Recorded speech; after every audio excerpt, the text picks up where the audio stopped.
7,000. A little bit more.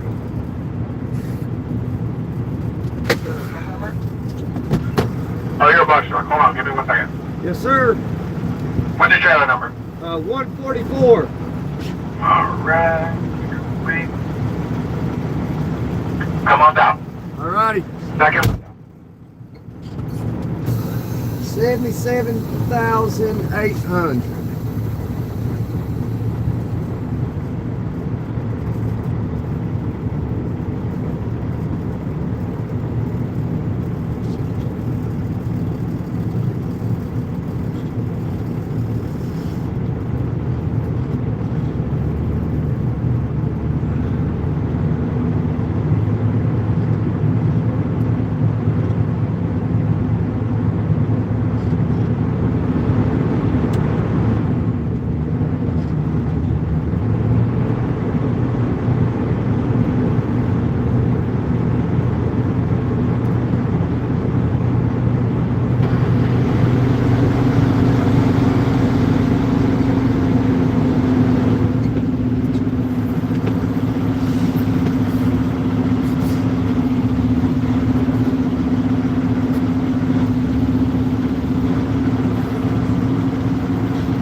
All right, buddy. Have a good day.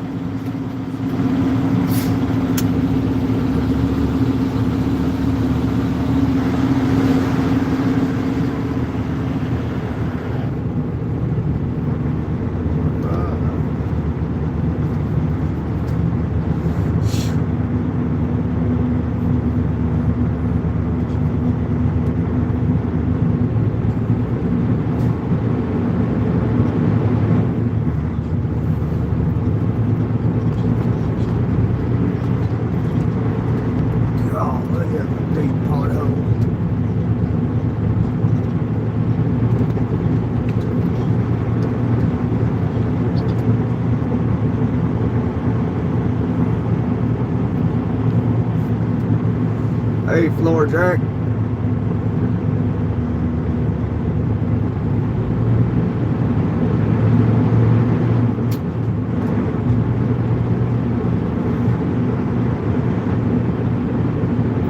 Stop for a second.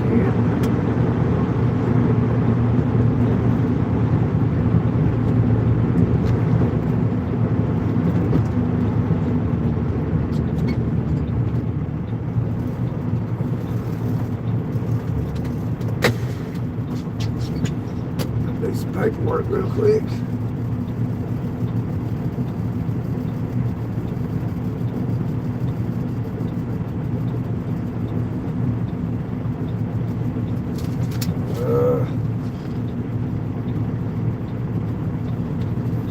Okay.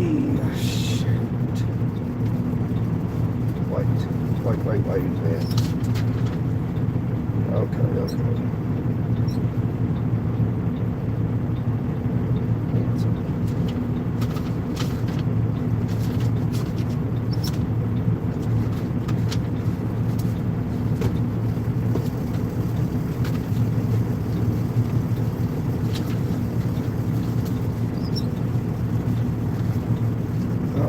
All right.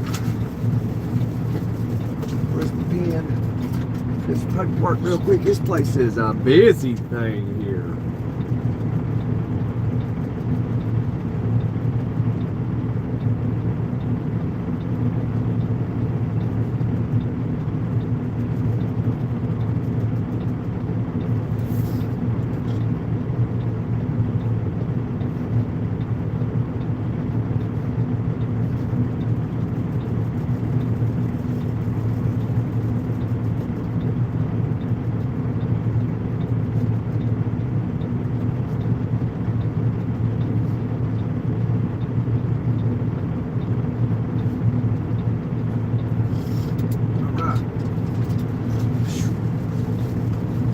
Gracious.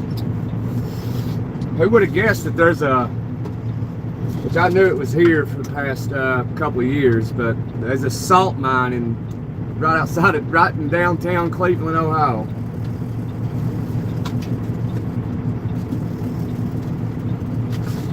That's gonna spill. I need to dump that out.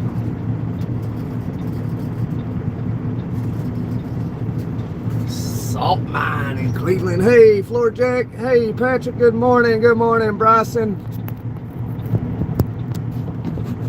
All right. Let me dump this coffee out so it don't spill. I'm done drinking it. It got cold on me. I drank almost all of it. I mean, I woke up about 2:30 last night and never could go back to sleep. And I decided to get up about 3:30. Right.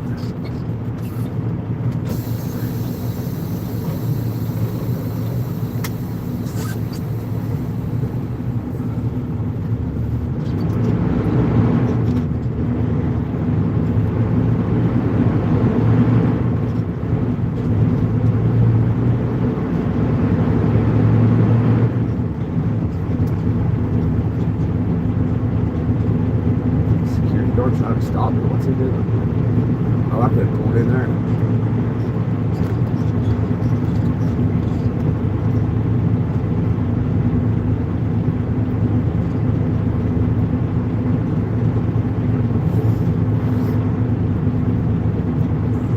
Hey, D.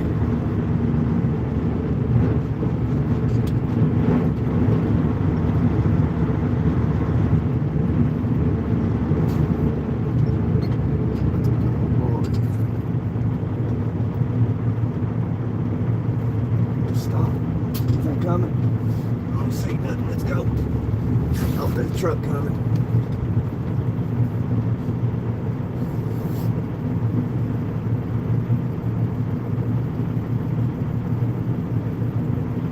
Yeah, I got here pretty smoothly, yeah.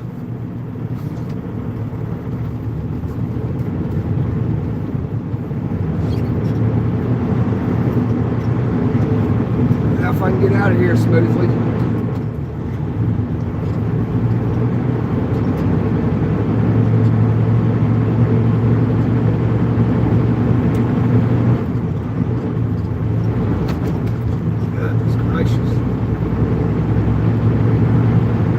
Ship over there. Look at that. It's pretty sweet. Oh, Alpina. The water, man. Look at all them seagulls down there. It's crazy.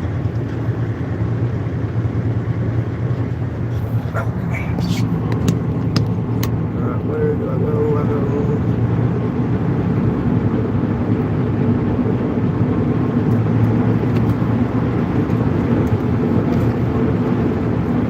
Oh, it pushed me down the hill.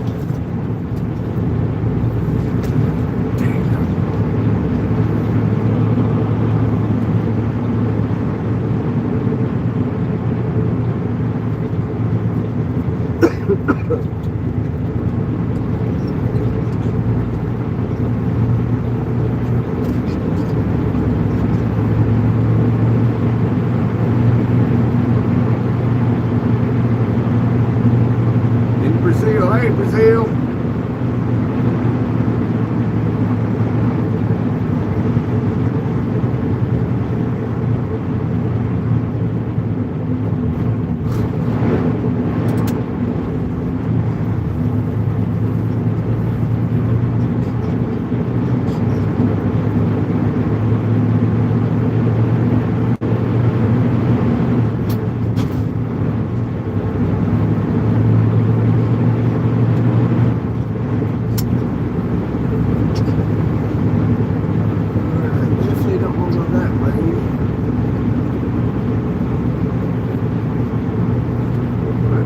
That way. I'm gonna let him go. He's a day cab.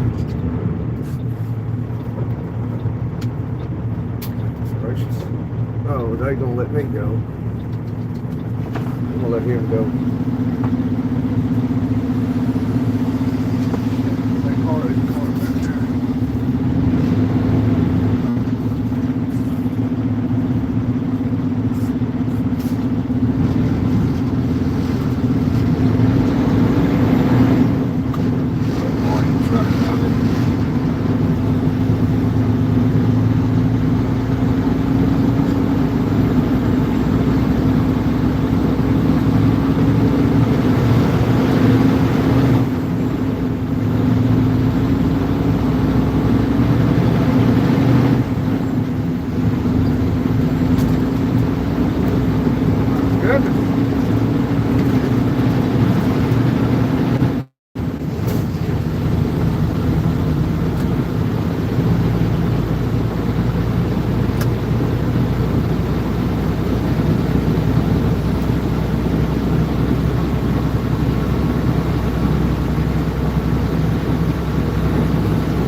downtown Cleveland.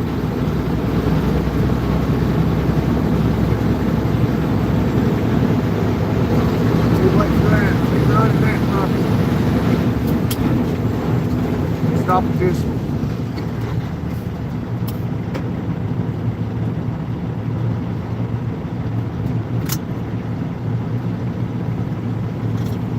Drive like your kids work here.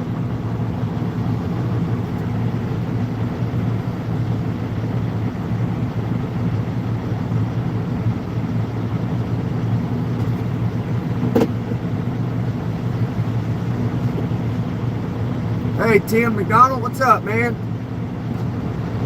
How's everybody doing this morning? We on coming across Detroit Street out here in Cleveland, Ohio. We're at a salt mine. Picked up a bunch of salt. We're weighing just shy of 78,000 pounds. So hopefully we're good. Hopefully our axles are good.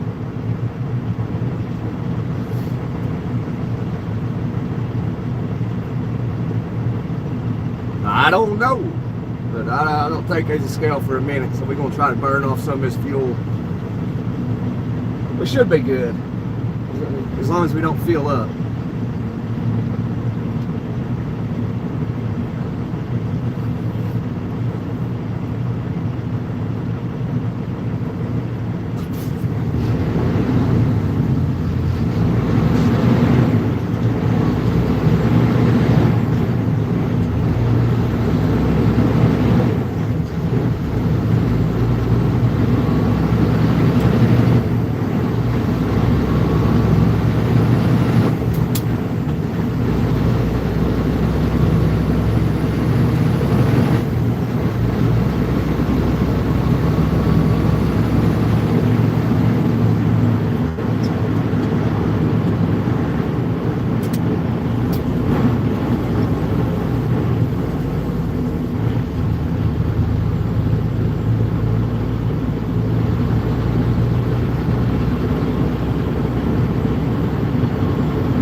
Cleared it for the most part.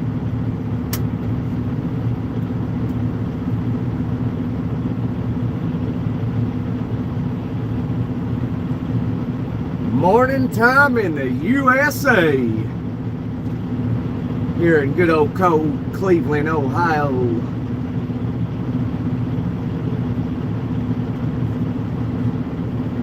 We're downtown Cleveland.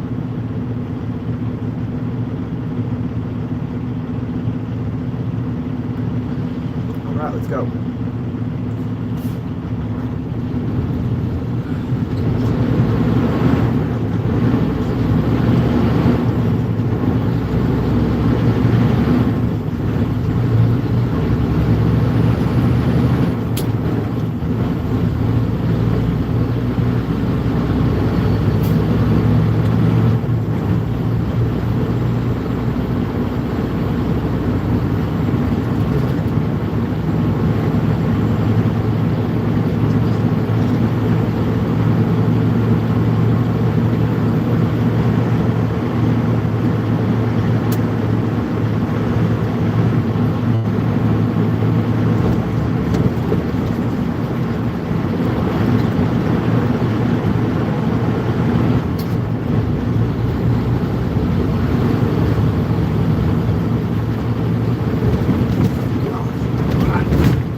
Good morning, good morning.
You got family here at Blackball, here in Cleveland? That's awesome.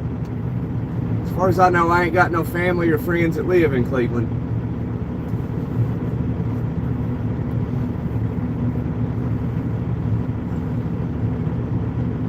Traffic light straight lucky. Yeah, when you're in a truck, they're normally green most of the time. It's like they got sensors that identify trucks, and they want the trucks in and out. That's what they want.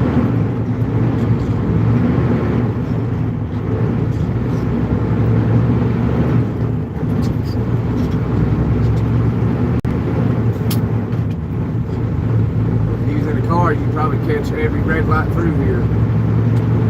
And in a truck, you'll get the majority green lights. So if you're ever traveling down a road that's got a lot of lights, stick with the truck. You'll catch a lot of green lights.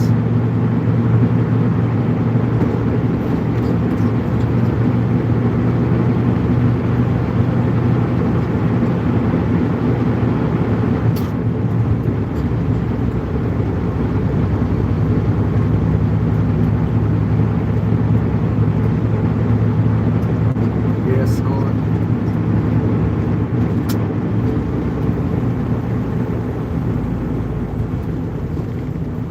We're about to get on the interstate, about a half a mile, I believe.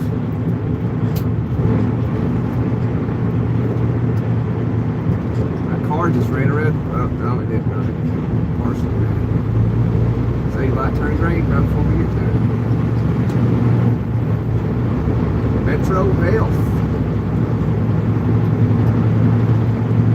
We in the Metro. Big old pickup truck. Just park in the lanes up here, don't they?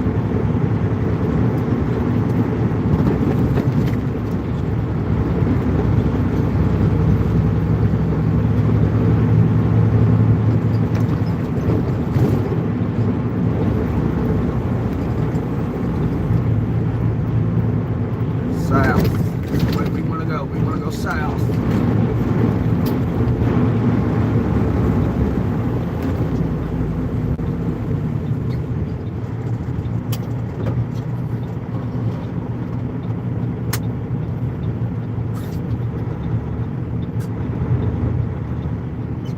Boy, it's a tight turn.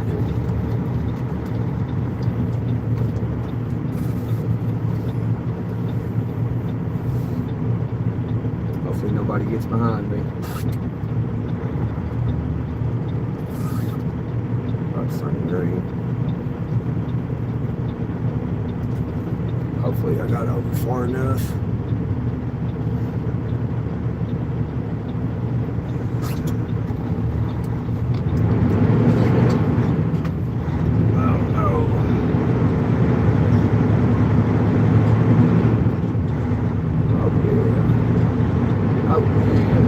Sidewalk. But just looked and saw that.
I got a load of salt, taking it to the south, get ready for the snowstorm. I personally don't think it's going to be that bad. I mean, but if there's ice, I mean, that will be bad, but the snow accumulation, I don't think it's going to be all that bad. But I got 40,000 pounds of salt, so taking it down to Tennessee. So if you need salt and you live in Tennessee, it's coming.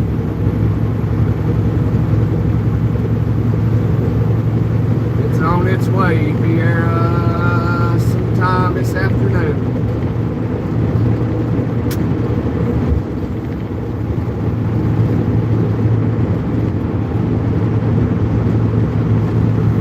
Coming out of Cleveland, Ohio salt mine.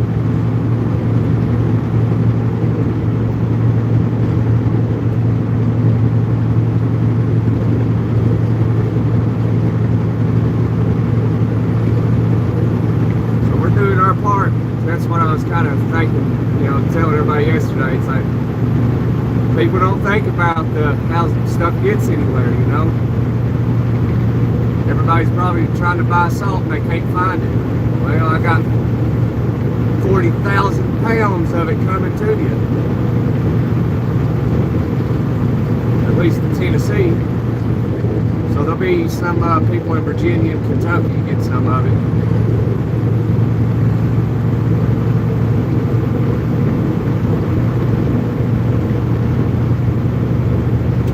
Everybody's going to be looking for salt.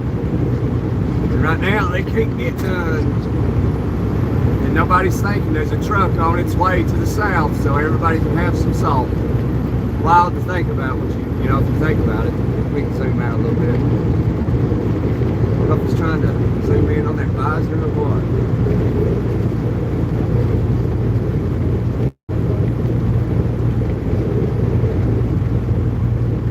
Drive safe, absolutely. Got a lot of weight on here. Our gross weight is 78,000.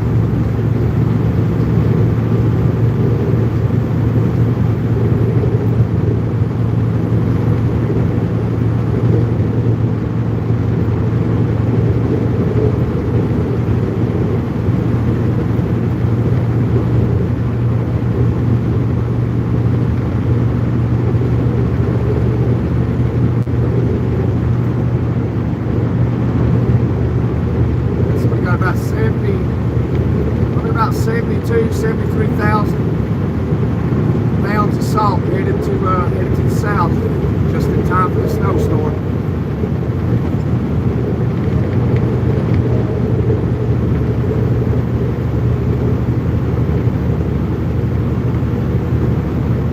If is in that southeastern corner, western corner, southeastern corner of Kentucky, southwestern corner of Virginia, and East Tennessee.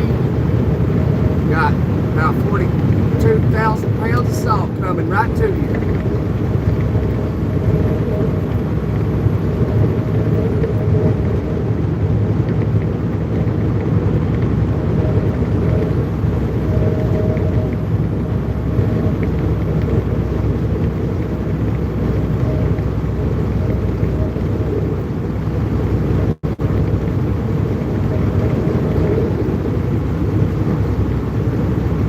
Stomping grounds here in Cleveland.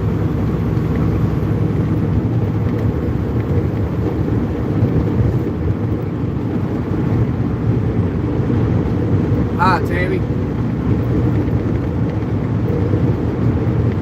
Snow removal in Cleveland in July.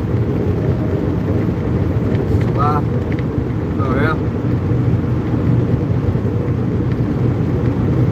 Yeah, it snowed here last night. There was some lake effect, a little bit of a lake effect of snow.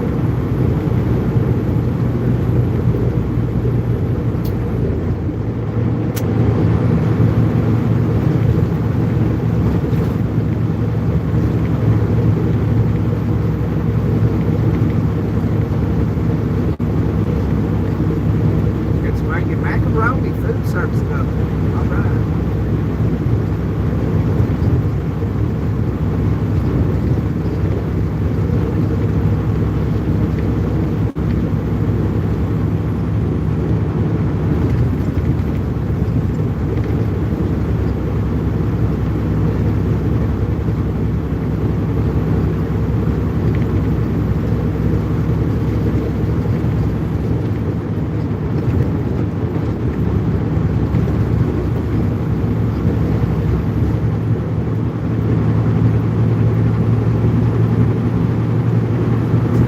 History in 1776, George Washington led the Patriots to a victory in Ridgetown, Virginia, against the British.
States of America in Cleveland, Ohio at 7:54 a.m.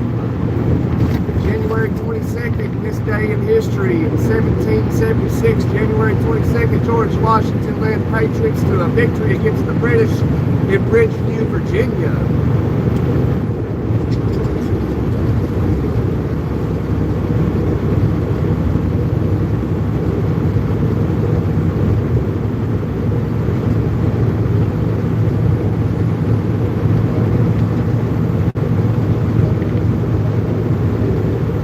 I got your salt, Doug. I got your salt. But I ain't taking it to you. I'm taking it out of Ohio down to Tennessee, baby. Them southern folks need some salt. So if y'all need some salt, it's on its way. Be able to get it probably first thing tomorrow morning. Because I'm going to get down here later this afternoon, probably about 4 or 5 o'clock. But you won't be able to get it till tomorrow morning, just in time. So Some people got paid today, some will get paid tomorrow, so just in time for payday, and you can go get you 2, 3, 4 bags of salt, 40,000 pounds of it. So if you live in East Tennessee, Southeastern Virginia, Southwestern Virginia, Southeastern Kentucky, you can, in Eastern Tennessee, you can get your salt first thing in the morning.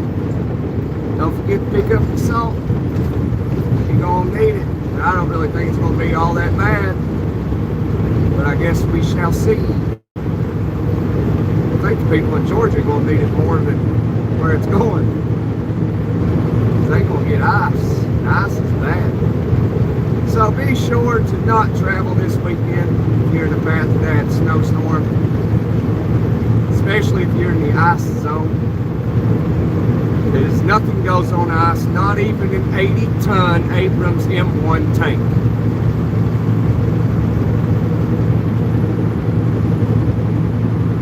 Good morning, Amtrak Drive 1876. Good morning to you. But I got the salt dug. I'm taking it out of Cleveland though and taking it down to the south, my friend. So there's actually a shortage on salt. At least that's what the people in the mine told me, because there's a salt mine in Cleveland, Ohio that they discovered in like 1950, and then they started mining it in the 60s, and they just can't get it up out of the mine in time, fast enough. That's what they were telling me. So he was telling the people up there, they were telling me they used to give them salt bags, you know, for the winter. Like the employees, they give them bags of salt. And they stopped doing that. Because I was like, hey man, is there a chance I can get a bag too at salt? He's like, no. He's like, they don't even give it to us no more. I was like, why? He's like, there's a shortage on salt. They can't get it out of the mine fast enough. I was like, well, that's interesting.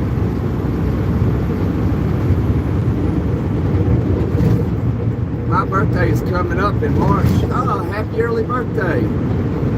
How old you going to be, or how young you going to be, more or less? Forever young is what I like to say. Age is just a number. It really doesn't exist. You know, birthdays are really meaningless. Celebrate life instead of your birthday. It really doesn't make a difference. Age is just a number. No matter how old you get, always remember to have fun. When people say act your age, they're, in my opinion, they're just not intelligent enough to know what fun is. Act your age. I mean, there's a time to play, there's a time to be serious. You know what I mean? If you know, you know. I mean, what's the point of living if you can't have a little fun? All we do is work our lives away, work 40, 50 years, and then you're like, oh, you're old enough to retire now and go have some fun. Well, I'm 77. I can't be jumping on airplanes and flying to Aruba and having fun. All that time is gone, so have fun while you can. Because one day you might be on a walker, a cane, you might have to have somebody else wipe your own butt. So have fun while you can.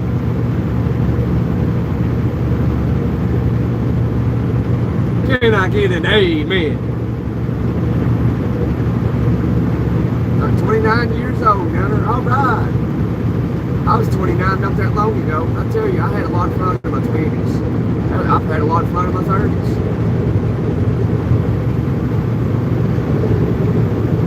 Always find time to have a little fun. Have yourself a ball. That's what the old timers used to say when I was growing up. Oh, he had a ball.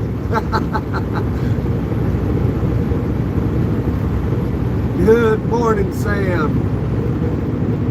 Burr. It's cold. It is cold. It's just below freezing here in Cleveland. Well, we're leaving Cleveland. We had to go downtown. Downtown Cleveland. There is the salt mine in downtown Cleveland. We had to pick up about 42,000 pounds of it. 42, 43, 41, something like that.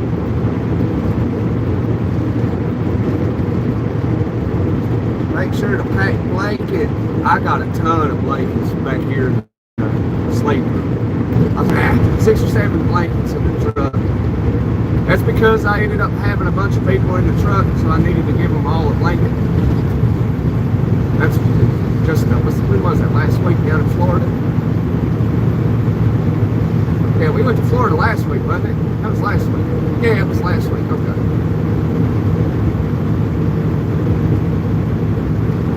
Do you take a stinky? I mean, if I didn't take a stinky, Johnny, I think I'd pass away, right? Good morning, Eric.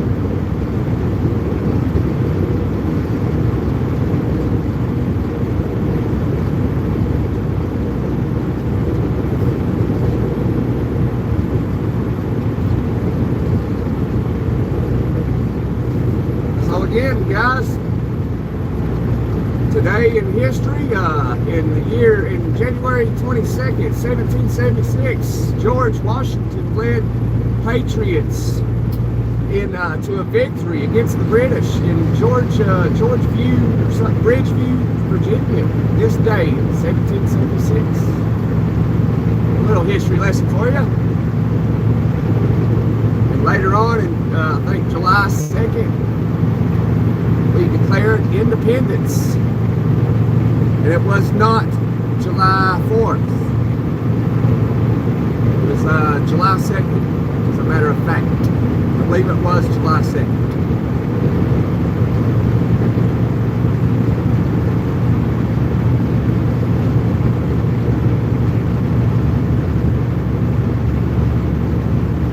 Love the truck driving. Yeah, I love her too. She's been good to me. I got all new tires on her and everything.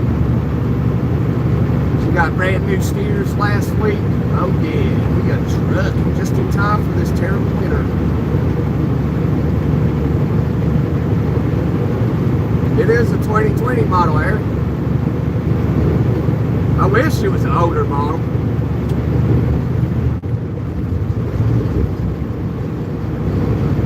Because then I'd have paper logs and all that good stuff.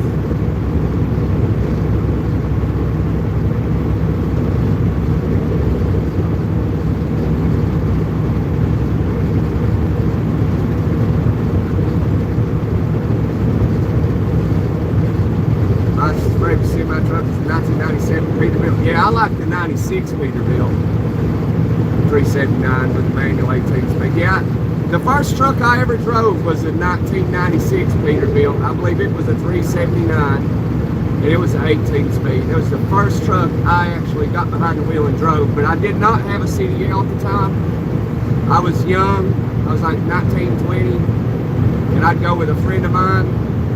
You know, he was an outlaw trucker. And so he would sleep and I'd drive the truck. We'd be all over the place. And when I went to school finally, many years later, when I got my CDL, everybody always asked me, like, have you drove a truck before? I'm like, no, I haven't.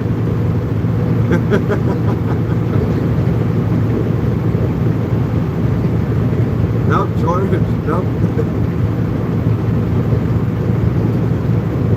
Gunner, you're awesome to hang out with. I appreciate that. A lot of you are awesome to hang out with, you know, on YouTube anyway. I've only met one subscriber that was down in Miami, Florida.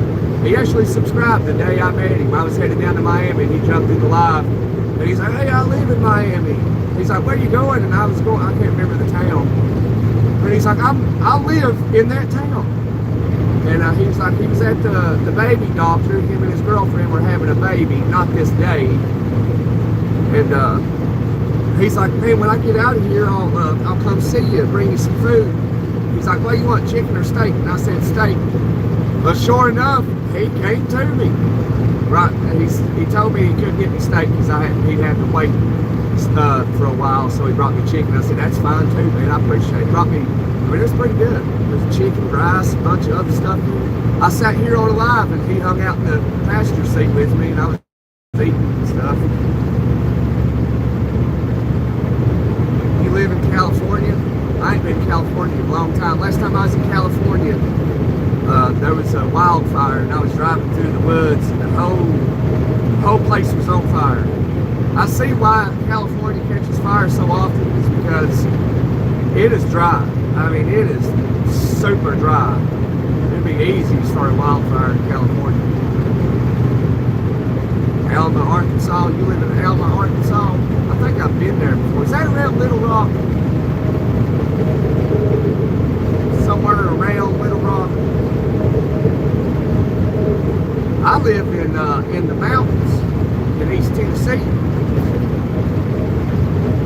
That's where I'm from too, but I've lived a little bit everywhere. I've lived in Michigan, Indiana, Florida, lived in Missouri temporarily. I lived in Virginia, Kentucky. Lived in a lot of places. That's it. I think I've lived in like 7 different states. Now I'm about to pack up and move back down to Florida. 2 hours away from Little Rock. Okay. So are you southwest of Little Rock? I believe I think I've seen a sign for that on Interstate 40. Is that 40 that goes to Little Rock? I ain't been to Little Rock in about 6-7 months.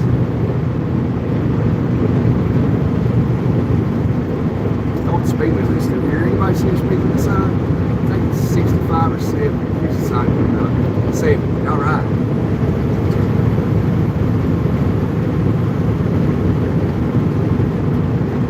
I'm northwest Arkansas, River Valley.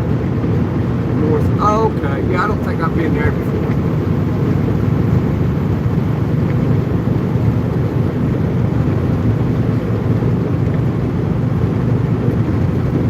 Arkansas is okay. I like Arkansas.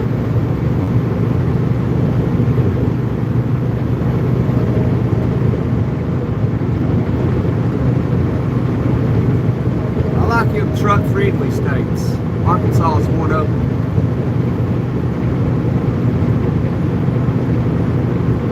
Most of the South is truck-friendly states.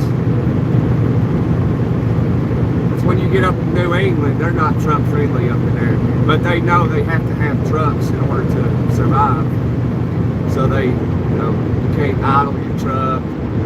What they'll do up in like New England, in New York, Connecticut, you name it, you'll be posted up somewhere sleeping on your 10-hour mandatory break. Yeah, you fixing to get snow. And then if you don't have an APU unit, which an APU unit allows you to have heat and air without the truck idling, but I don't have one, so I'd have to idle my truck. And they allow it if it's like super cold, they'll let you idle. But if you don't have that and you idle your truck, they'll come through like a truck stop or a rest area and all that, and they'll write a ticket.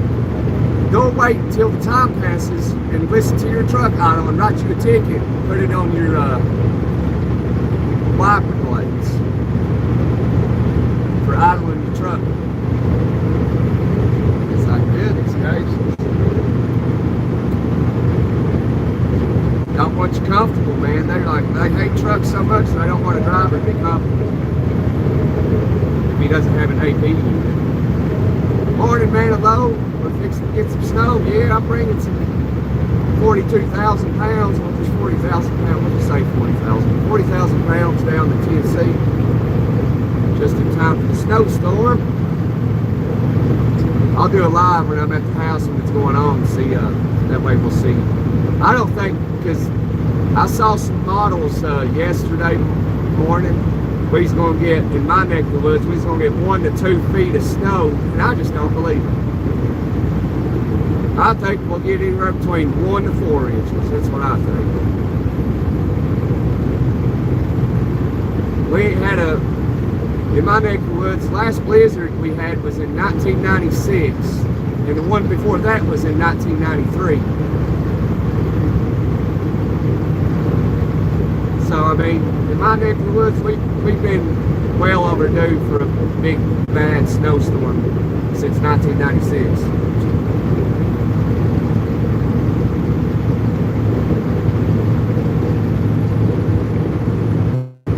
What are you, oh, that's what you're getting is 1 to 2 feet? When's it supposed to hit your neck of the woods out there in Arkansas? Don't come to California, Gunner. CHP. CHP being a jackwagon. Oh, they are. I don't plan on coming to California. They pick and choose who they want to mess up in trucks out in California.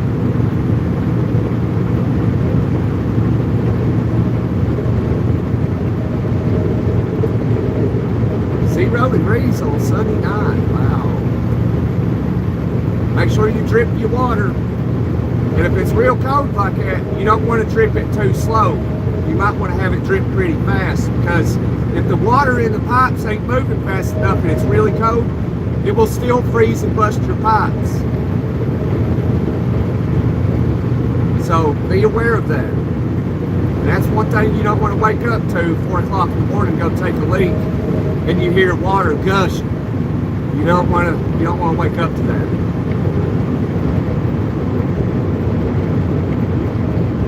Hi, Mr. Carr. There's Mr. Carr. Welcome back, Mr. Carr. Manilow owes you an apology. Please, Manilow.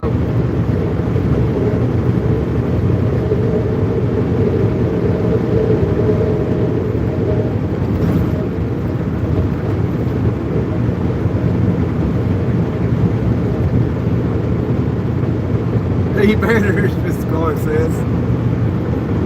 Come on, Manilow, if you're still here, brother. Just tell Mr. Carr, because he's a young youthman. He's our youth. We got to respect our future youth. Show them what it's like. Show them how to be a man. The ladies need to teach the girls how to be a woman. We all get along here, live and learn together. We got to respect each other. Don't delete Mr. Carr's comments. Because I asked who wrote the, what was it, Mr. Carr? What I say? Yeah, I was watching all of it yesterday, but I was put on timeout for chat. Oh, yeah. Was that yesterday? I thought that was the day before yesterday. No, it wasn't yesterday. I'm 18 going on 19, February 16th. Well, happy early birthday, Eric. Those were the days, 18, 19, 20, 21.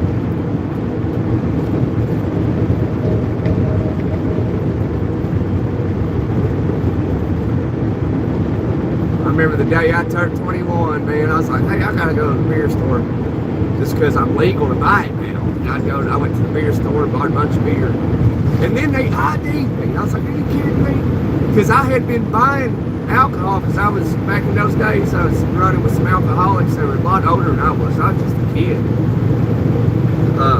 So the people, places at this store knew, and they, I'd go in there and buy a couple 30 packs of Budweiser or Bud Light, and I'd go up there and pay for it. I wasn't even old enough to drink. So it was just so weird to me. It's like they knew it was my 21st birthday, and that they realized then, like, oh, we've been selling to a kid that wasn't old enough to drink.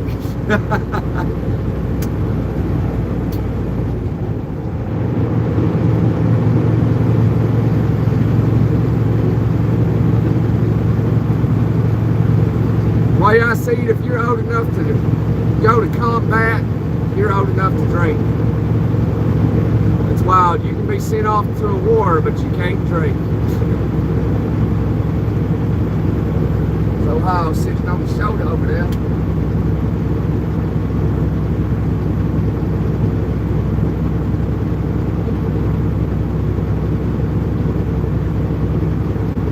It's 7:15 here in Alma. Yeah, you in Central Time. 8:15 over here. Yeah, the Central Time changes if you're headed west and through Tennessee. It changes, I think, just east of Nashville. Yeah, like around Cookeville, Tennessee. The Central Time changes.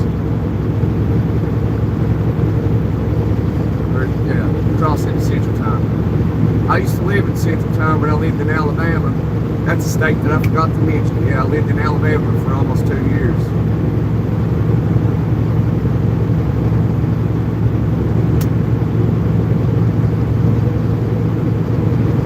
waking up from my sleep, Gunner. It's currently 5 a.m. where I'm at. Oh, yeah, Amtrak. Where are you at? Western. You have to be like in Hawaii or something, wouldn't you? Alaska. Oh, Hawaii's like 7 hours behind. It's like 2 o'clock in the morning or something in Hawaii, I believe.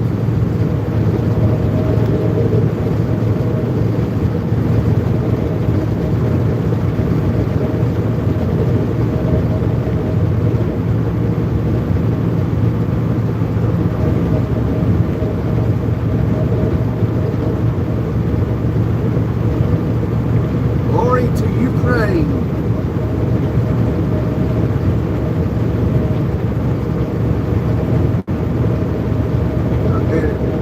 I've seen rates in front of my house and it's worse. Oh, you're in California. Oh, okay, yeah. You're 3 hours behind. Like, yeah, Central Time, Mountain Time, Pacific Time. Yeah, it's 5, so yeah, my bad. I don't know what I was thinking. Yeah, California's 3 hours behind the East Coast. Manilow, come on, don't let your ego, don't be egotistical now. If you are, you make a great police officer.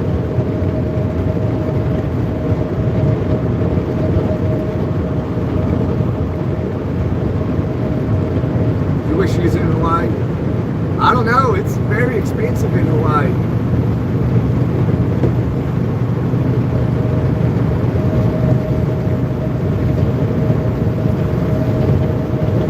Must not be here, or he's pretending not to be here. Hey, Toe Baby, good morning.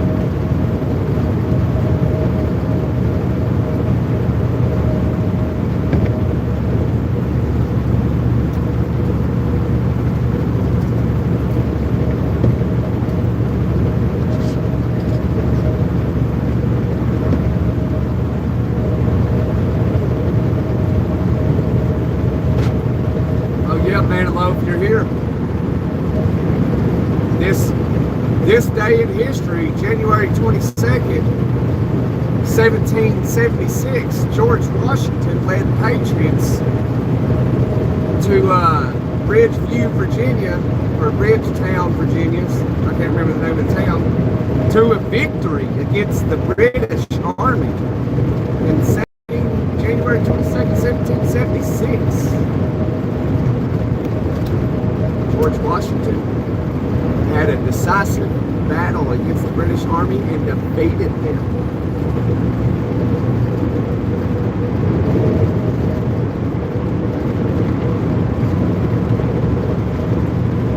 Against the best military in the world at the time.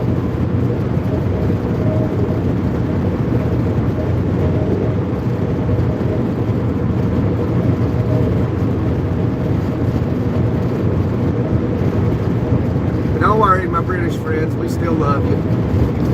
That's what made us all friends. That's what made you our closest allies. The British king realized, who was that? I can't remember.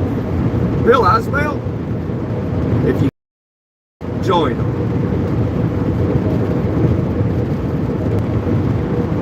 It's been, we've been good friends ever since. But as close friends, two close nations, we still like to pick on each other from time to time. Just like the Americans and the Canadians, we pick on each other from time to time. But it's all fun. It's all out of fun. That's it. That's the way it should be.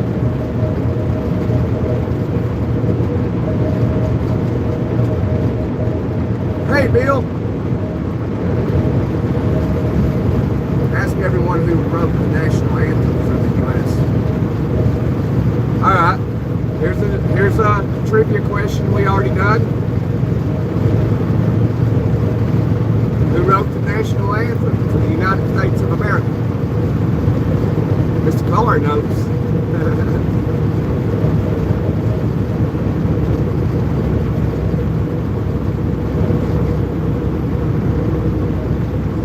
hate waking up. Well, I tell you what, told baby, ain't no better place to wake up than Gunner Fam's channel. Because we're going to put a foot in your butt and you're going to wake up. Time to get up and get it. Get your cup of ambition.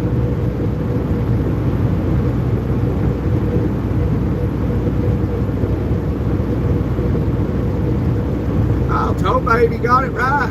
Francis Scott Key. You are correct, told baby. Well done, well done. What's the worst accident I've ever seen? Oh man, I've seen a bunch of them. It's hard to pick one, but usually it involves a truck. You know, in trucking, you only get one accident. That's what they teach you in school. You only get one, because that's going to be your first one and your last one.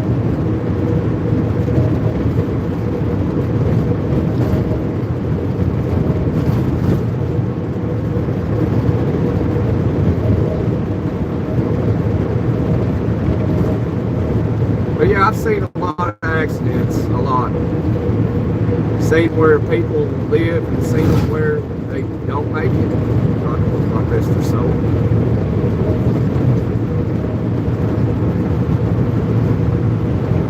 It's just, you know, the road's a dangerous place. It's dangerous.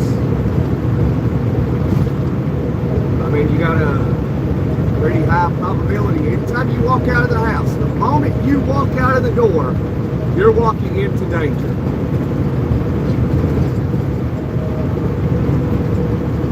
That's something you gotta understand. But don't ever be afraid, you know. Don't be afraid of death, because you can only do it once. Just gotta accept it that one day we're going to pass away, and that's it. And be happy. I wouldn't want to live on this place forever anyway. At least that's me.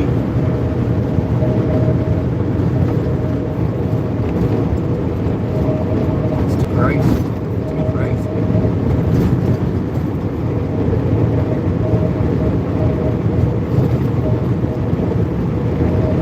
Well, I can't pick the worst accident. They're all bad, especially when somebody loses their life.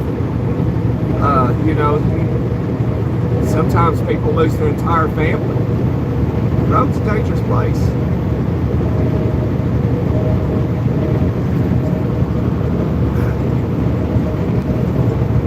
Bill lives in Iowa. Yeah, there he is, northwestern Iowa. I like that area. He's up there close to Omaha. I used to go somewhere over in that area, Bill. Probably past your house.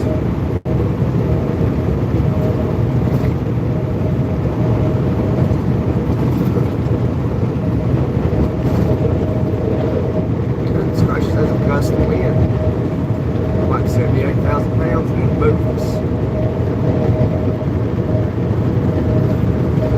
We'll set the cruise for a minute.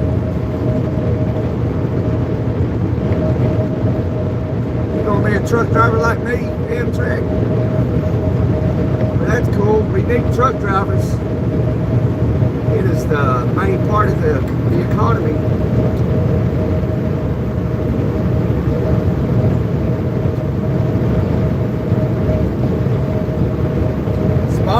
Spotted in the middle, shooting radar, shooting radar.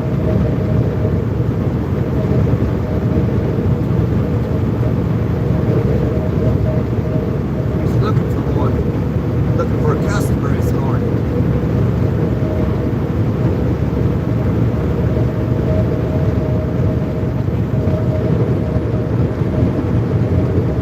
Sam, get a job. Get a job, Sam. Get a J-O-B. You can say job, but you can't say that bad W word. That is a bad word, man. It runs people away. Screaming for their life. We don't want that. That 4-letter word that starts with W and ends with K. You're not allowed to say it. It is forbidden.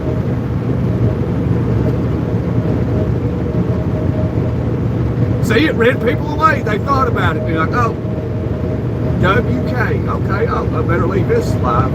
Better leave it. Goodness, they're going to start talking about WORK.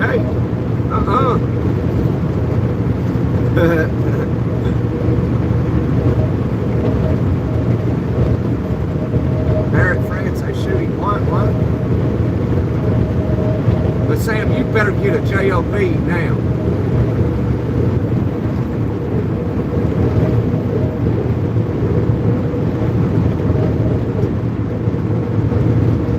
Sam's a workaholic like I am.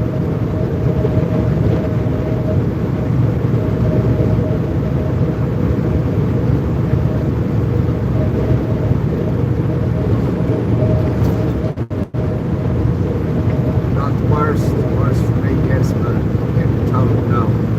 Yeah, I got you, too, baby. Let's be positive. Let's try not to talk about accidents. I'm sure we've all been in one. I've been in accidents.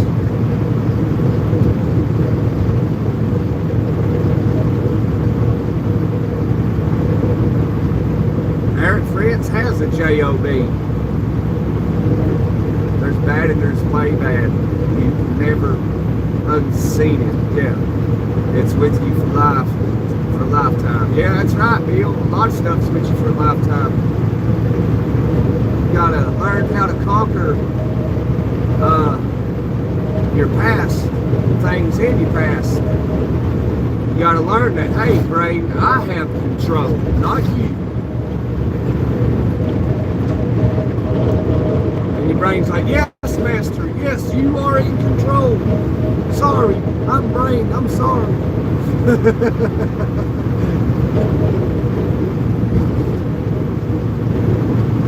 Instead of being negative, we're going to be positive. That's right, brain. That's right. Get it together.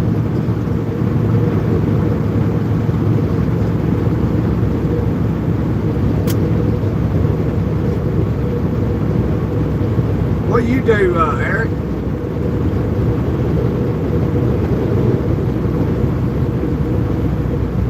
I've seen a lot of 18-wheeler involved accidents, and the last was a Edco 18-wheeler. Yeah, I know who you're talking about. It was empty, but he lost control and put his truck in the trees. Heck, you know, there's a lot of factors that play out in accidents. I mean, it could be, you know, like, y'all remember that time I blew that steer tire on the live, and it's a short video now on my channel. So say you was driving down the road. Let's say that, theoretically, let's say that I wrecked. We'll exaggerate this. Say I wrecked. So the people passing by would be like, well, how in the hell did he do that? Not knowing that I blew a steer tire out that caused me to total out a truck. You know, you don't know.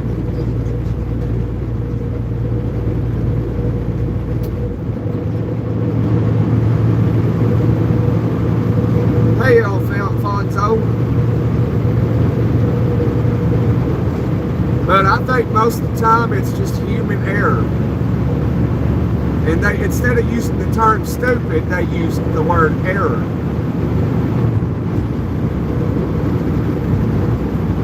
Hey, I saw this video the other day, a couple days ago, down in Georgia. There's this old lady, God bless her.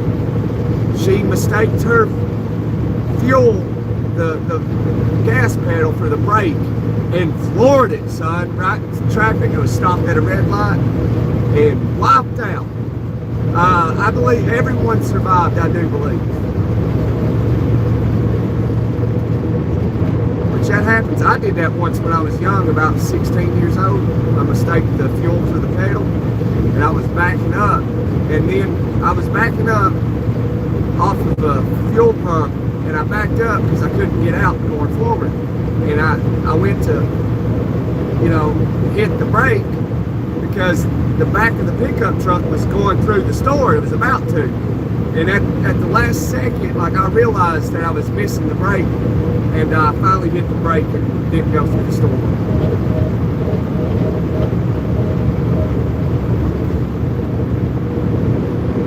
Y'all know I don't tell many stories about me, so y'all know I don't like talking about me, but that was just a little story I tell you. See, we can all fall victim of it. Don't ever never think anything can't happen to you because it's short can. There's a big ass cherry can. Goodness. Ah! It's a big and I should have stopped. Not down. Damn it.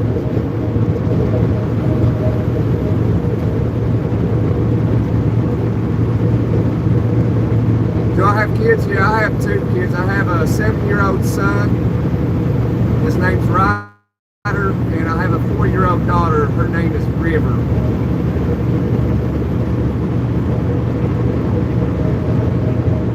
I've been retired for years and I still work, but in different ways. Right, I got you. And can still stay busy. Pay's not good, but it's not about money. And I hear you, Bill. I understand that totally.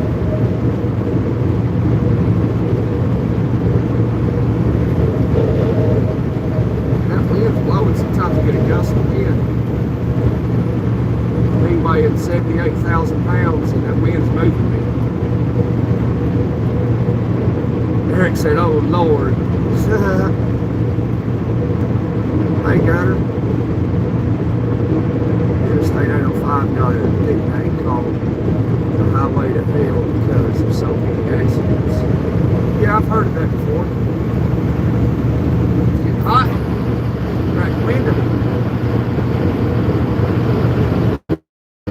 Stop sign, speed limit. Nobody's DOT.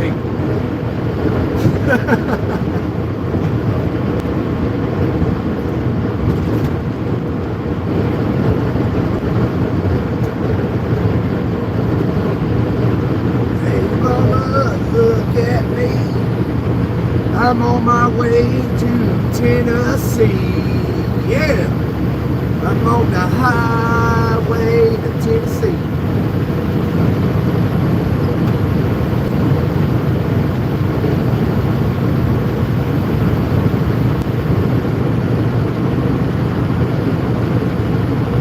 That's gonna be a long day. It depends. I mean, if you have the mindset of like, oh shoot, all the time, it's going to be a long day. Take everything with a grain of salt, which I never did like that term until I finally realized, like, okay, yeah, like, it is what it is.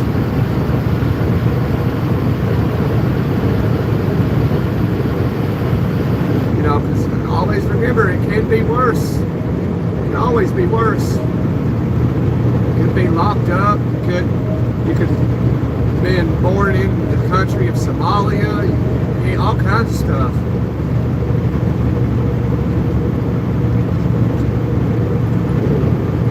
We have a natural ability to feel ungrateful a lot of times. You got to remember and be grateful.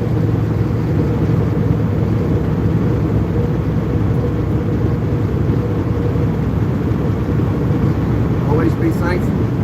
Don't ever take anything for granted.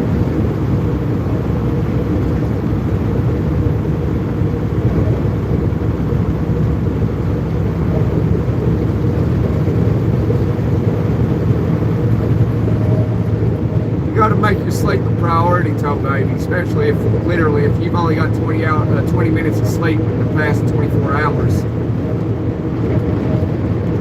You know, you can't keep going like that. At least not naturally.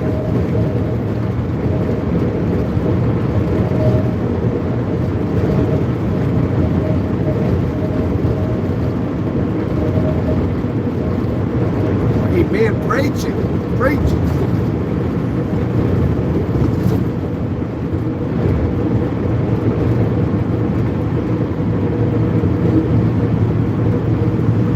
Oh yeah, you got to use cheat codes, Eric. Sorry, I forgot to tell you. It's not me. It's not chat. It's YouTube's policy.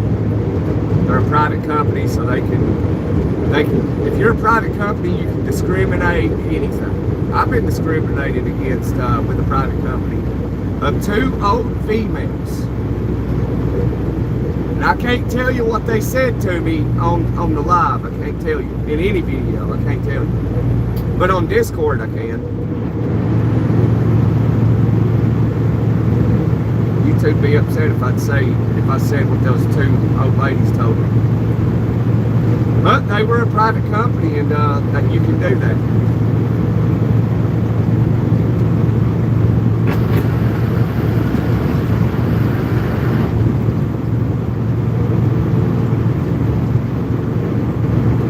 Stay away from work. Yeah, I know with mega carriers, buddy.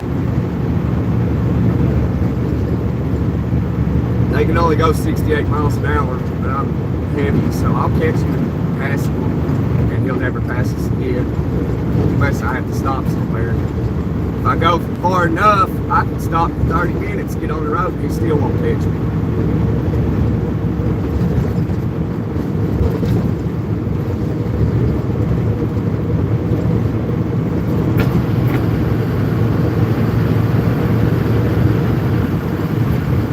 No, I have never rebuilt a truck engine.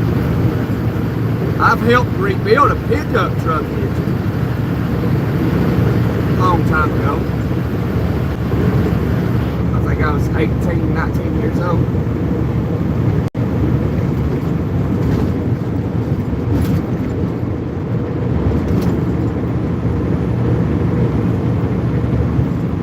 But at work, here at work, they rebuild engines all the time. And it takes them about 7 days to do it.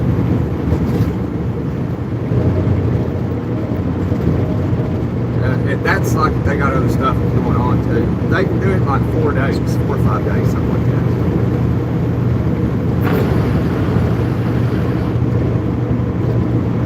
Alright, tell baby, take care. Get you some sleep soon now. Make that a priority. No sleep. You gotta have sleep to be healthy. Put your health first.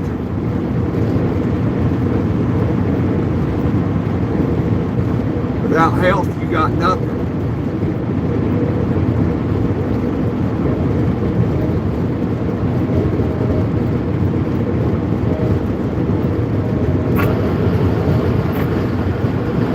The breeze feels good. It's still hot in there.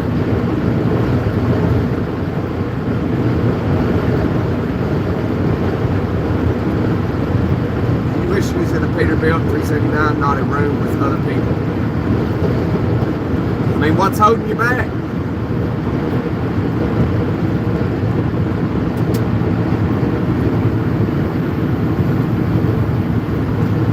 You know, it could be finances. You're not in a financial position to go get your CDL. It could be a multitude of things.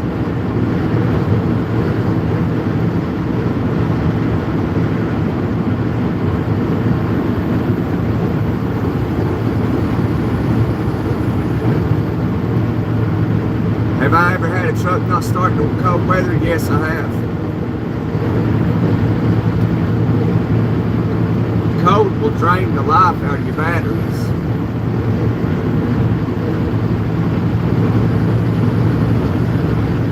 Ain't nothing worse than getting to a truck at 2:30 in the morning and you gotta leave and the sucker won't start.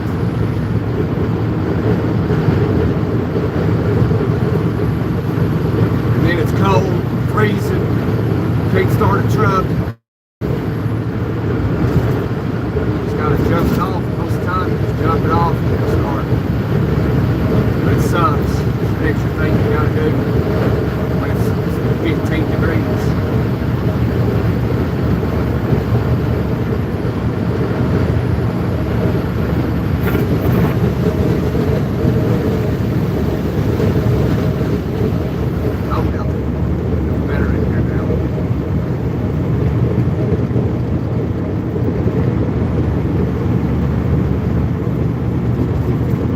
Wiener wagon's got 2 more axles on that truck, it looks like. You can tell what that is. Looks like tires. Yeah, it's tires.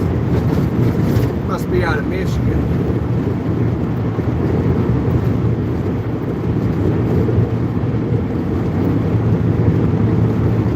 Dedicated use only. Anheuser-Busch. No, he's hauling beer. No wonder he's got more axles.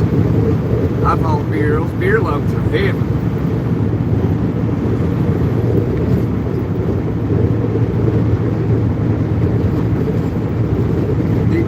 jump started. Third pusher axles. Yeah, I know. I got a dump truck. Yep, I saw a bunch of dump trucks this morning. What's your miles on this truck? Yeah, well, let me try and tell you. The sun's shining on it, so I can't see it. The miles on it is 817,566 as of right now.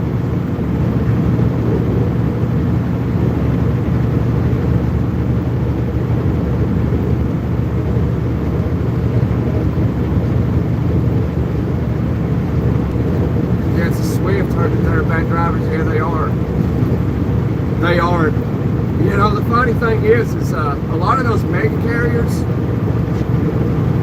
you know, everybody, it's mandatory DOT. You have to have a urinalysis test.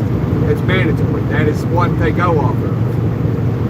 But anyway, these mega carriers like Werner, US Express, Swift, they all do hair follicle tests, and they do that out of their own pocket. That's not DOT. And they'll test people's hair for, you know, whatever, for doves. And you can be clean for 8 months and then test positive for something from like 8 months ago, and they won't hire you. Because the more money they pay, like, because further back you go with hair follicle tests, the more money it costs. And Werner, they go back 10 months. So if you want to drive for Werner and you like done something 6 months ago and you go try to drive for Werner, you'll fail your hair follicle test.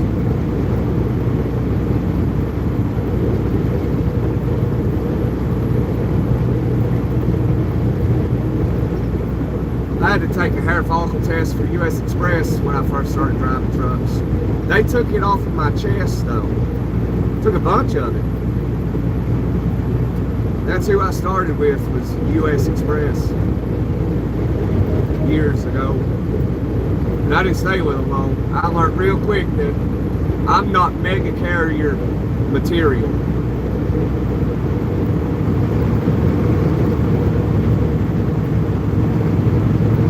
Yeah, 817,568 miles.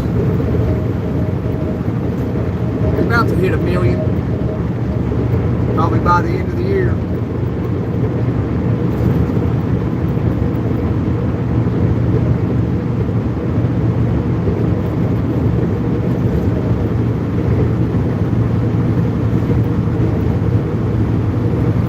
These engines last for forever. It might last 3.4 million miles.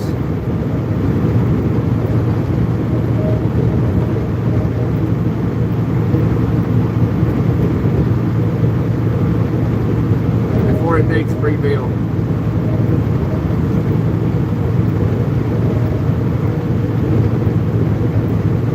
Oh no, this is normal for this truck. For this truck, that's not a lot of miles. So when you get about 2 million miles on it, is when, you know, big bad stuff starts to happen. Or 3 million miles. I mean, 800,000, it's barely broke in. These trucks go for millions of miles before they have to be rebuilt.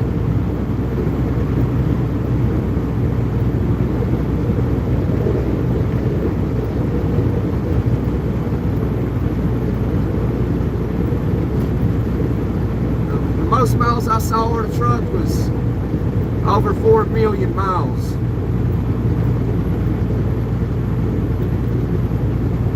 That's the most I've seen with my own eyes.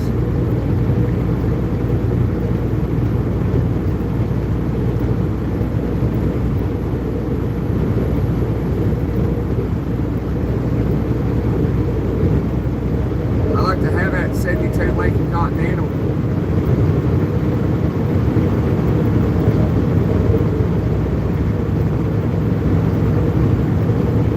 California, what this deal there,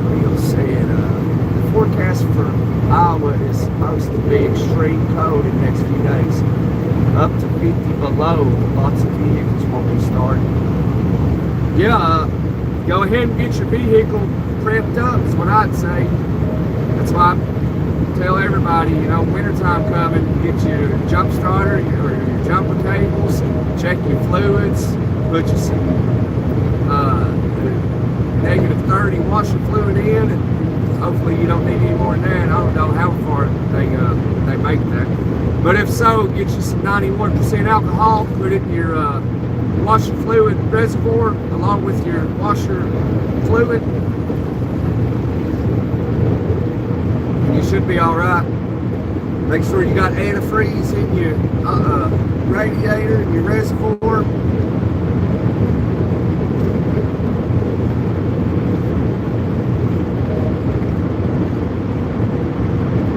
I mean, hell, if you want, you ain't gonna drive your car, just take your battery out and put it in the house so the cold don't kill it.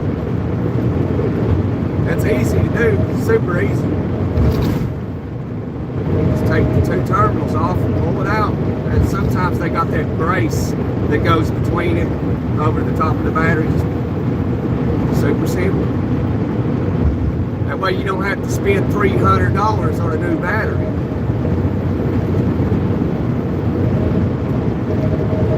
Go ahead and take your battery out, Bill. That's what I'd do if it was getting cold like that. Because I don't want to have to drop $200, $300, $400 on a battery.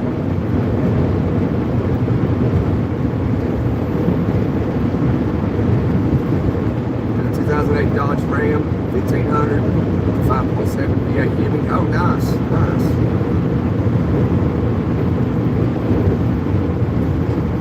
I've gone millions of miles and my body is still running with the same parts. Yeah, right. Yeah, the human body is amazing. It really is.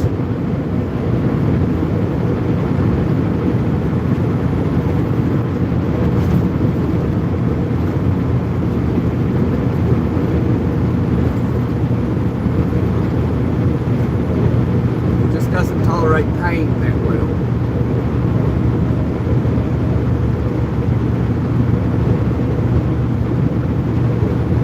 Him, her, Eric.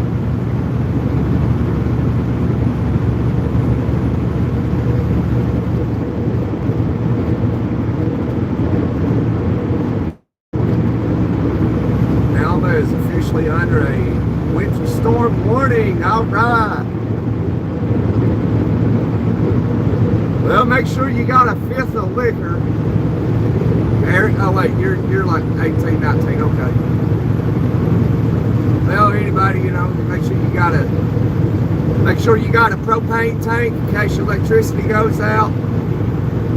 Get you one of them buddy heaters, but they cost about $100. That's not including the propane. Make sure you got some batteries for a flashlight. Got your extra blankets out of your closet. Get you some candles, just in case your electricity goes out. Especially anybody living in the ice zone. Ahead and get you what you can afford anyway.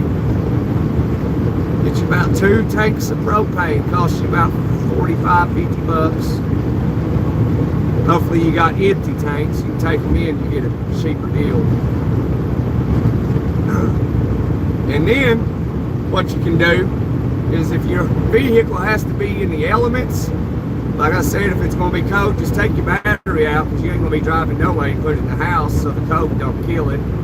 And then take you a tarp. You can go to Walmart, buy a cheap one and like a 10x10, 8x10 tarp. Put it on your car and, you know, put something on it that ain't going to scratch your paint or nothing. And that way, when the time comes, you can just pull the tarp off your car and you pull all the snow off of it as well.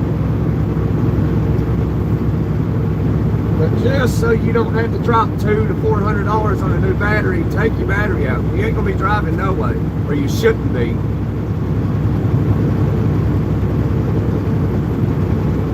Have some way to make you some food somehow. Get you one of them small cans of propane in the camping section. That way you can put, you know, still cook if you need to. You ain't gonna have no electricity. That's just the extra step you can take to make sure you got something to eat. Oh, I can't cook nothing. So you ain't gotta make ham and cheese sandwiches. You can actually cook a steak and eggs. Whatever you eat, if you're a carnivore anyway. I mean, if you're a vegan, I guess you ain't really gotta worry about it. Especially if you got a family or if you're just on your own. Make sure you got some way where you can cook some real food. You have a gas heater in the house. If it runs off electricity, even though it's gas, it ain't gonna work. Now if it doesn't need an electrical source, then you should be fine. See, I got gas in my house, but it runs off an electrical source. So if I lose electricity, I don't have heat. But I got those gas heaters I was telling y'all about, those big fat propane tanks.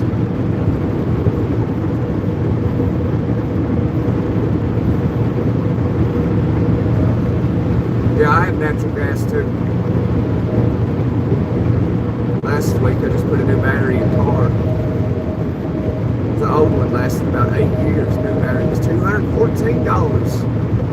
Yeah, I know. They range from $200 to $400. Yeah, just so it doesn't die on you, I'd take it in the house bill. Like I said, you're not going to be driving anyway. Take it in the house, set it on a piece of cardboard in case it leaks or anything. You know, when you go to, it clears up, you take the battery out there, put it in the car and fire it right up.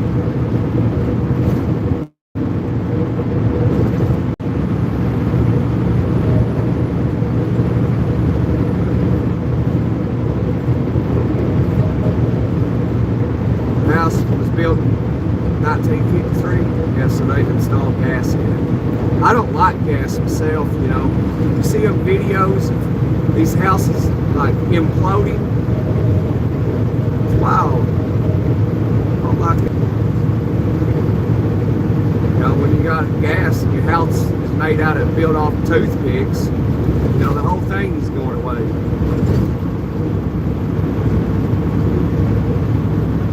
Snow is supposed to hit before 3 today. It's supposed to get snow today, Eric. So it's in Arkansas.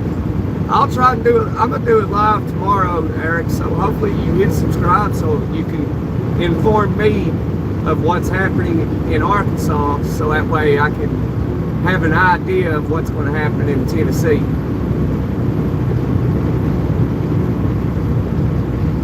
Friday in the afternoon. Okay, so it'd be in my neck of the woods probably Saturday.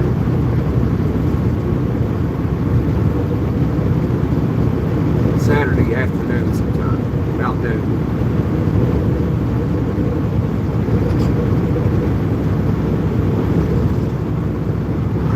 The heat's on. What do I do there? No, the heat was on.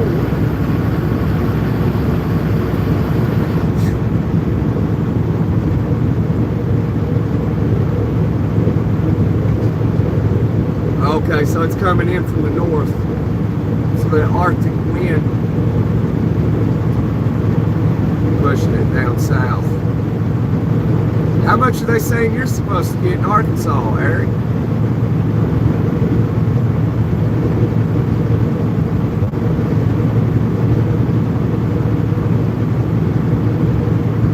I've been hearing 1 to 2 feet in my area. Then I heard like 1 to 3 inches.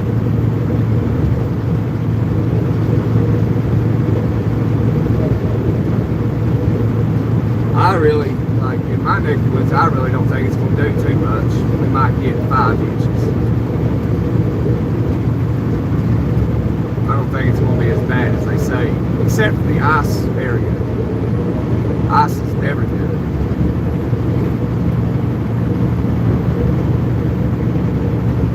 Just try to make sure you got all the supply you need just to be safe. Just candles, batteries, some propane, so you can cook. Like I said, you can go to Walmart I think those little tiny tanks of propane are like $13.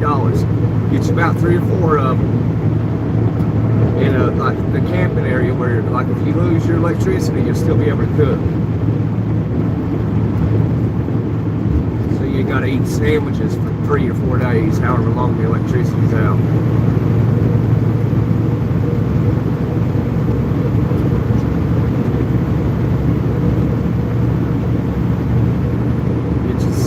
Get you a case or 2 of water. Y'all be going to the store and buying it out. I already seen somewhere some people just took everything out of Walmart. It's like, that serious? It's like, everybody, that tells me everybody's forgotten who we really are. We're hunter-gatherers. So instead of hunting and gathering, we're going to the store and buying everything.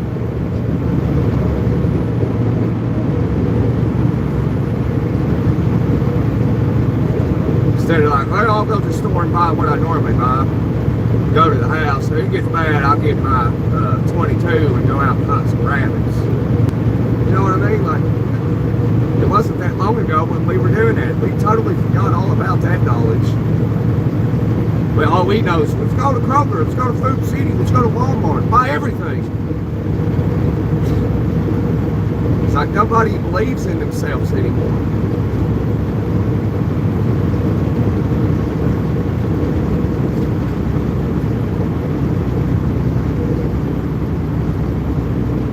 It snowed here yesterday, we received 2 inches. It might be 5 days because we have OGE.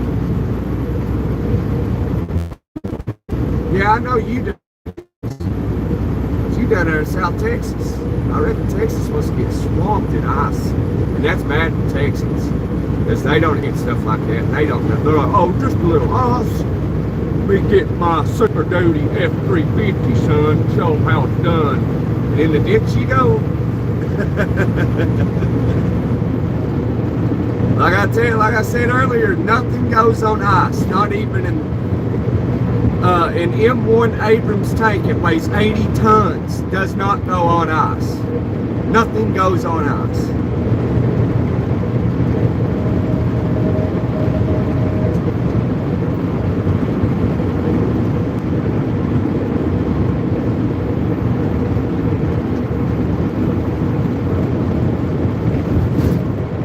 So don't think you can go out there and drive on it, because you're not going to.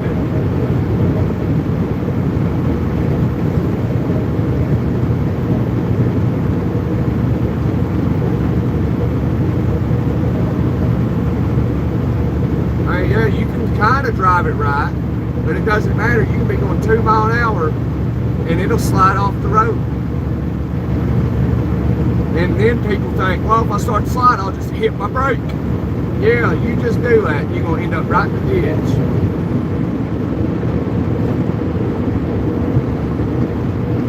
That's one thing you don't do in winter conditions is hit the brake. Don't hit the brake.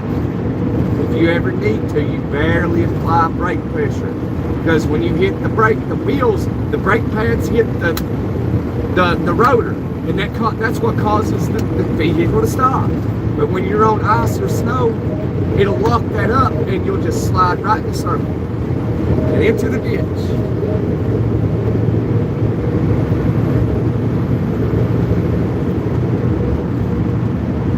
To apply brake, you barely push it, let off of it. Because when you let off the brake in that kind of conditions, your tires will have some type of traction. Unless it's a solid sheet of ice, you're not doing nothing. Alright, Eric, we'll see you later, buddy. It's good talking to you.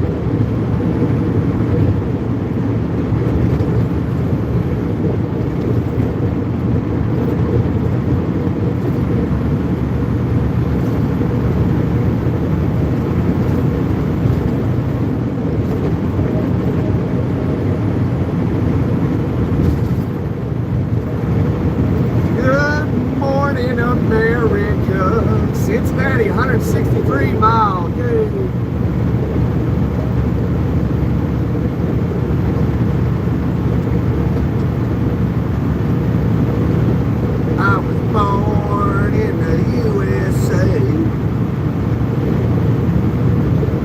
Bruce Springsteen. Yeah, it was Bruce Springsteen's song. I think. Hey, Sven.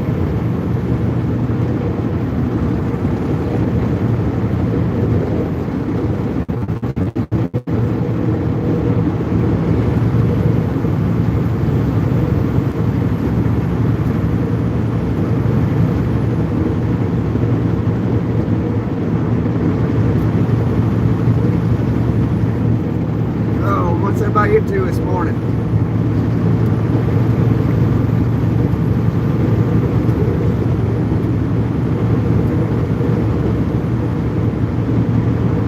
Yeah, it's afternoon for Sven. His day's coming to a close. He's like, y'all have fun working all day, I'm done. I live in Europe.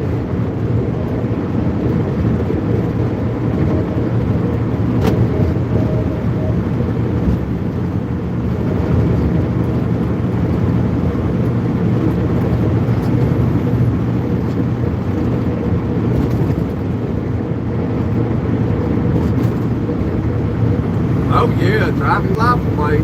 Yeah, buddy.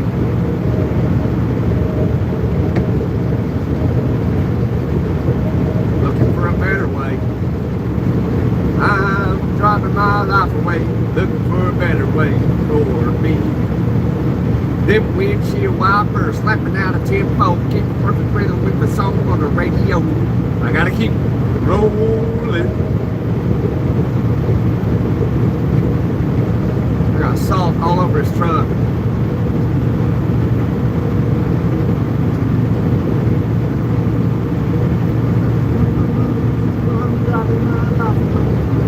Come on, Wiener Wagon.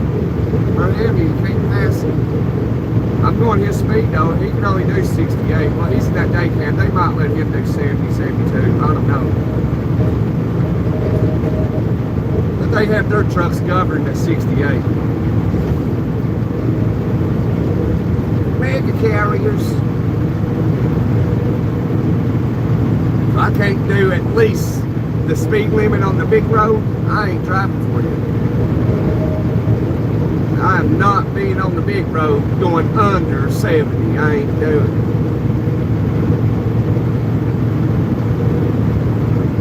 Unless they paid me enough money.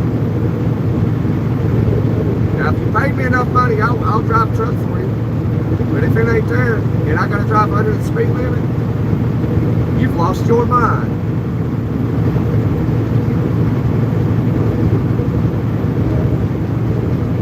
Top of the morning to you, Scott. How's my day going? It's going fantastic. Come on over, Wiener Wagon. Come on over. Come on, dude. Come on. Come on. Goodness gracious, he was looking right at us.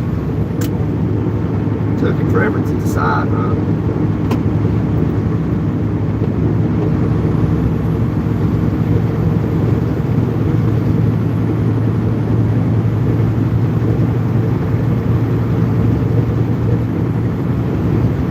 Why am I letting him?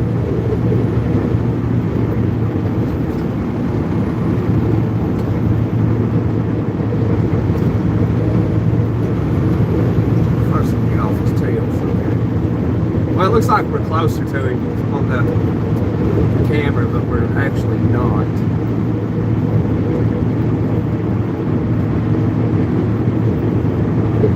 Because the camera's zoomed in.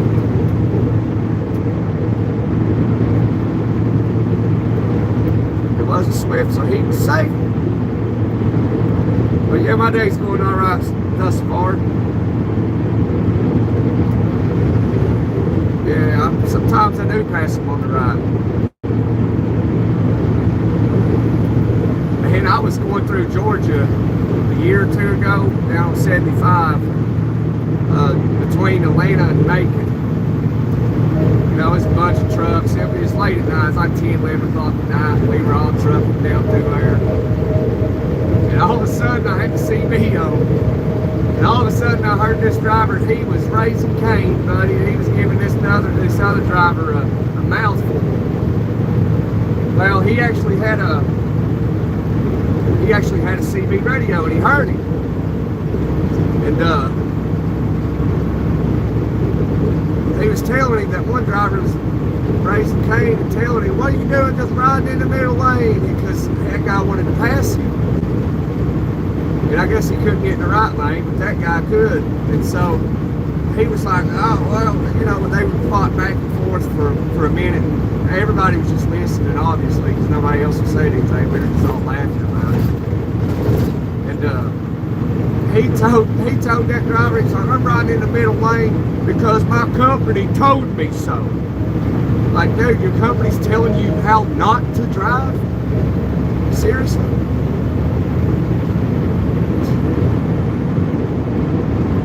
Couldn't believe that. Couldn't believe it.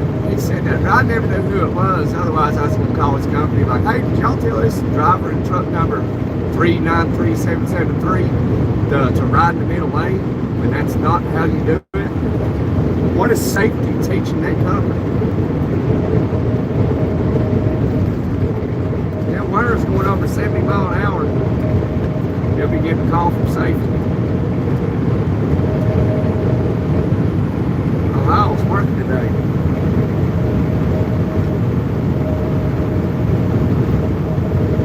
Somebody called him, "Hey, driver, why are you going?" That's a woman. "Driver, why are you going 2 miles an hour over the speed limit? You know your truck can only do 68. Why are you doing 72? Slow it down. You need to come in and talk to safety now." What, are you kidding me?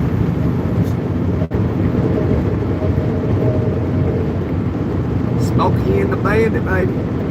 Crazy guy gets it.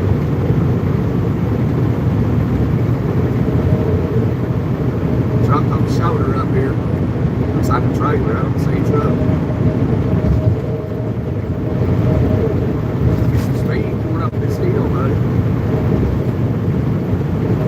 Yeah, I see the mirror now.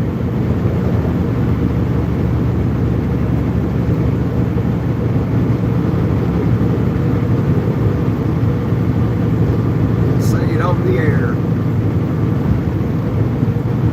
Police.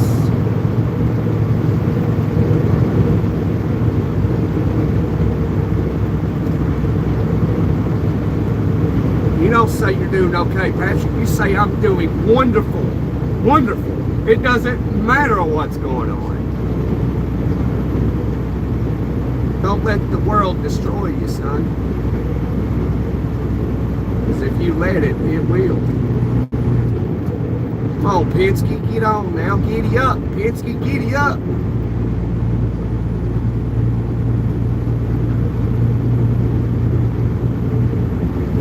And my truck stops at 78. I don't tell everybody that.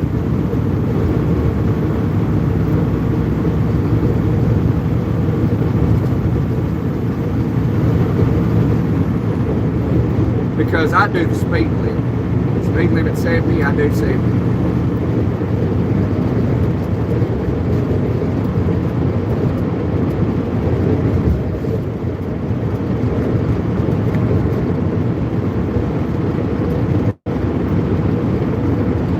But it's an 18 speed. I got an 18 gears and I'm in gear 18 right now, hammering down.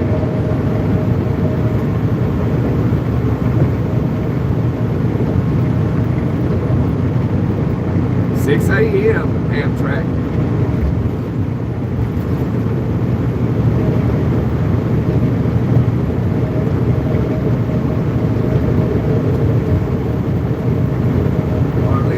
Arlen, hi, Arlen. Good morning to you. Good morning, friends.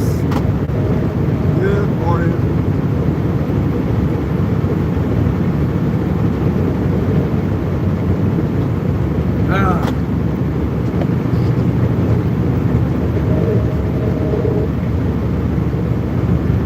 My feet getting cold, turn the heat on my feet.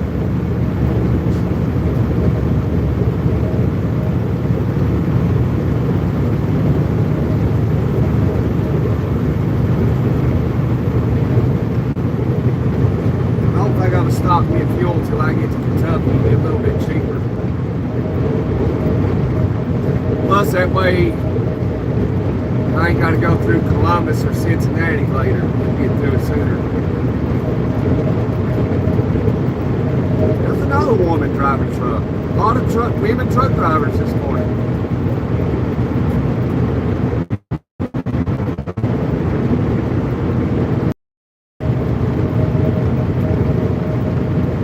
See, if a woman can do it, you can do it too. So don't be intimidated by it.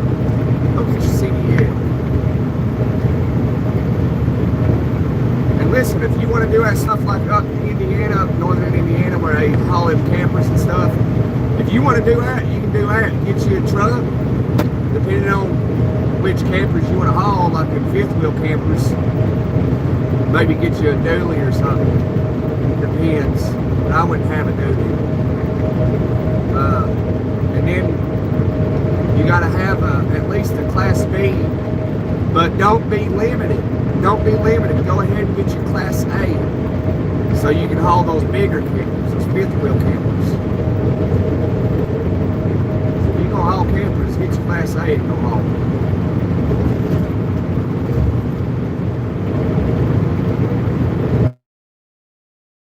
Where you can make the most money. Well, only got a small camper, or only got big campers today. You have to sit at the house. Next week we'll have a camper you can haul. You know what I mean? So don't limit yourself. I mean, at least not in everything.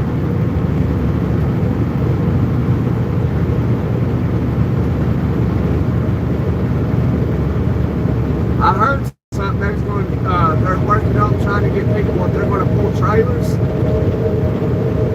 to get their some type of CDL. Because it's wild that these people that can drive these like $275,000 RVs and pull like a 30-foot trailer behind it, and they don't need a Class A CDL for that. That's wild.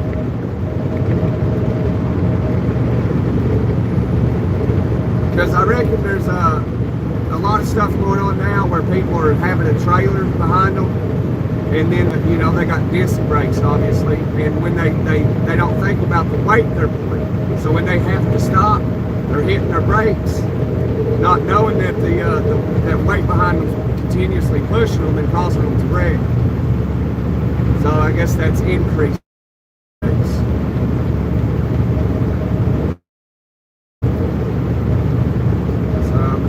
They're trying to figure out, well, how can we educate these people pulling this weight behind their vehicles, because they obviously don't know how that works, because I guess there's an increase in wrecks of people doing that.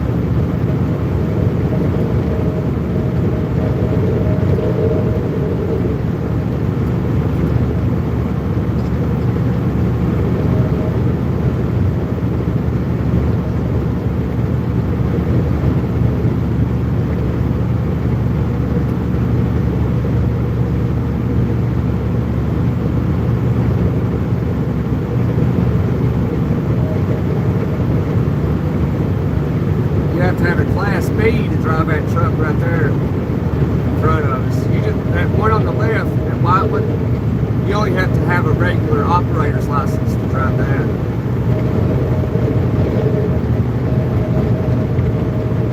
And this truck right here in front of us, you gotta have a Class B CDL.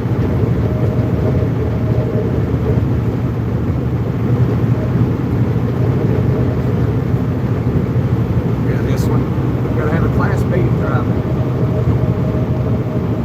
He's got Class B, most likely.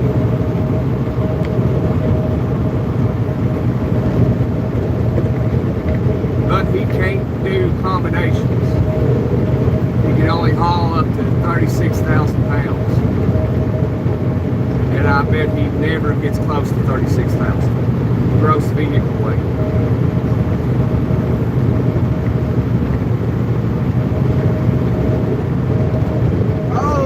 DOT you got GP Transco. Look at that. Look at it.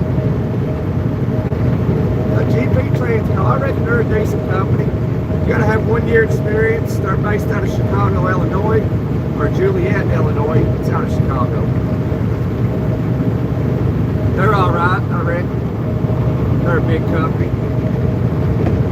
They're not super big, but I mean, they have the rules of the mega carriers. They micromanage, and they want their drivers out on the road like constantly. So if you got a wife, you better be expected to get a divorce, because it's going to happen if you ain't never home, or at least an affair.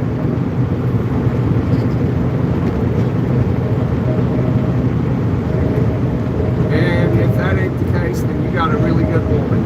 You should be grateful. Treat her like gold. Or vice versa.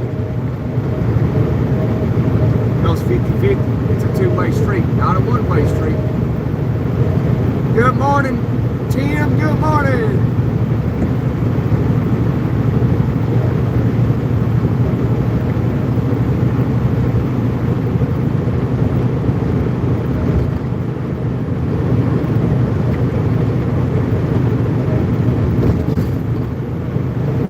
Yeah, if you don't get it in theory, you're definitely going to get it in practice. That is for sure. Guaranteed, Sven.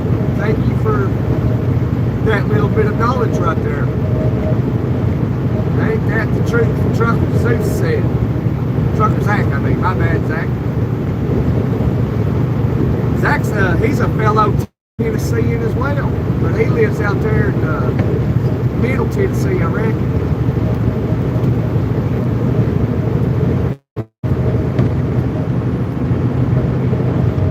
Where you at today, Zach?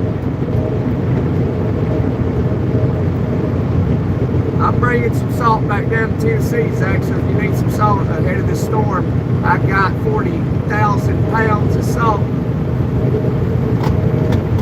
from bringing it out of the salt mine in downtown Cleveland, Ohio, taking it to East Tennessee for my fellow Eastern Tennesseans and my Southeastern Kentuckians and my Southwestern Virginians. This is going back to my town. Well, it ain't my actual hometown, it's just a town down the road from my hometown. That's funny, everybody, like everybody's going to be looking for salt today, tomorrow in my neck of the woods and not even having no idea that I'm bringing it to them. It's wild, ain't it? No idea. They'll just go to the store and buy it, having no clue that I brought it to them. All right, Gunner brought this salt to us. Thank you, Gunner. Never happened.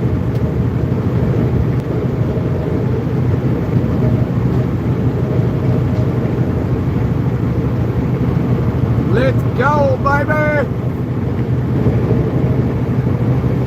On the tollway, Ohio. Me? Oh, you are? Okay, yeah. Oh, okay. You up on 90?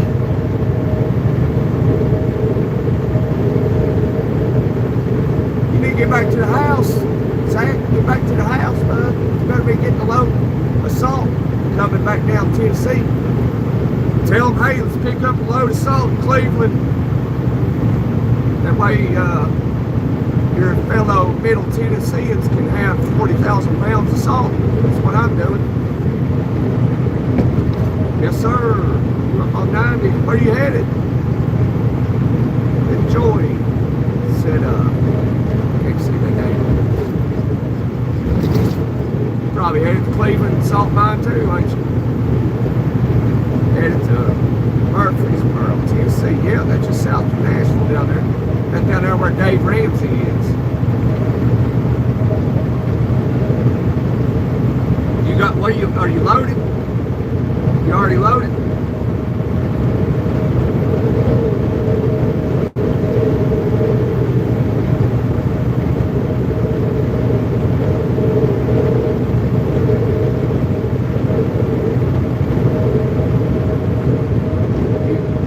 I'm just trying to figure out if you're going to that salt mine like I did.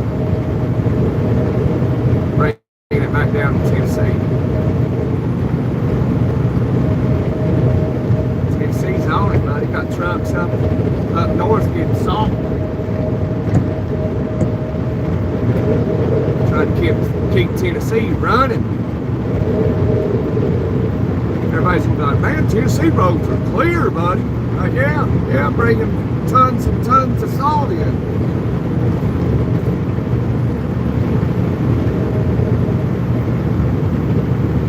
Oh, got food. Okay, that's good. Alright, well, I got the salt. I got the salt bringing into Tennessee, and Trucker Zach's got the food bringing into Tennessee. So Tennessee's going to be ready.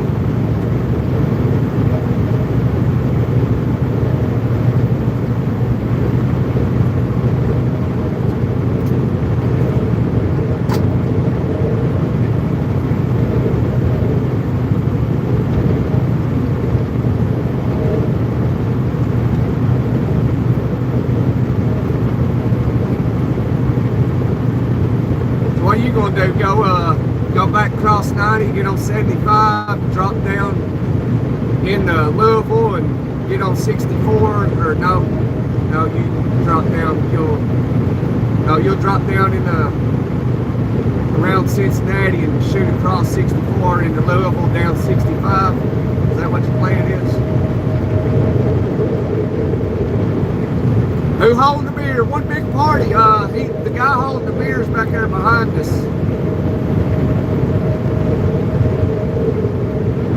He's holding some Anheuser-Busch.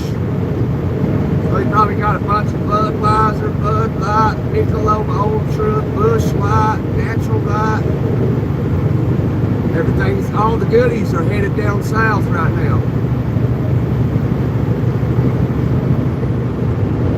I got 40,000 pounds of salt. Trucker Zach's got 45,000 pounds of food. The guy back there's probably got 44,000 pounds of beer.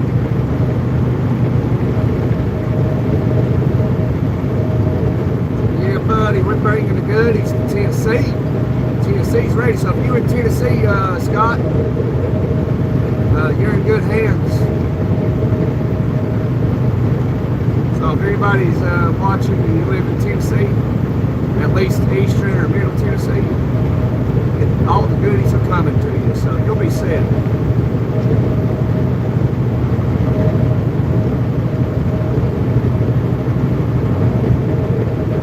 Or if you live in southwestern Virginia or southeastern Kentucky, you'll be fine. We got you covered. We got Tennessee, southeastern Kentucky, and southwestern Virginia ready.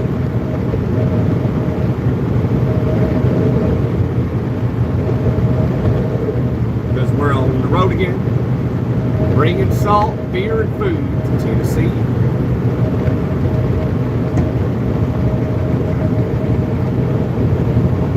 You're on point, laugh out loud, Mike. Zach Brown. Yeah. You can tell I drive a truck, can't you, Zach?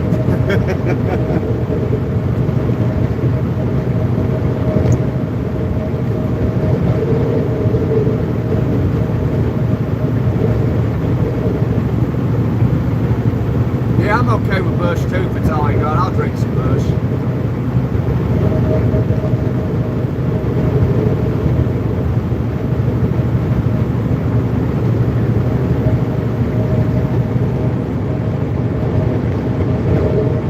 Oh, you're 2.5 hours away from me in Pennsylvania. All right. Yeah, I'm about to come into Columbus, Ohio. I was up in Cleveland, downtown Cleveland at the salt mine. Bunch of salt bring back to Tennessee.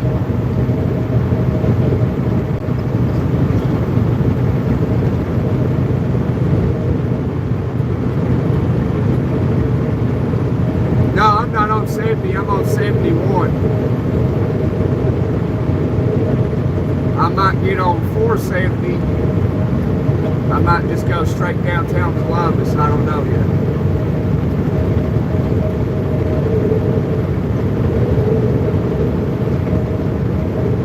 Salt truck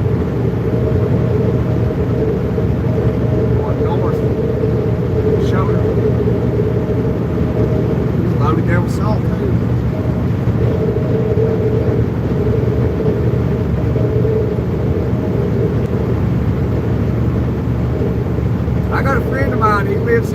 Erie, Pennsylvania.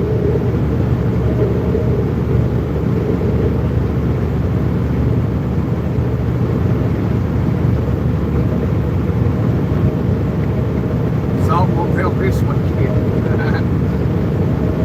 I got some salt in my garage. I bought earlier, I wouldn't say this year, but late last year. Back in November I bought it. I went ahead in November, right when the first cold started to hit, I went ahead and started prepping everything for wintertime.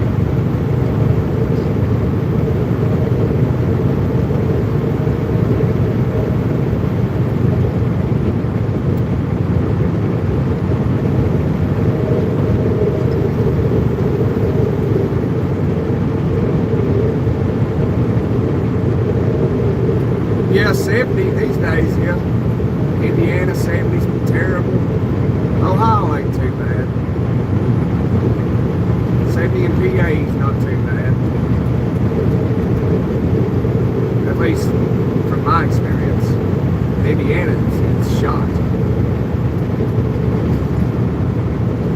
I like running 90 and 80.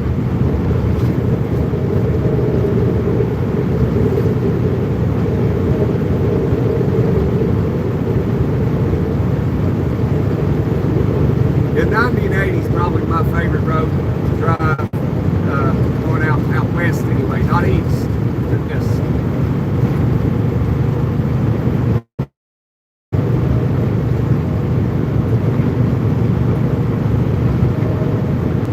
okay. It's okay.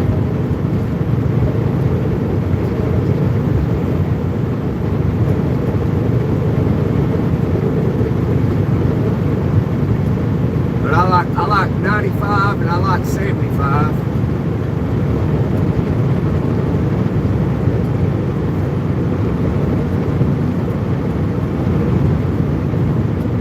'70 was good going through Missouri, but they almost got the entire interstate under construction.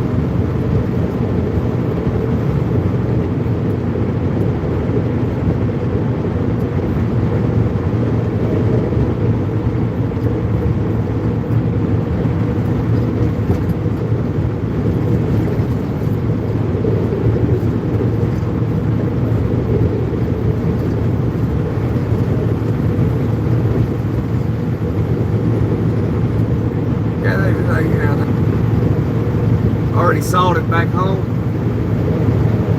They get washed away. Yeah, the trucks and all that just scoots it off to the grass over there. I think they should do it like probably about 30 minutes before it starts, and then do it throughout whatever. Definitely do it after. But I know one thing, that liquid salt's pretty good. When that snowstorm hit out in Missouri, I was out there in it. Missouri was laying down the liquid salt, buddy. It was everywhere. But it done a really good job, man. It kept the road pretty good.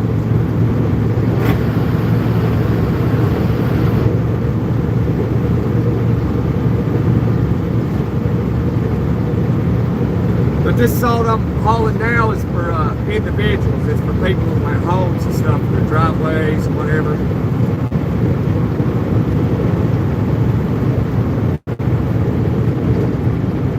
I'm gonna give me a couple more bags.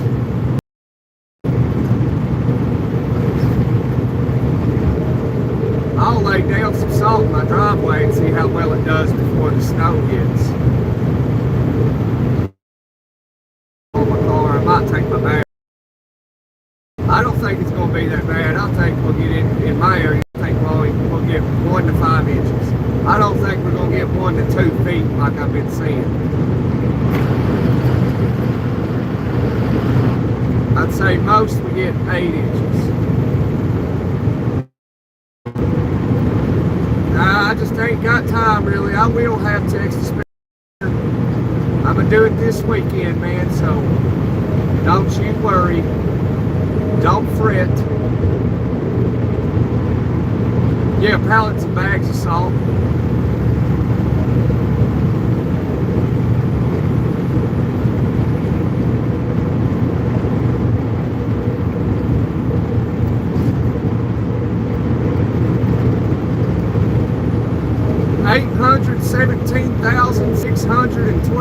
miles.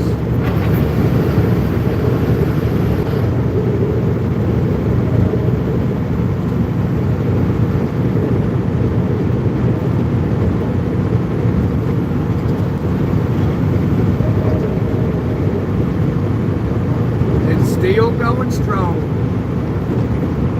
She just broke in.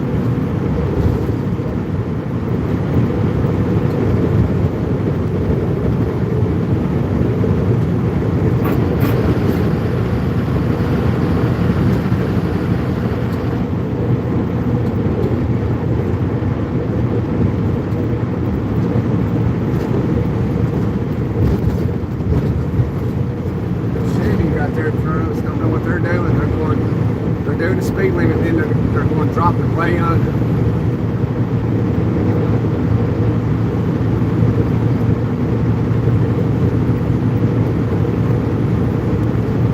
Lexington, they're calling for 9 to 14 inches. In my neck of the woods, they're calling for 1 to 2 feet. But I just don't see that happening. My goodness. This guy in this car right here does not know how to drive. He's going to get in the hammer lane doing 50 miles an hour.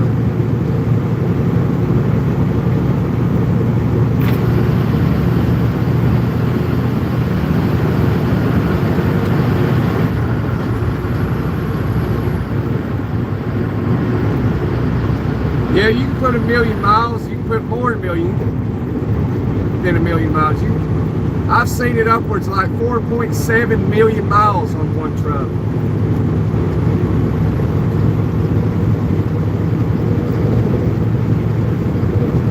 Here's one of the middle lane drivers. My company told me to drive in the middle lane.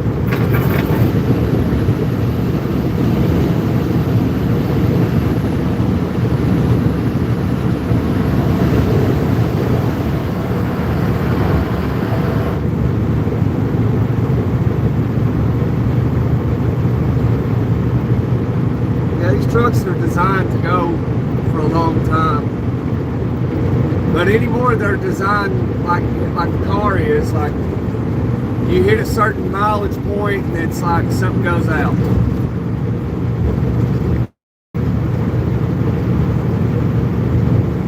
You know, they got it down to a science. You know, that's why when you buy tires, there's a warranty on it. Like some Michelin tires, like 75,000 miles. Well, something's going to happen right after that 75,000 miles. This old man's getting on my nerves, buddy. Going under the damn speed limit.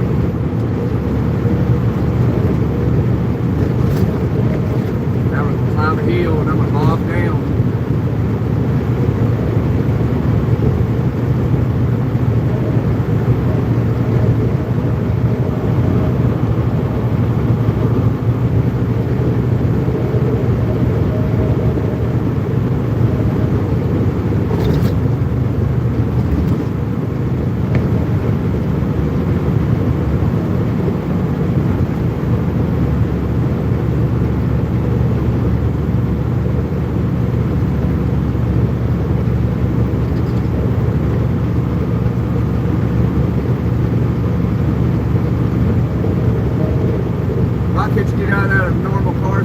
Well, because the engineers,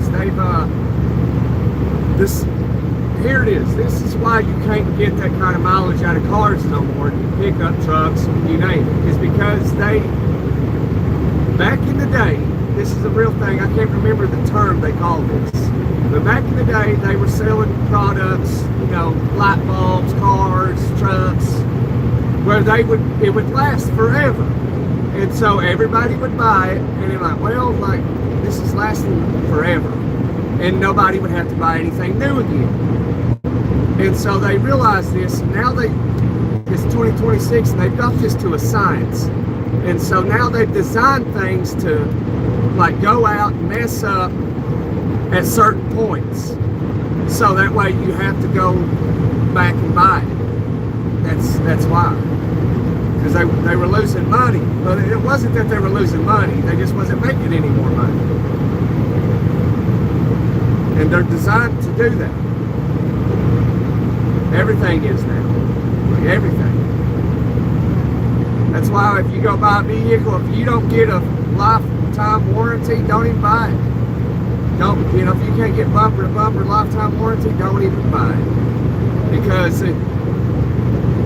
something's gonna mess up right when the warranty expires. Right around, it'll be right after actually. Like say the tires I was telling you about, you can get like Michelin's or Goodyear with a 75,000 mile warranty. Well, the tire's going to be good all the way up to 75,000. Say nothing happens to it. Well, around 82 to 85,000, something happens. Now it's out of warranty. They have it to a science.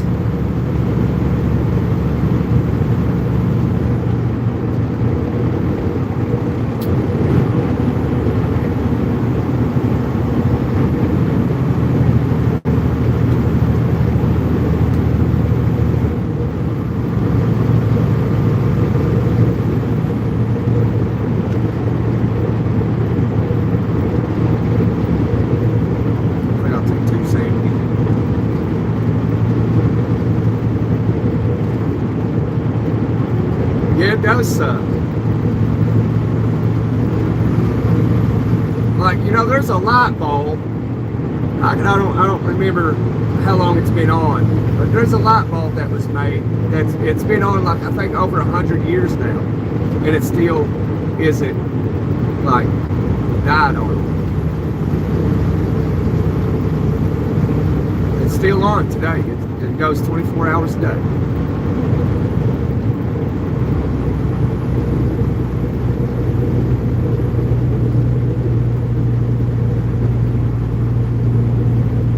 That's right, Sven.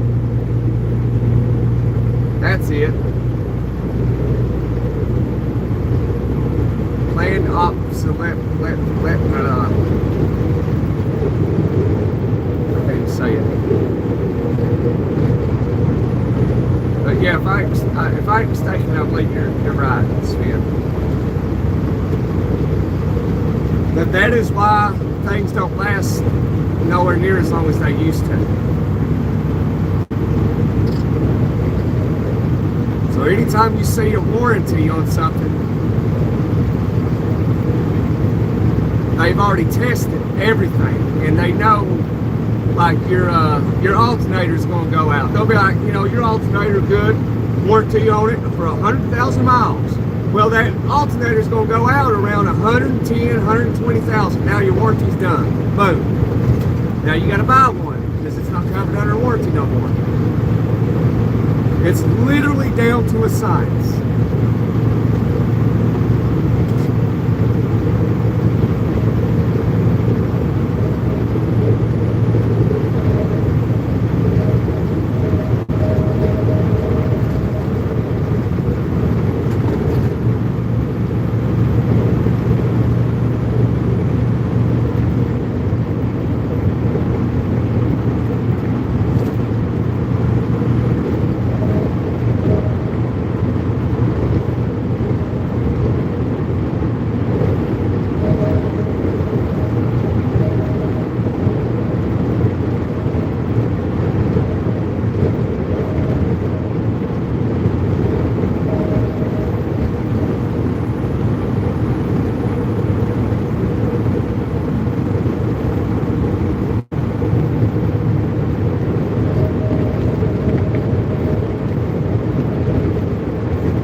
Columbus.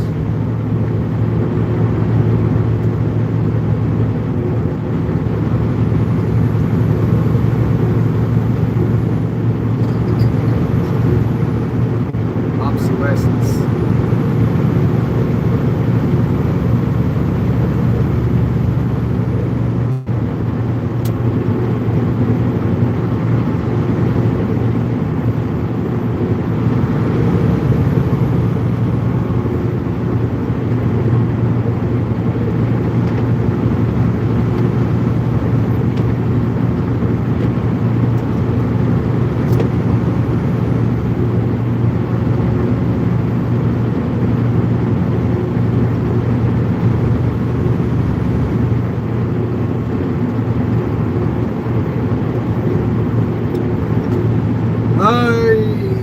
Yeah, maybe. I'll probably go home after this load.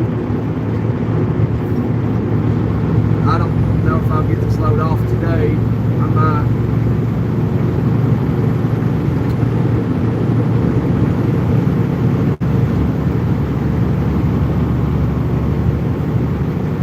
Either way, I'll probably go to the house tonight. Might have to take this load, unload in the morning. Depends on what time I actually get there. So really it depends on Columbus, and now it depends on Cincinnati. Should be fine. Should be fine. It's 9:45. It's Cincinnati about 10:30. Should be fine.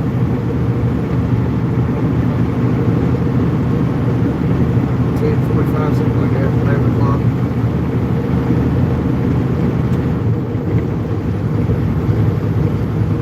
Hi, Cardin. Greetings. What flag is that?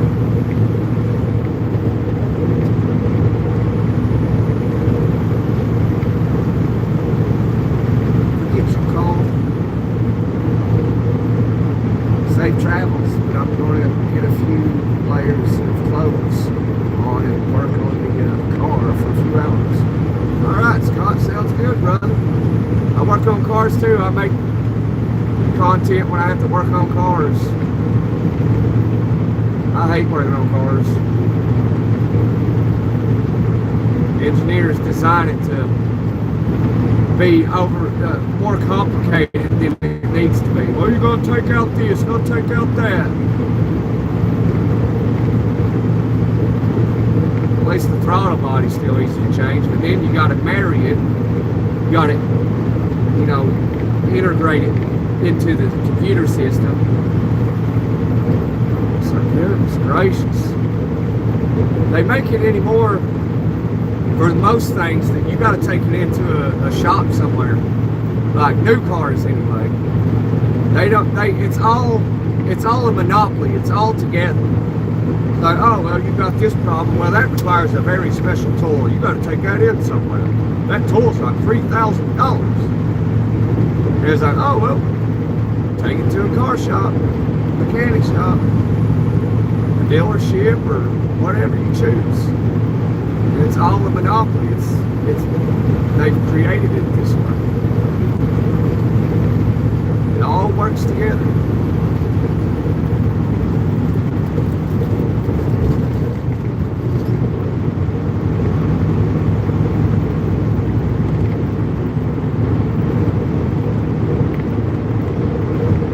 You just got a sailor's tongue.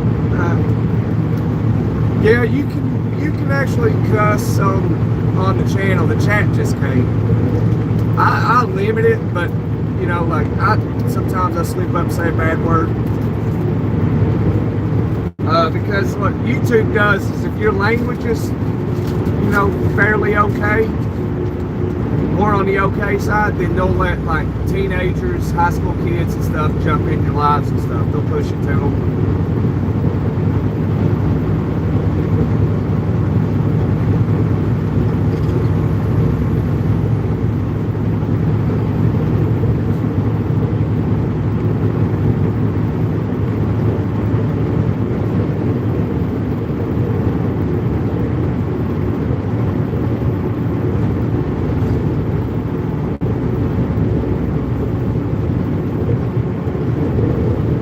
Probably got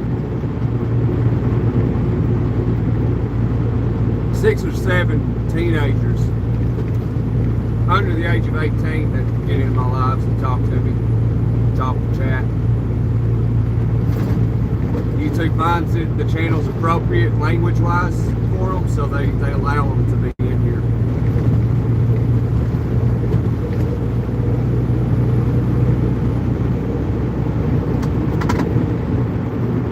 And I don't mind, 13, 14, 15, 16, 17-year-old being in my lives. Because the way I see it is, if there's a 15-year-old in the live, at least I know they're going to be all right on this channel.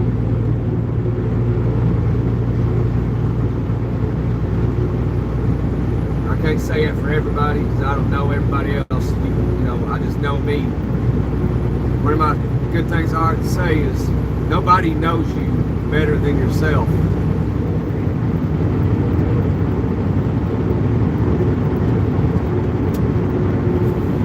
Nobody. Not your son, not your daughter, not your mom, not your dad, not your wife, your husband. Nobody knows you better than yourself.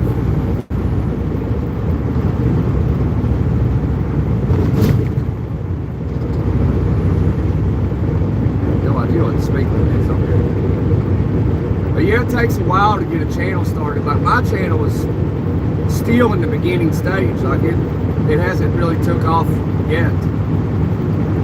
It probably never will. I don't know. I've only been doing it a year now.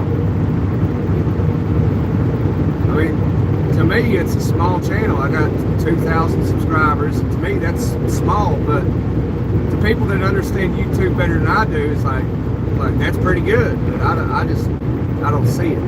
Even though I'm monetized, I don't see it's that good. Like numbers wise.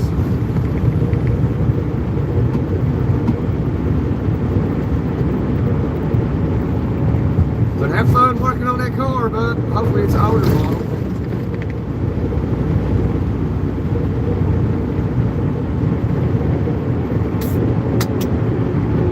I saw a speed limit sign back there and I totally forgot what it was. I just want to do 60. They can go around me.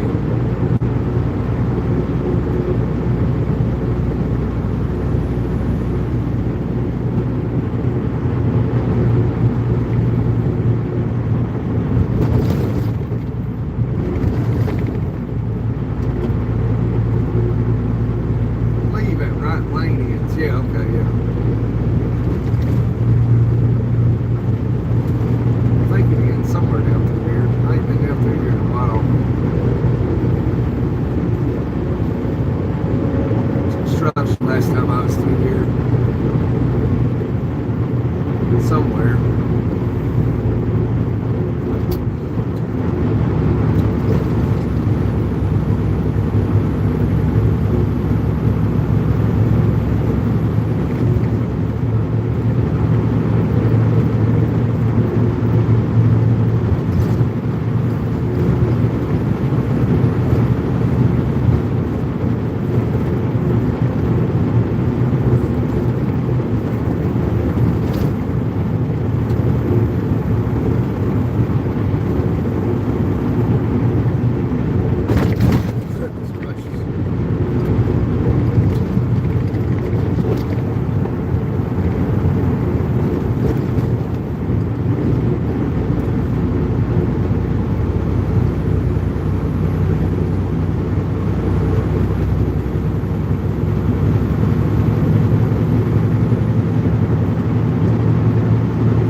on here.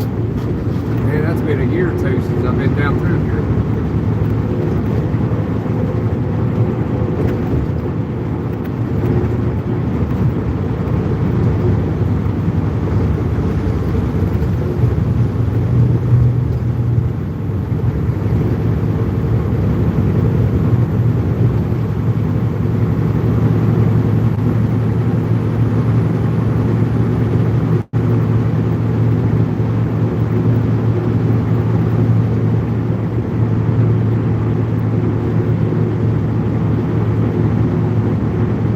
It's even changed. It all looks the same 2 years ago. Wow, it's like they haven't done anything.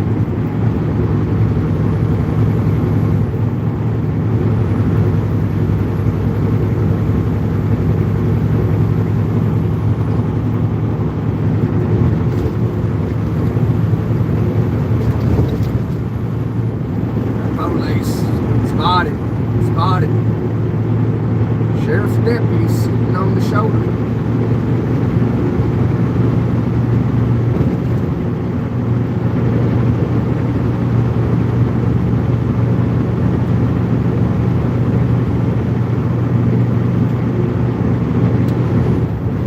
Speed 65. Alright.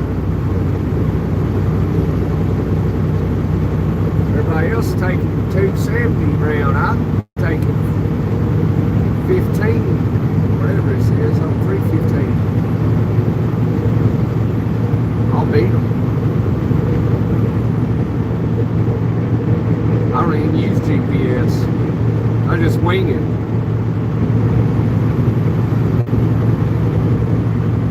I just memorize a lot of places. Shortcuts.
Truck Pete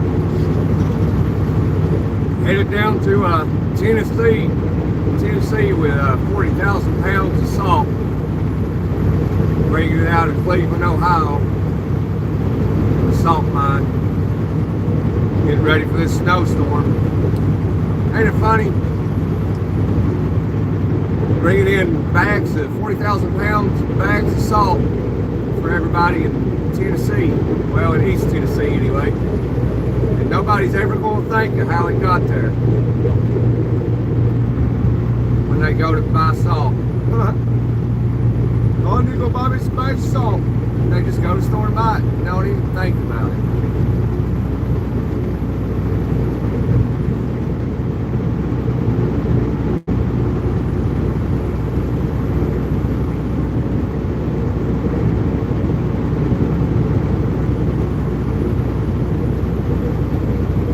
Where you at, Trucker Pete?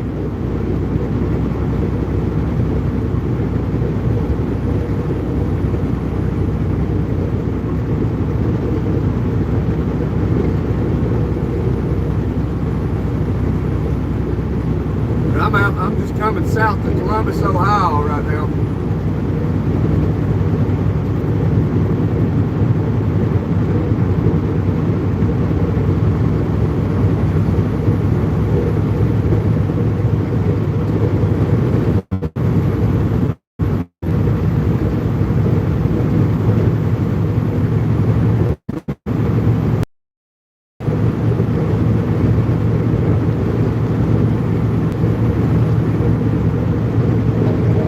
Orientation. What company did you go with? Surely you didn't go with a mega carrier, did you?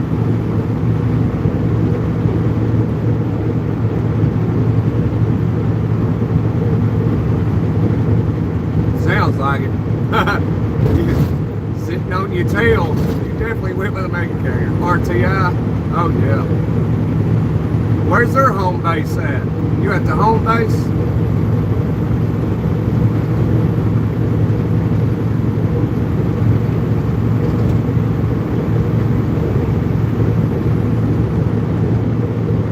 Probably out in PA. I think they got a terminal out in PA.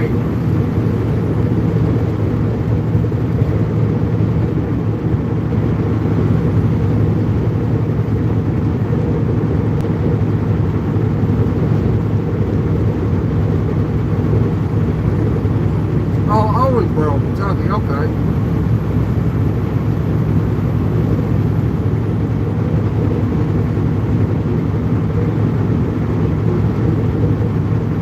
What you gonna be doing there? OTR, dedicated? They probably haul out of a Walmart distribution center around there somewhere.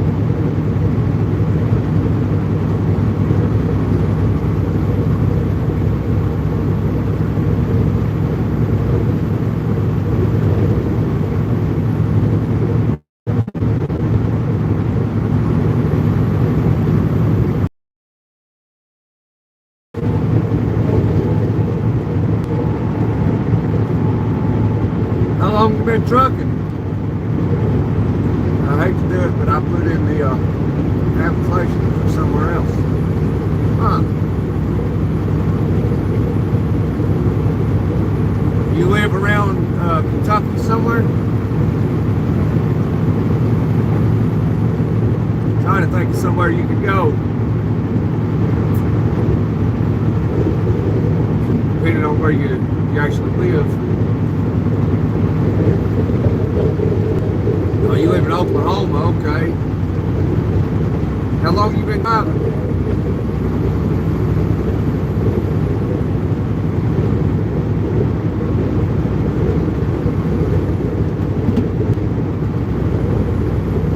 I don't know. Don't really know what's going on out in Oklahoma trucking wise.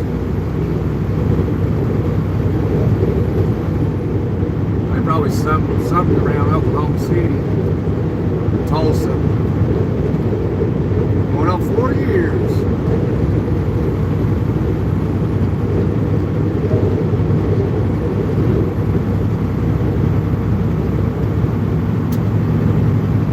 Who'd you start out with?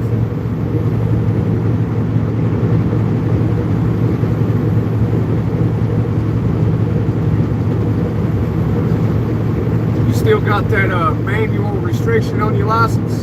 Start out with prime.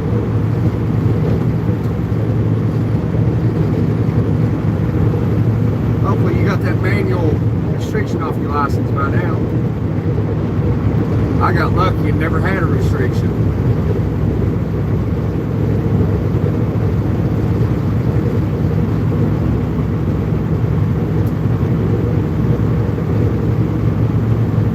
To the Springfield terminal trading on. How long was that trading at Prime?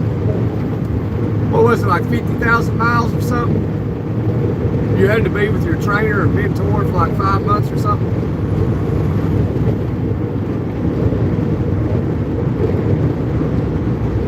They kept adding minister.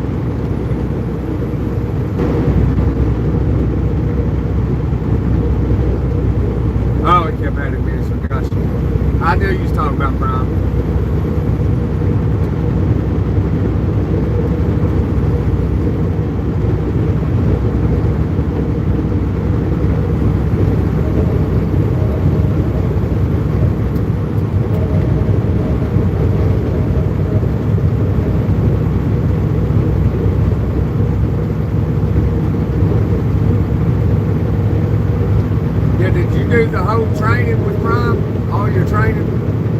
Well, they got a name for that in Prime. I can't remember the name.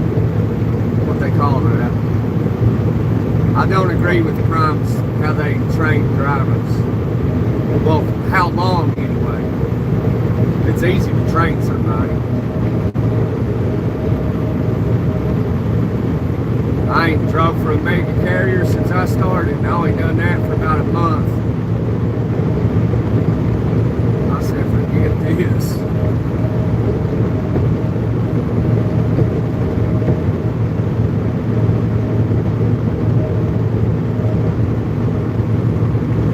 Oh, does your wife have a CDL too? Y'all team driving?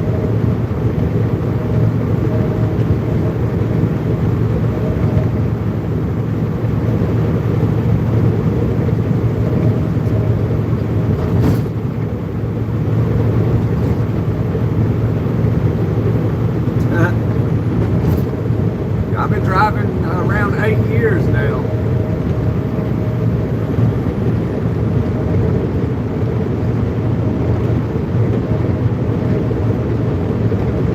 Oh, you wish? Yeah. Down the team drive?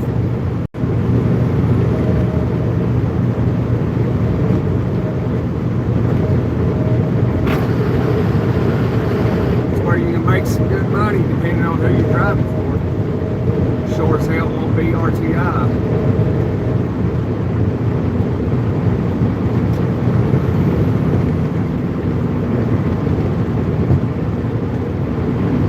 Yeah, you're a solo driver.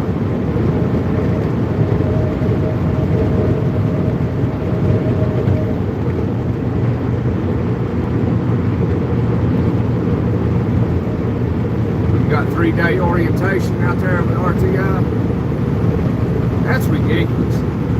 That orientation garbage. Did you, with 4 years experience, you got an RTI. Are you still having to do like a driving and backing test? Surely to God you're not.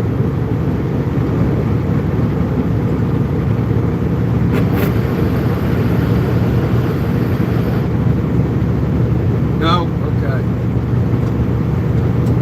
Say, like, man, how long's orientation there?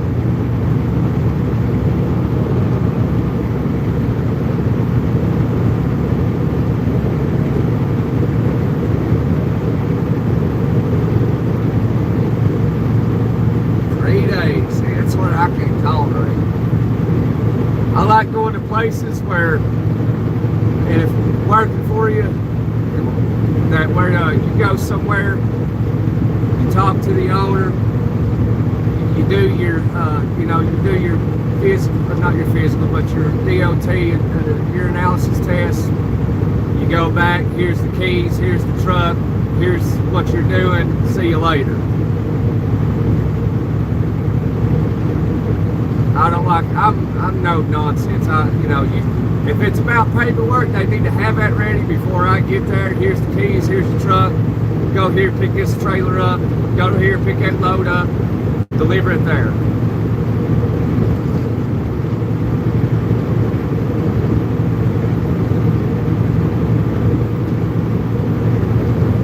They got time for all that nonsense. That's me anyway. That's 3 days I could have made some money. That's why they do it. They're like, oh, well, you're starting Wednesday afternoon, then you're going to be out Thursday, Friday, Saturday, Sunday. Take your 34 hour in the middle of the week, be out 2-3 weeks. Forget that. Rolling, rolling, rolling. Big 10-4, be safe, country boy. I'm a country boy too. Texas. I'm from Tennessee. I just like running. That's me. I don't like to sit in orientation for 3 days. Then hopefully you get a truck when orientation ends. So here's your truck. It's about time.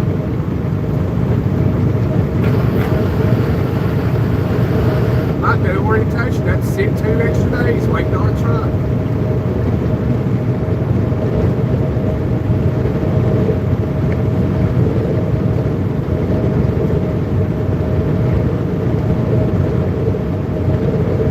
Zach, stay rolling. I do too, Zach. I do too.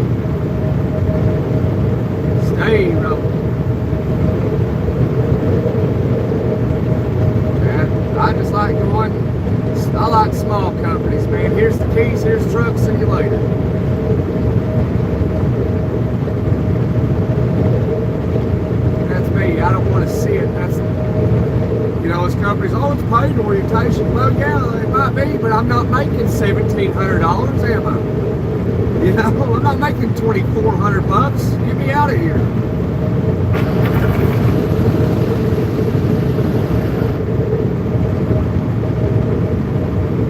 You got to drive 400 miles to get a truck. See, that's ridiculous.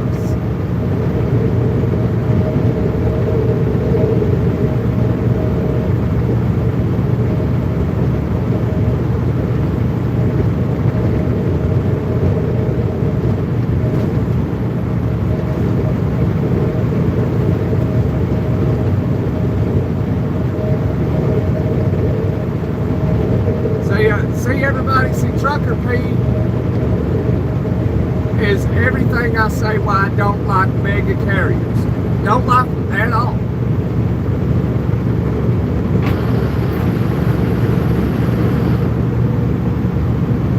See, making him drive 400 miles to get a truck. See, that's ridiculous. That's how they treat the drivers. Oh, you want to go pick it up, jump in this truck with this driver, drive clear across the country, get this abandoned truck, and then it's filthy, destroyed, you got to clean it out, and then drive it to a terminal, sit there for a day. Forget that bunch of noise. Go somewhere like here's the keys, here's the truck, see you later.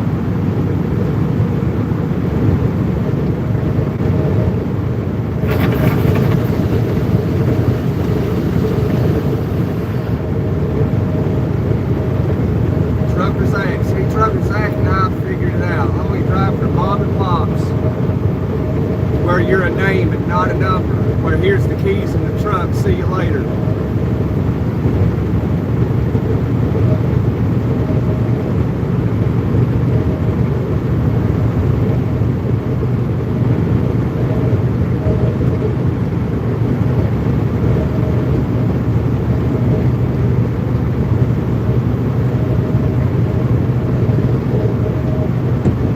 I'd be raising Cain, Trucker P. I'd be upset.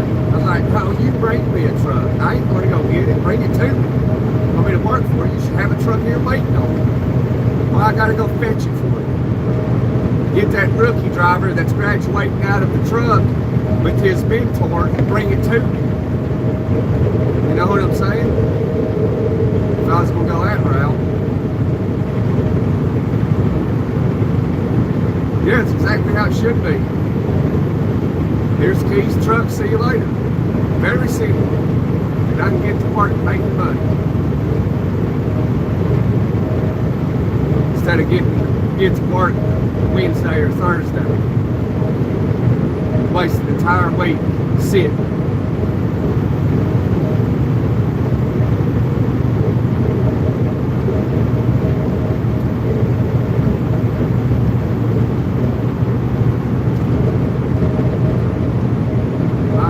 Company was a small company, but they left. But I left them because they paid bi-weekly. Yeah, I won't work bi-weekly either.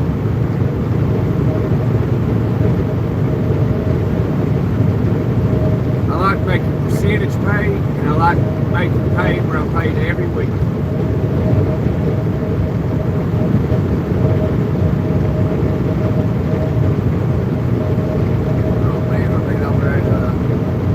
Bungee strap. I saw a hook on it. Hopefully it didn't stick in one of my tires. Find out shortly.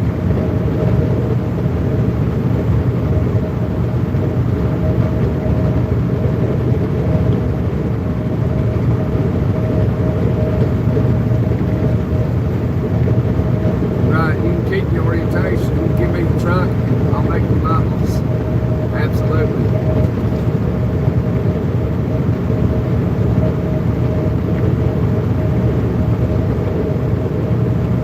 Like all that orientation stuff, if I were to do that, I'd call them like, hey, I'll work for you, but this stuff, orientation, ain't gonna happen.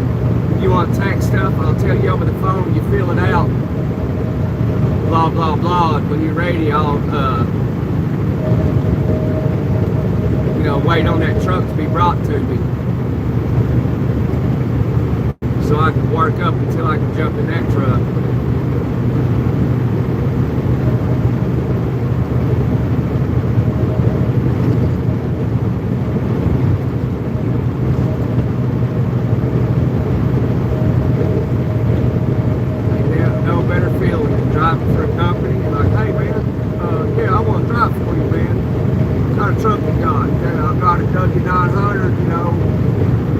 for me, go here, take this piss test, and if you're sure you're going to pass it, just come here, get the keys, and jump in the truck and go. That's what I like. Like, yeah, I'll pass it. Well, come here, go do that. When you get done doing that, come get the keys in the truck and roll. Yes, sir. I'm on it.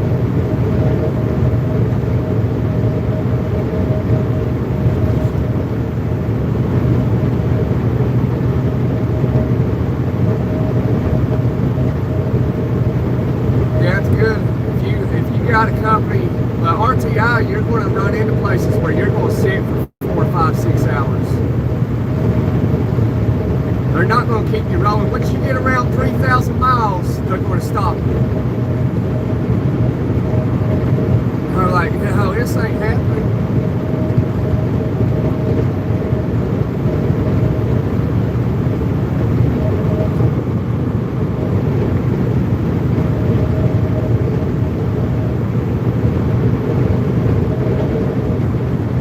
Those nonsense loads. If you got something, Walmart distribution center, you're screwed. Then or a place that's got lumpers, and it's then you got to do that F1 stuff or whatever it's called. Take you places where you got lumpers and can't leave till you go through this process of having to get the check and pay them and. Been there, done that.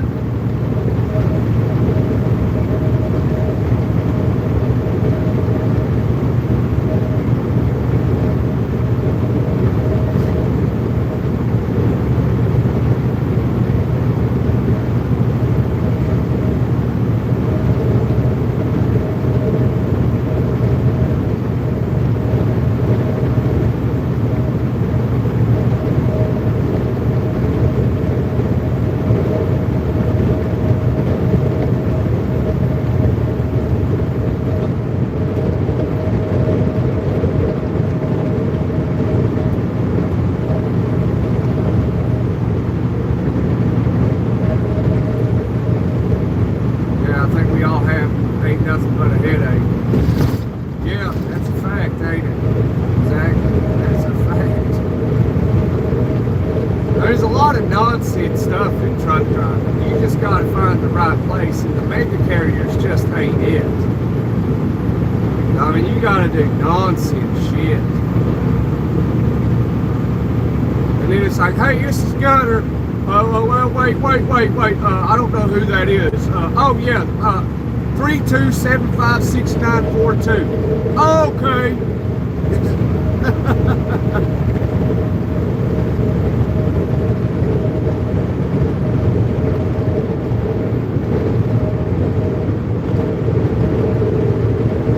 You got mess.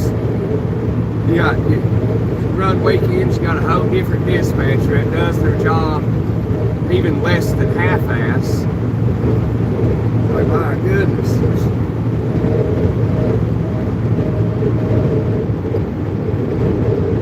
Yeah, the mega carriers are for rookies, absolutely.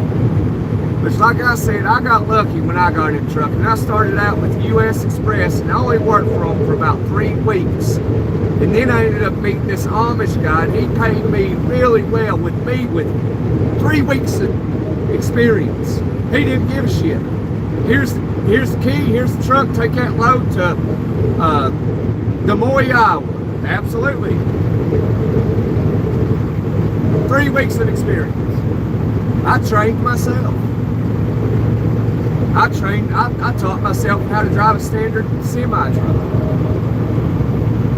I got lucky and they never put a restriction on my license. I got my license in an automatic and I never had a restriction. Then I had a friend of mine had a truck. He called me, he's like, hey Gunner, why don't you, I got another truck, why don't you jump in it for me? I'll pay you real good. And I'm like, all right, I'll do it. He goes, you can even pick your own loads and all that, and you'll have the rate con and everything. I was like, all right, I'll do it. At that time, the economy was doing great. And, you know, that truck was making, on a bad week, that truck was making $10,000 a week. On a good week, it was making upwards of $14,000, and that was every single week. And I made real good money. I was like, all right, man. And it was a 10-speed. I was like, hey, I don't know how to drive it. He said, the best way to do it, man, take the keys and teach yourself how to do it. And that's what I did.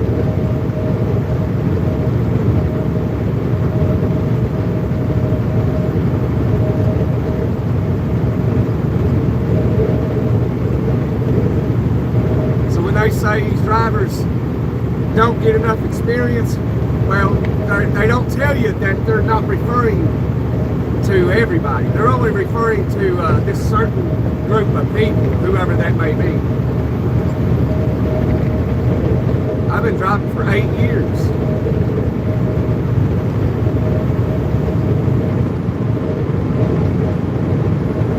You started in a manual?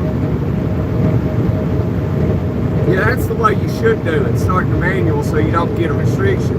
For some reason, I got my license in an automatic, and my home state at the time was Indiana, and they never gave me a restriction on my driver's license. And didn't even know how to drive a standard semi-truck.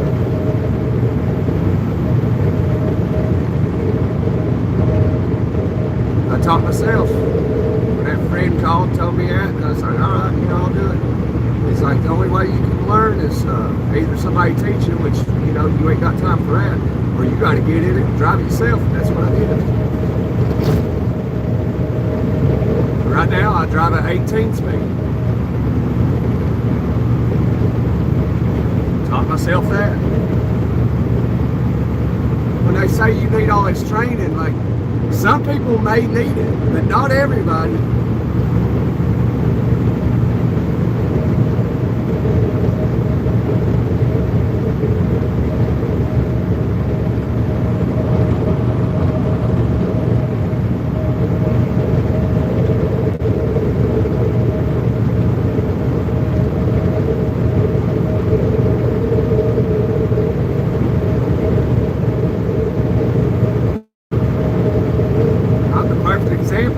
Not everybody needs extreme amounts of training, because I taught myself how to do it.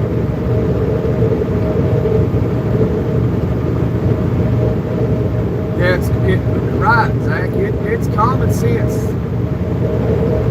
It is really common sense. Like, anybody can drive this truck in this lane, like what I'm doing right now. Anybody listening can drive this truck down this road right here, perfectly fine.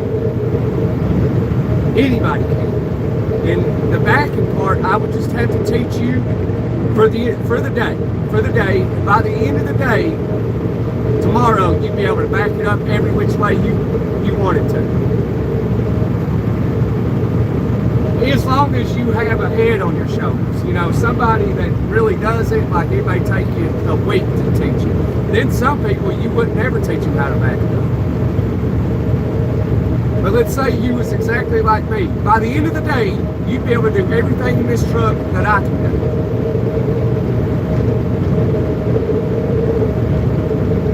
Male or female. If I had you at 6 a.m. to 8 p.m., you'd be able to do everything I can do.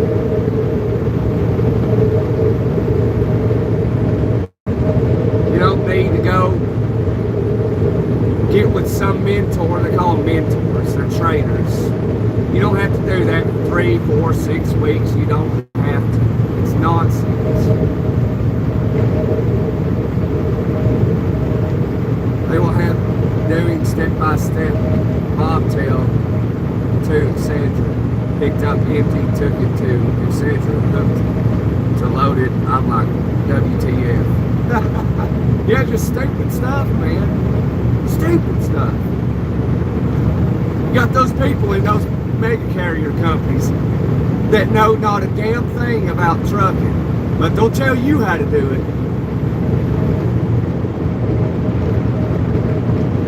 They got the audacity to be like, oh no, boy, you gotta go do this nonsense stuff. Hey, congratulations on your successful orientation. Drive 400 miles to get this truck. No, you go fetch it. You want me to drive for you? You get the truck, bring it to me. I've been in this game long enough. I deserve a little bit more respect than that.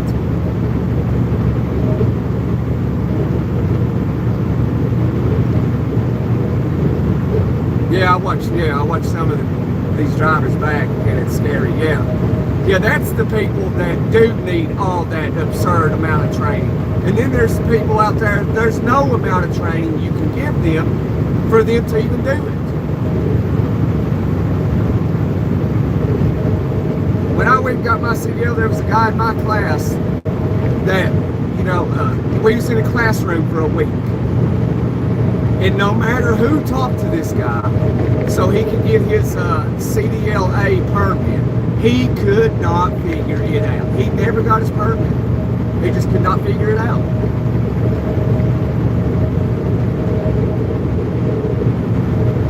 He was the only person in our class. Everybody else got their permit. And there was like 20 of us, 25 of us. He was the only one. And we all felt bad for him because like the answers are all right there. And he just couldn't figure it out.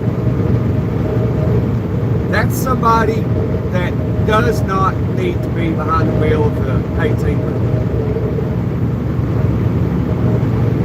Because if you're trying to study for to get your CDL and the answers are all in the book to pass all the questions, and he just couldn't figure it out. I hope he's not behind the wheel of a truck today. I mean, he was a good guy though, he just couldn't figure it out.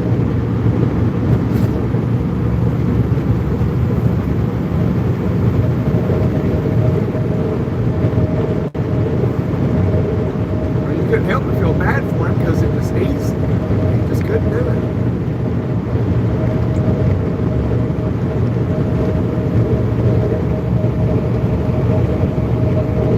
I have high blood pressure since I got angry. Why'd you get angry, Tiger? I was passing a sweet driver and he was watching the video while driving. Dude. There was I won't say what company he was working for. There was this driver that he was driving down the road watching a movie on his phone or something. I think it was his phone, yeah. Had it up on the where the speedometer and all that is. Gets pulled over. I think this was in South Carolina. Gets pulled over while the movie's still playing. And the DOT officer asked him, hey, was you driving down the road watching that? Because it was still playing. And he said, yeah. So he got a big ticket, like $5,000 ticket to him and the company. He got fired.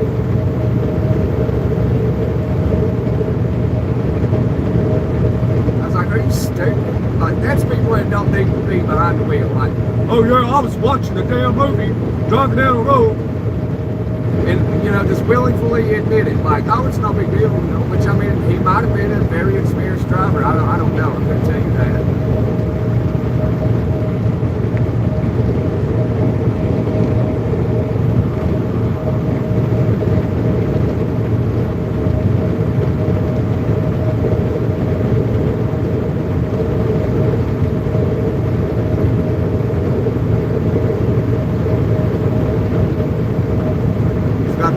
He's only been here 2 weeks. Yeah, like some people don't need a lot of training, but they make it sound more difficult than it really is. And why they do that, I don't know. I have no idea. It's not that hard.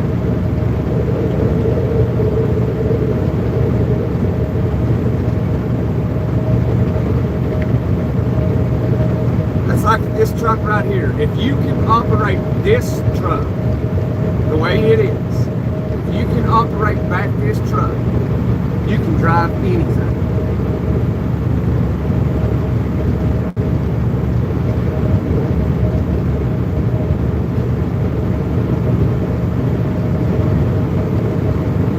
There's an 8-foot gap from the back of my tractor to the front of my trailer.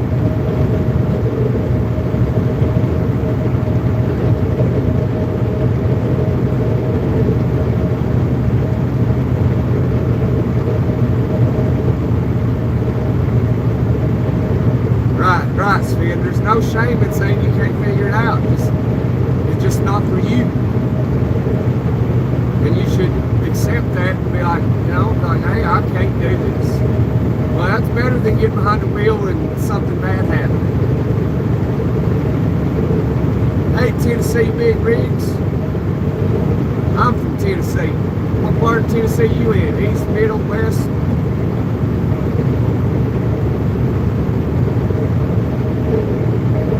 Matter of fact, I'm bringing in 40,000 pounds of salt to Tennessee.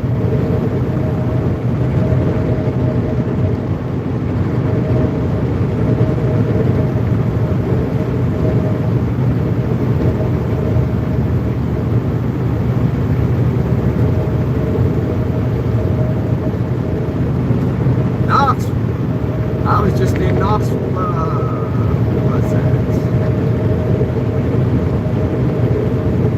Tuesday night. I'm just from north of Knoxville. Up in Harrigan.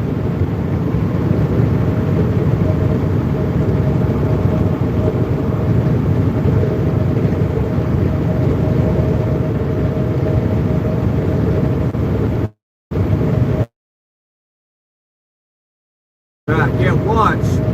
Now, I'm okay for people listening,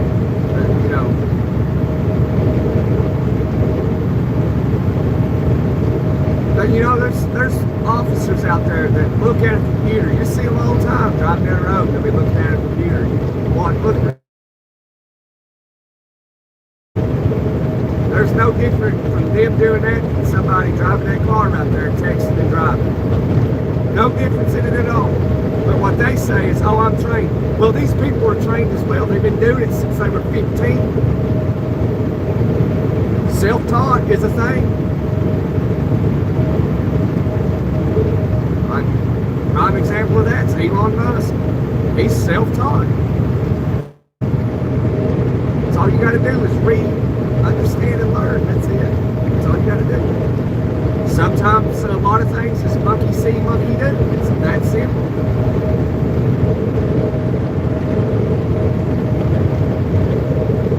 Yeah. You drive a truck down there? Tennessee Big Rigs.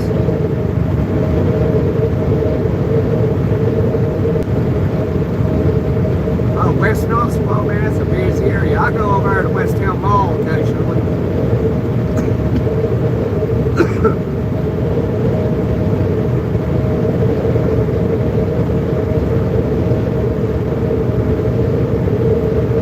When I go to the movie theaters, I'll mainly go to the West Town Mall to that movie theater. I like that movie theater. Sometimes I go to Morristown. Little Mexico. That's what we've always called it.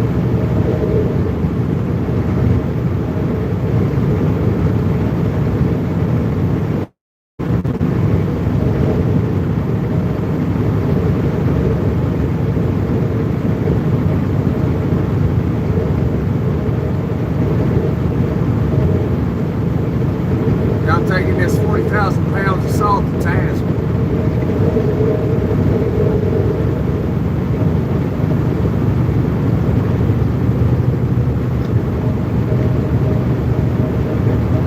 I'm sure some of it will probably end up in K-Town.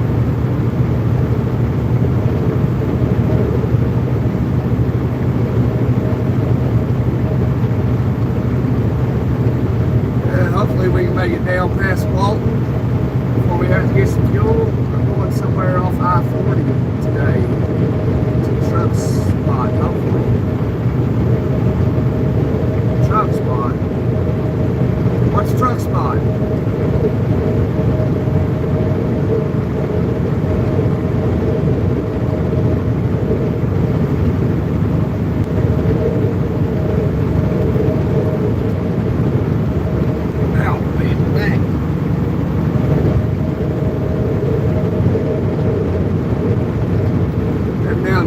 Gust of wind.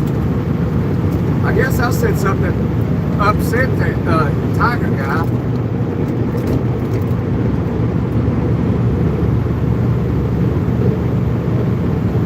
I guess because I said that not everybody needs extreme amounts of training. Piss them off. The truth is the truth. You can't get upset about the truth.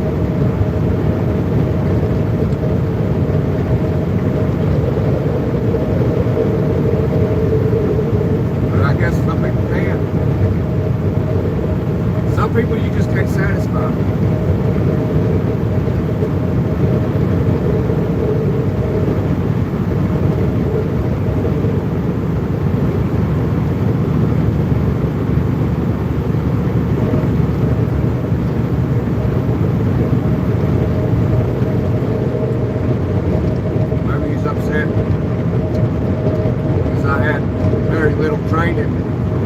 Doing it on my own. Learned myself.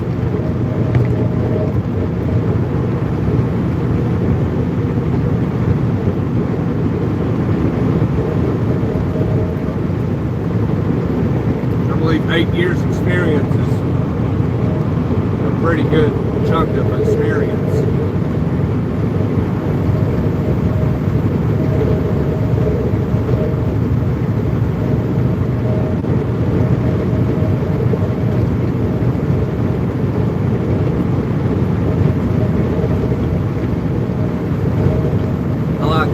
That allows me to fix something like a fuel filter if I need to.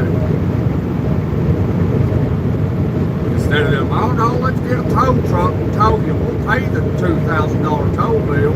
You're crazy. Change the fuel filter in 5 minutes. No, don't do that. That's a liability.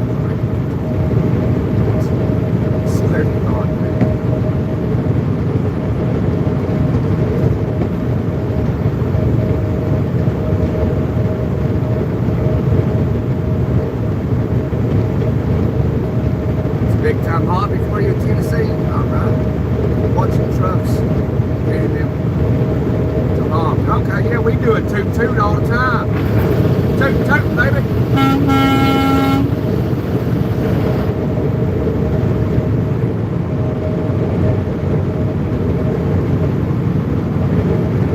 I went and got my call and got in the truck.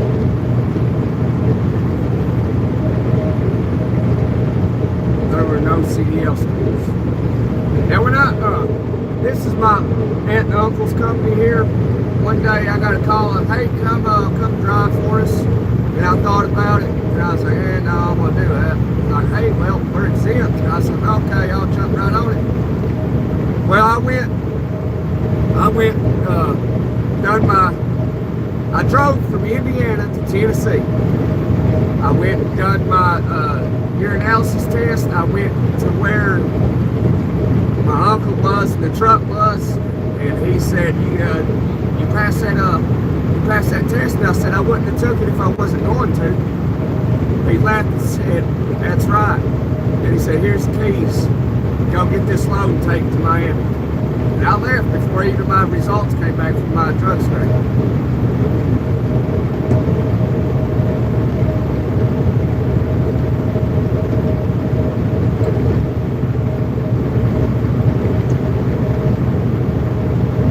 That's the type of places I like to work for.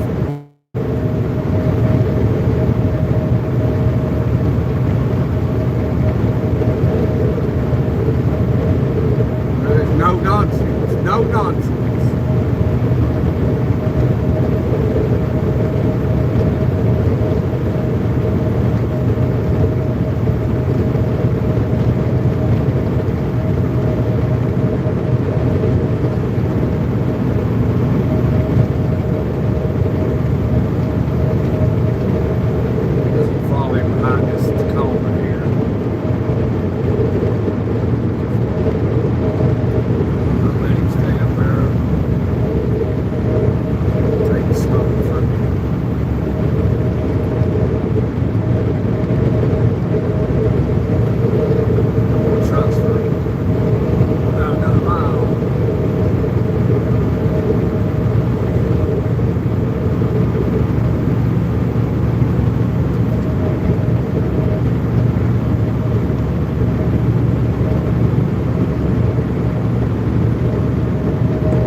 way it is in Germany.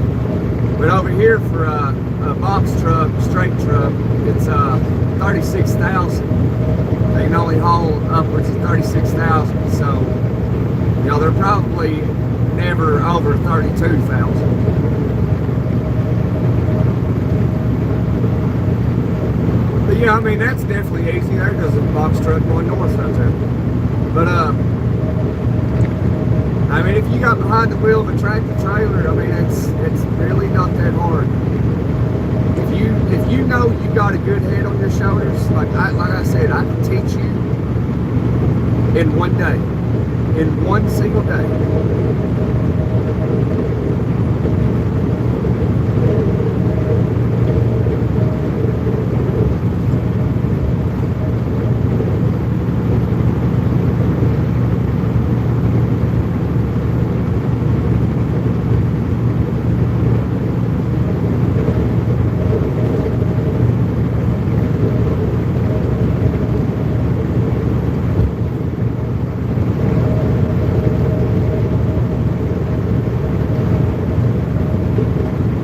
Drove into a ditch and made it out without a record.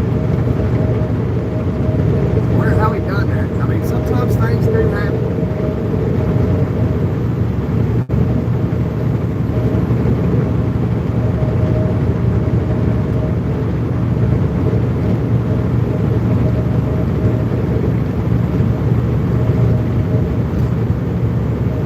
These cars are a little bit slower. I got the cruise set.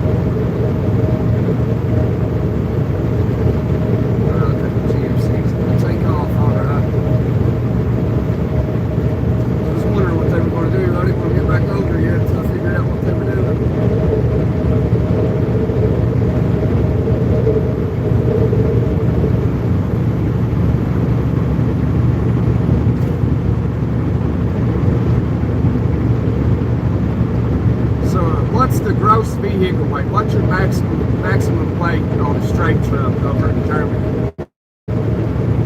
I'd say it's probably about the same, maybe. Here, I'd say close to it. It's 36,000 here.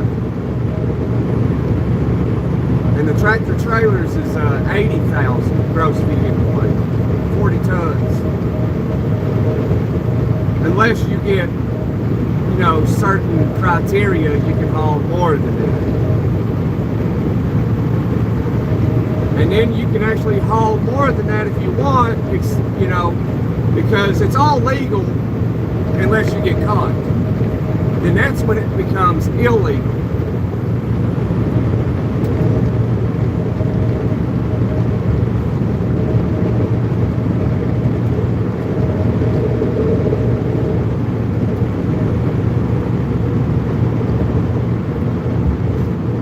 I mean, if you drive a truck, it's a matter of time you're going to be overweight. It's just the way it is. It can't be legal 24/7 unless you're just one of those pansies. Like, oh my God, I'm 81.5. I better take it back. I swear. Well, I'm 80,100. I'm overweight. To get the work itself out, I gotta take it back.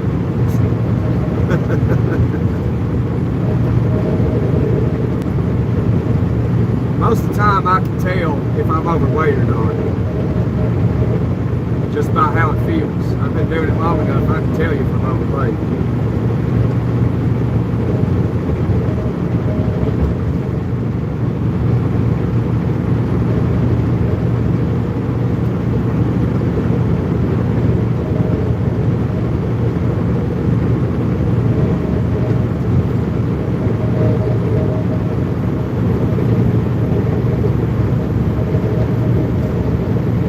Zach did the same thing. He's hauling food, so he's pulling a reefer. So I know he's overweight a lot of times. Where he's right there at it. He'd be out there sliding his tandem, sliding his fifth wheel, all kinds of stuff.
if you desire congratulations and a well done and a pat on your back, well done,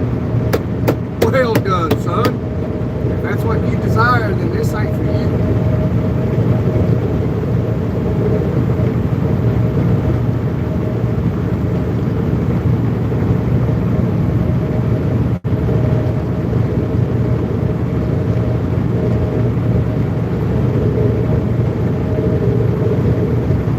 Dark is getting on.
And give that subscribe button a left hook and a right uppercut and lay it the subscribe button right on its back.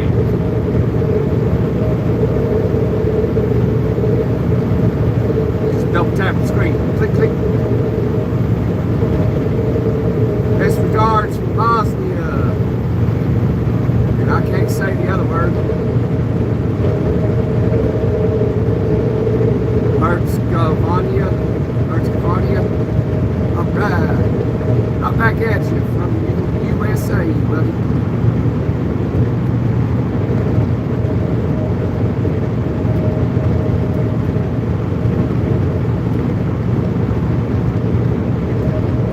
Good morning, Bosnia.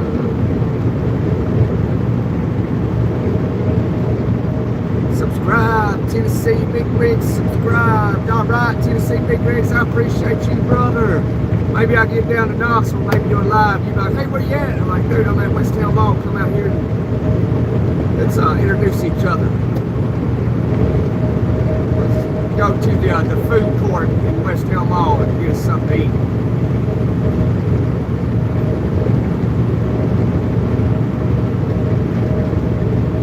Appreciate your subscription and everybody else's. Hopefully everybody jumped in did, but I highly doubt it.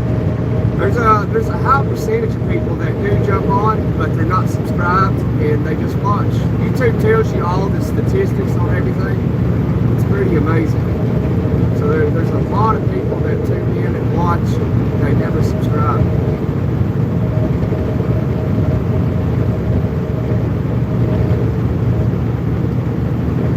But it's all good. It's all good in the neighborhood. All right. Yeah, I've only met one subscriber, Tennessee. That was down in Miami, Florida. Dude brought me some food. Thought it was pretty cool. It's the only subscriber I've ever met.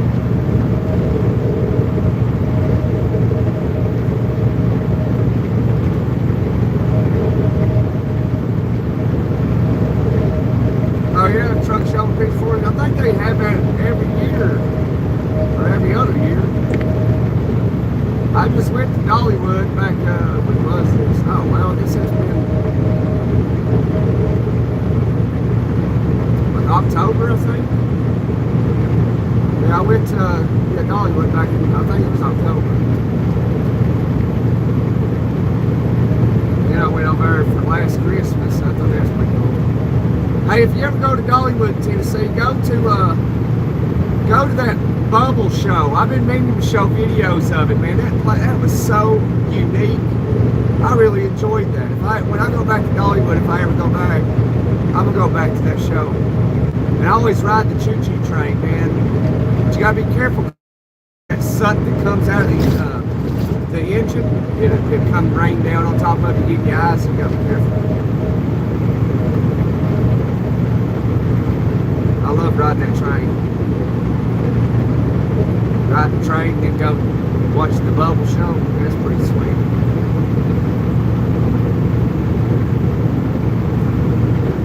I'll have to show some videos of that bubble show I'm talking about. I've been meaning to forever, and I just ain't done it yet. There's just so much going on, and then I forget, because I'm overwhelmed with activities. So, I got my own chickens and stuff. Stay busy doing that, fixing stuff.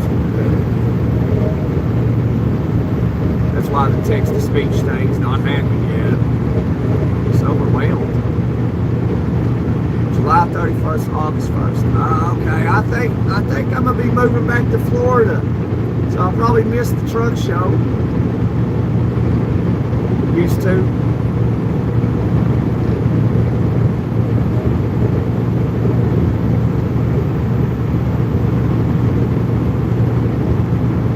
Oh, the one they used to have every year moved up to Bristol. Okay.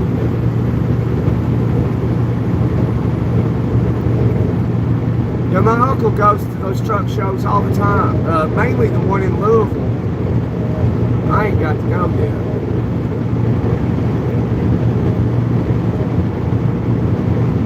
And my aunt does the rodeos.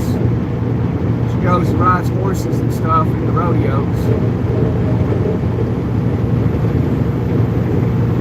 She wins too.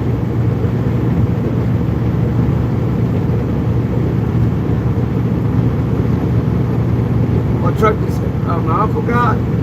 He's the owner of this company. We have a lot of W900s mainly, like 17 or 18 trucks. There's a couple of there's like 2 T680s. There's a couple of 800s. It's all Kenworth. There's 2 Peterbilts. There's this nice red Peterbilt. Man, that thing's nice. I wish I had it. I like Peterbilts more than these Kenworths.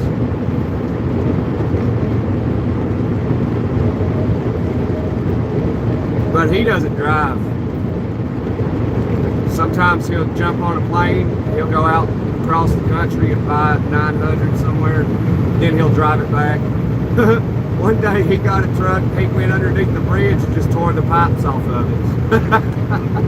But he can do that,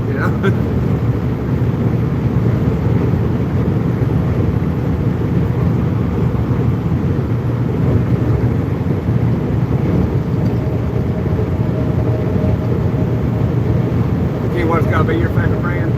Yeah, they take some of these trucks and put them in truck shows sometimes. They just go have a good time. I don't.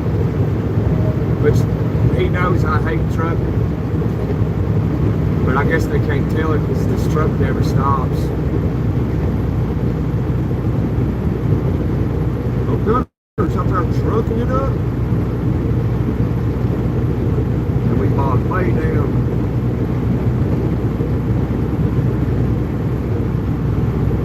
Yeah, they go to Louisville a lot. They put some of these trucks in the truck shows. They used to put my old truck in a truck show. It was nice, man. Then we ended up selling it. Car, it's not my duty to let you on, so you better hit the gas. There you go, Volkswagen, there you go. Plus, I can't get over 40 no way. Not trying to be an a-hole, but couldn't do anything. I just want to say anything to hit my brakes, so you better hit the gas.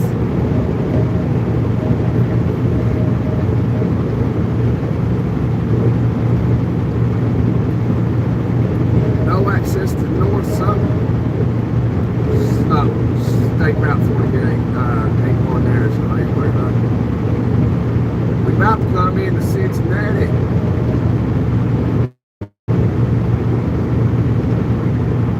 Jeff said hi. Hey Jeff, sorry about that. I didn't see you there.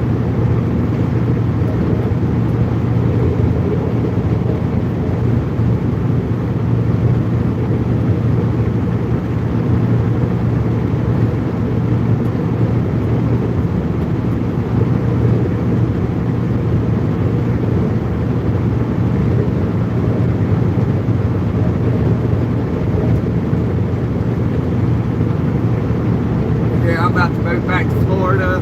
I ain't told nobody yet, but when I was living in Florida last time, I continued to work here, but I ain't doing it this time. So we're going to be going somewhere. So if anybody's listening in Florida and you got trucks and you're no nonsense, send me an email, because I'm about to be a free agent. When, I don't know. It could be any week. But it probably ain't gonna be this month. But it ain't gonna be no later than June. I know that.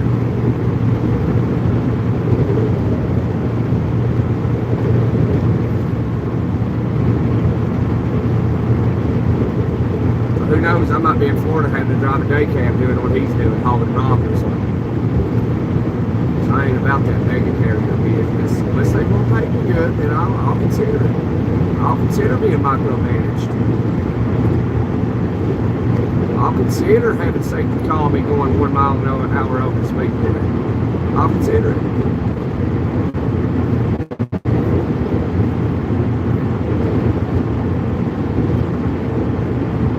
I saw some hillbilly Ford hot shot yesterday with a sleeper. Yeah, buddy, yeah, that's how you do it. Hot shot, you gotta have a sleeper on it. Originally a van, but with a pickup body. And added on it with some homemade sleeper box. On the road again? Yeah, I've seen that before in Tennessee. I've seen stuff like that. Yeah, because in order to sleep in the truck, DOT's got it where like you have to like modify it, put a sleeper on it, some type of bed on it. Some sleeper. Otherwise, they gotta stay in hotels. But even if I didn't have a sleeper on my pickup truck, I'd still sleep in the back seat. I don't care. I'm no nonsense. I get stupid. You know, it's a DOT violation if your bed ain't made. So always make your beds.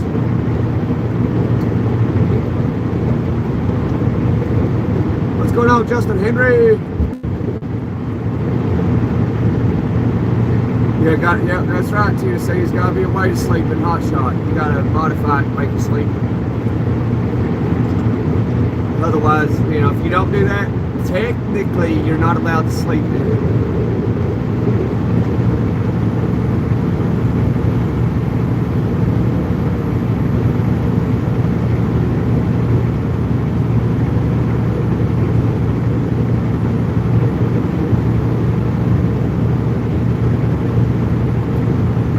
Transcode. We just saw northbound DOT, Ohio DOT, got GP Transcode right there. That's been about 50 miles back, so 100 miles back. See how fast GP Transcode can go.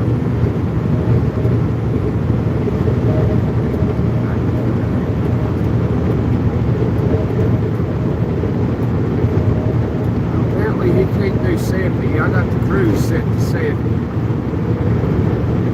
So he's slowing down. I ain't about to slow down that far.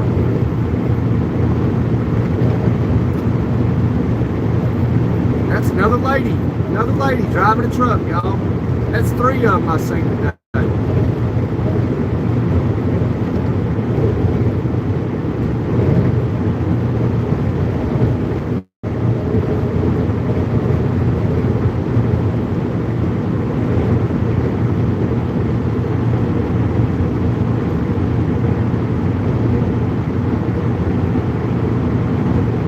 24-hour service design installation.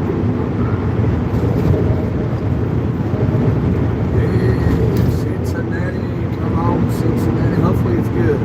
y'all think is going to be hit or what?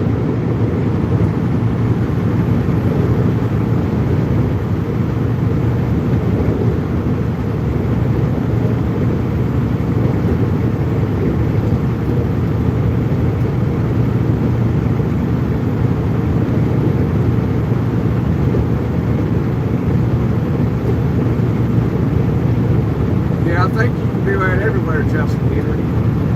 That's how they want it, how DOT wants it if you're going to sleep in the truck. They want a sleeper in it. So that's what a lot of them are doing, is taking this back of it out. I've seen some of it like homemade done. And it'd not be too bad, but obviously it looks like crap. But as long as it passes DOT, meets all the regulations, it's perfectly fine. I wouldn't worry about looks so much. I think a lot of people are more concerned with what looks good to the public eye than, you know, what really counts. Like, I'm one of those people, like, I don't give a shit if you look at it like, oh, that's ugly. Like, I don't care. It has nothing to do with what I think you think of it. I think that's just ignorant. I'm gonna sit right here. I'll leave and drop the speed. Freaking JR shoot. Just believe society's too concerned with what people think about their stuff.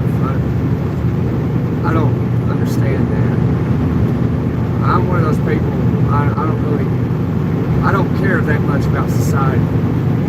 Get a phone call.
I'm back.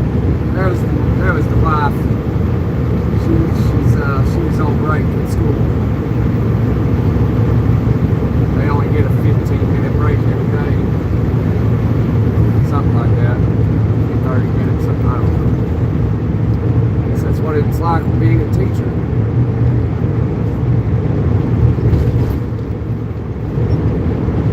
Anyway, what's going on? So apparently there was a kid that potentially passed away this morning on their way to school.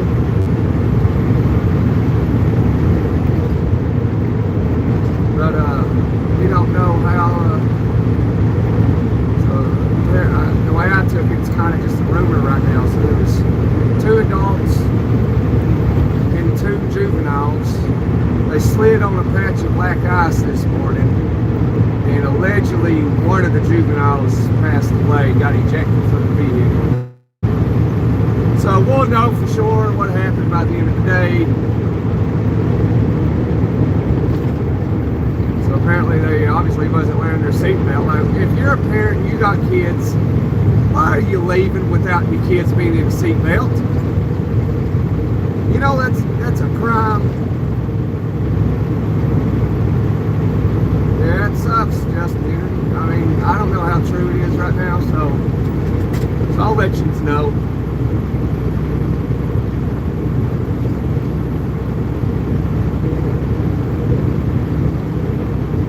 She doesn't tell me what to do in my home, Justin Henry said. Justin Henry wears the jeans in that relationship. He puts his foot down and she's liking it or loving it.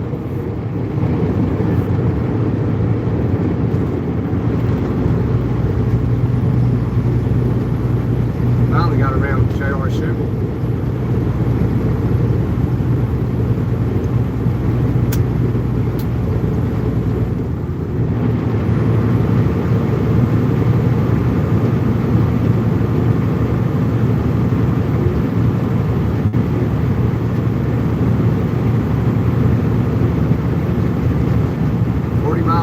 Doesn't have any money to bring her to Ohio.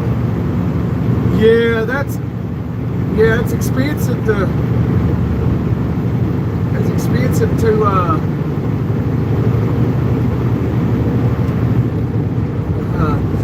have to transfer deceased people across state lines.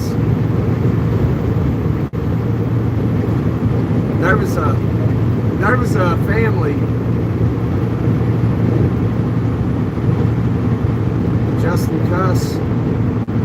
Justin, you know better. But there was a Canadian family that took a vacation down to Florida. This is many years old now. I don't know, 10 years, something like that. You could probably find this on the internet. There was a Canadian family, like I guess a husband, wife, or grandfather and stuff. They took a trip from Canada to Florida for a vacation. Well, they went to Florida and they had their vacation, they enjoyed it. Well, it was time to go back to Canada and they drove. And so, along the way, before they even got out of Florida, Grandpa unfortunately passed away in the car. And I'm sure that was a difficult situation. So what happened was they knew that it would be more than they could afford to get him back to Canada. And so they proceeded to drive from Florida all the way back to Canada. And then that's when the Canadians found him in the car. And I bet that was a terrible drive, you know, but I get why they did it. I would have done the same thing. But they made it. And now what part of Canada, I couldn't tell you. I don't know. I can't remember.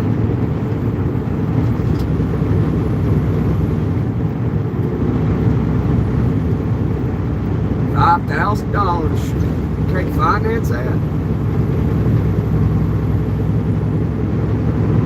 This is why I try to tell people, man, like, you know, besides, you know, like saving for a house or whatever, you got to save to do what you want with yourself when you leave this world. At least try to. I know it can be hard for the majority of us.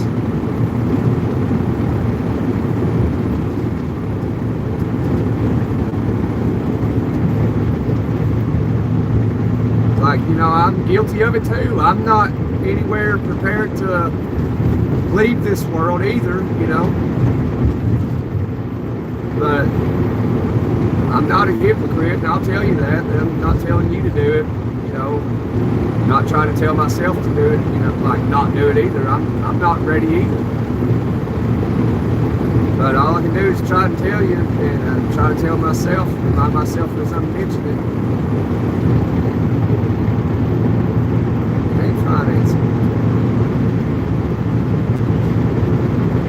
Well, all you can do, Justin Henry, all you can really do is, unfortunately, have to, you know, bury her in Minnesota.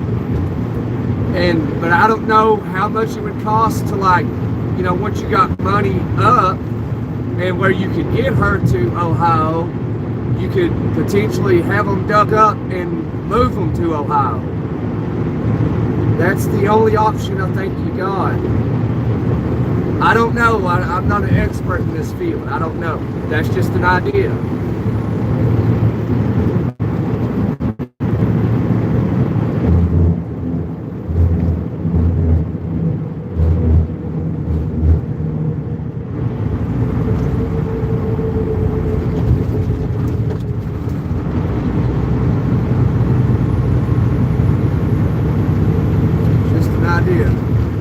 There's the Red Stadiums. I've been there before to a game.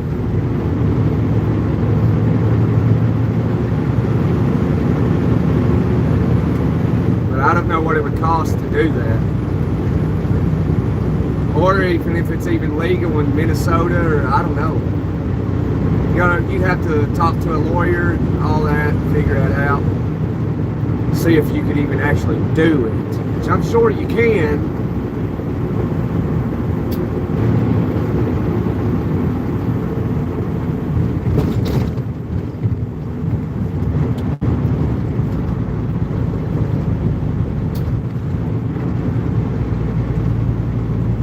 Sure you can. I can't say for sure.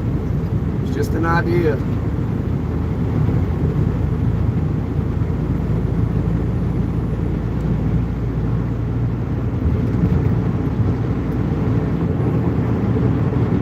Say a prayer, have a drink.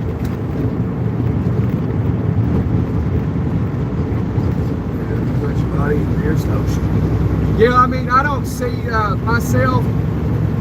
You know, it's like this body's just a shell anyway. Once it's deceased, it's useless to me. And I don't deserve anything more than what happened with Jesus. I don't deserve some fancy $15,000, $20,000 box. None of that, you know.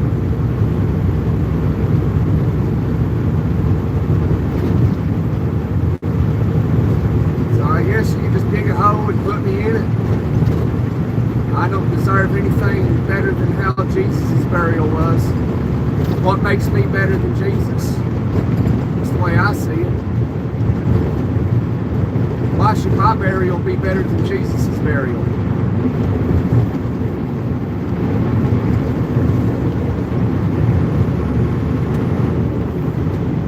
Why should I have a fancy box?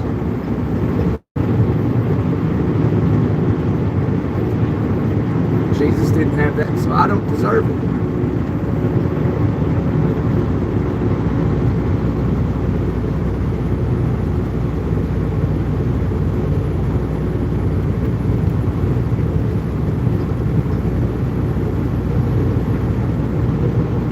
See what our kids want to do? Yeah, it's when you get your closest family with that relative, you gotta kind of go over the idea with everybody. Just respect.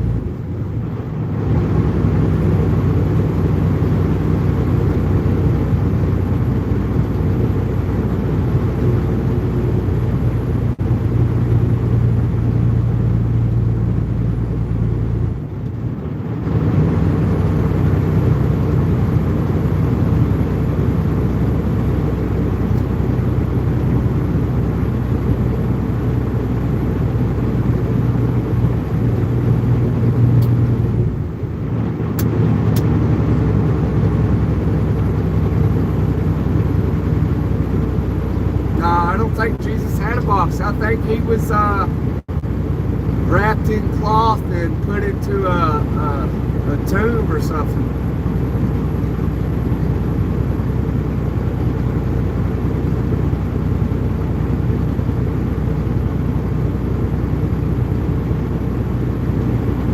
I don't really know. I don't know if they've ever found him or not. You know, that's something you don't hear about. You don't hear about where he was allegedly put to rest at, and you don't hear like if they ever went and got him. I'm sure like somebody did, you know. Like you're God, you know, somebody's gonna come get that body, you know. At least that's what I think. Like, why don't you hear anything about that? Does anybody have any knowledge on that? Because I don't.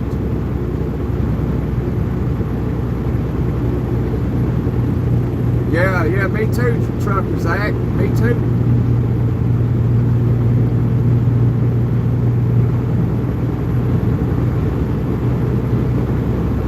Yeah, well, was he risen in the body, or was it in spirit?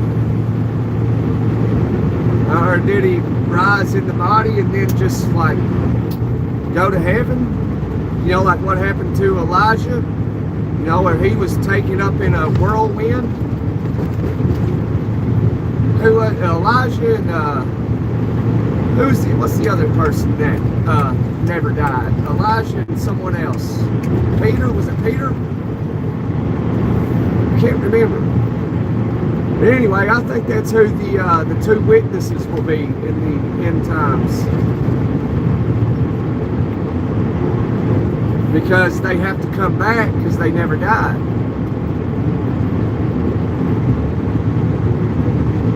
Was it David? I can't remember. David and Elijah, I believe. Yeah, I think you're right. Yeah, David and Elijah never died. They were just taken up into heaven. No, it was Enoch. It was Enoch. Enoch and Elijah, I believe.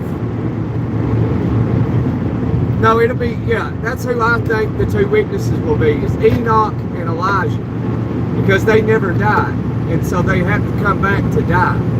So they'll be, I think they will be the two witnesses.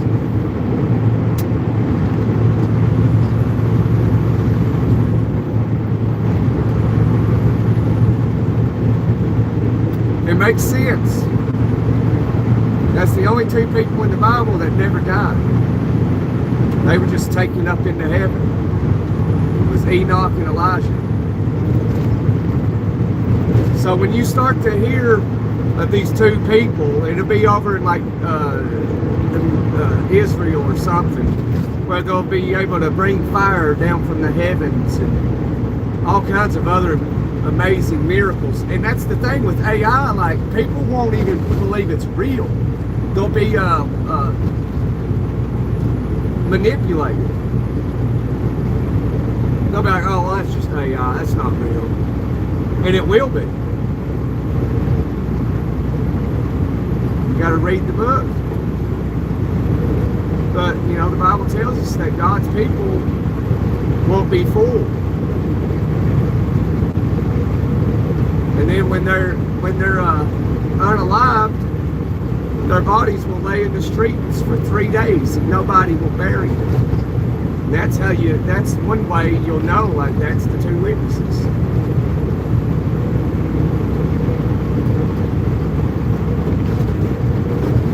Enoch was taken out of the Bible. They took that out because Enoch went to heaven and saw the creatures of heaven, and they thought that was too like unrealistic or something. I don't know.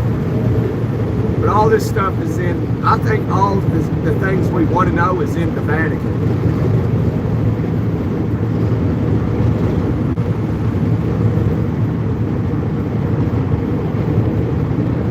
It was Moses. And I guess it'll be Moses and Elijah.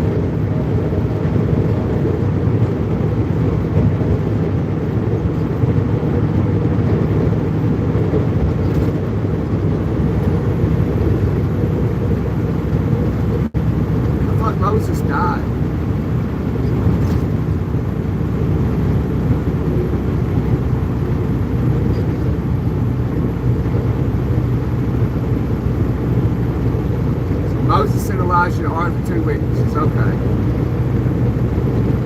Because they'll have to come back to die. They're the only two people that never died.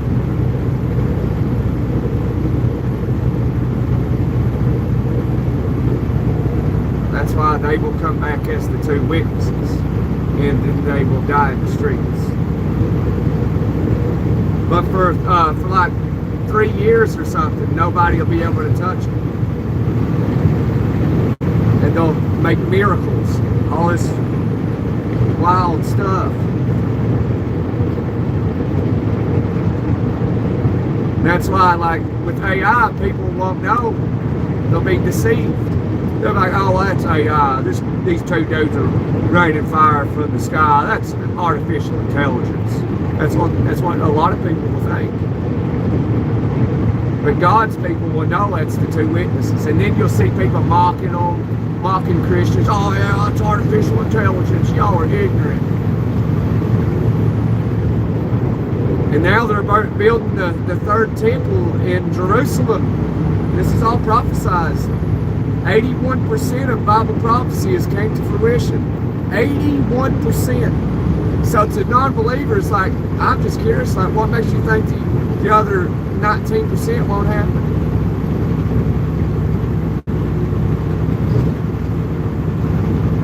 Yeah, the first 3.5 years, right.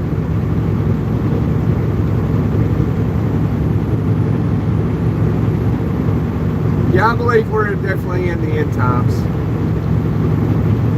And it's all happening rapidly.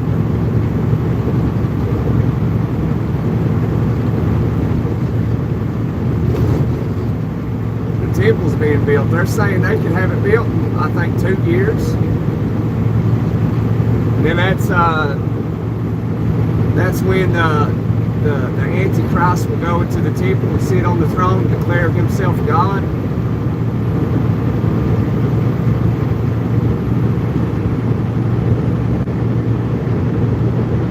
And the 5 heifers they got from Texas that hadn't been touched or anything, and a bunch of other stuff. I think they sacrificed them. I can't remember. Can't remember if they did that yet or not.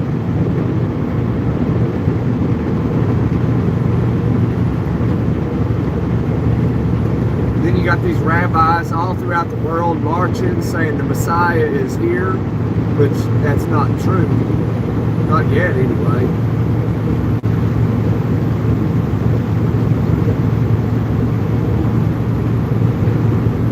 Because before the Messiah comes, a lot of other things have to happen first.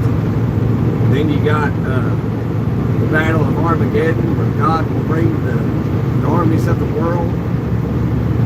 And I think that's them trying to defeat God himself, and they can't do it. Then the Euphrates River has to dry up, and it's almost dried up. So it can make way for the kings of the east to cross. And then the 3 angels condemned under the Euphrates River will be set free, or 4 angels.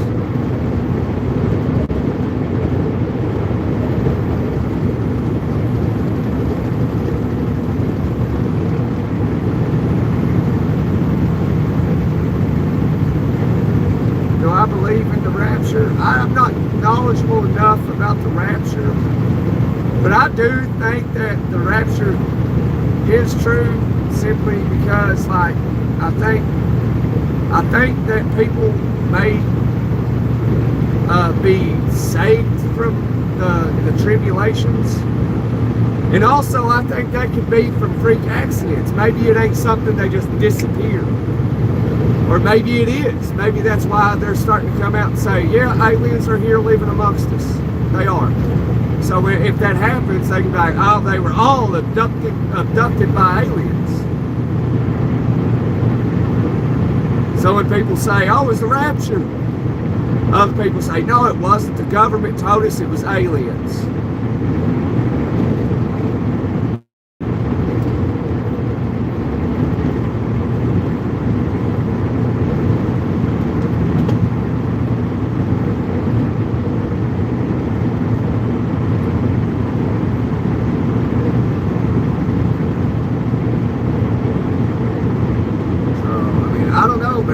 maybe the rapture is people that leave early, freak accidents.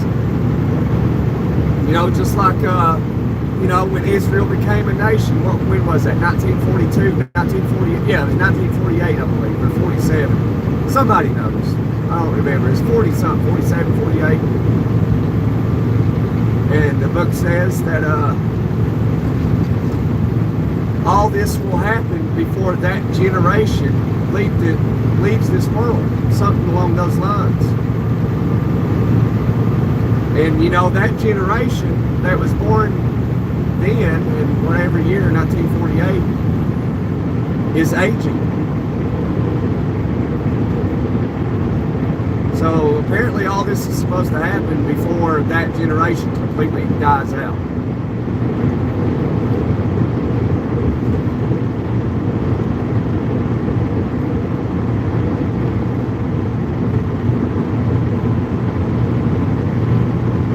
I guess I believe in the rapture too, like people that are the saints, that really are saints, and you know, I don't see why God would leave them on this planet, but I think that's why they're bringing out these aliens things and telling the public now that aliens are real, so that way when that rapture does happen, everybody will say, oh, it was the aliens. It was the aliens that took them. It took 40 million people. It was the aliens. You know? It makes sense. It makes sense.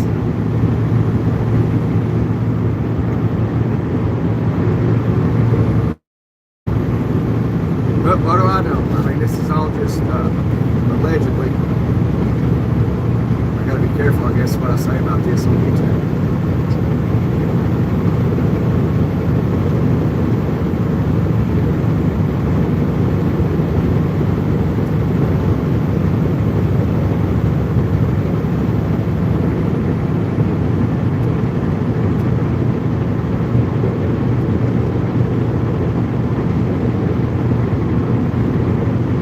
I don't know. I'm sure you can find that information and why they say that on the internet, Sven. Multiple theories why they say that. I've heard some, and some of it makes sense. I hope, if it is true though, that I hope that I'm taken when that happens. Since I was a little boy, I always thought that I'd never belong to this world. Before I even knew who God was, I mean, I don't belong here. This is not where I need to be.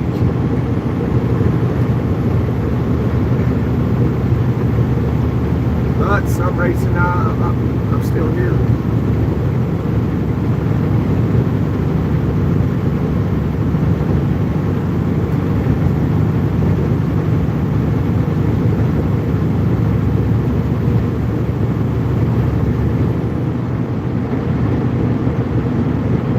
I feel like I don't belong in this world too. Yeah. So Ryan, you can understand what I'm saying. It's sunny there today. Yeah, it is.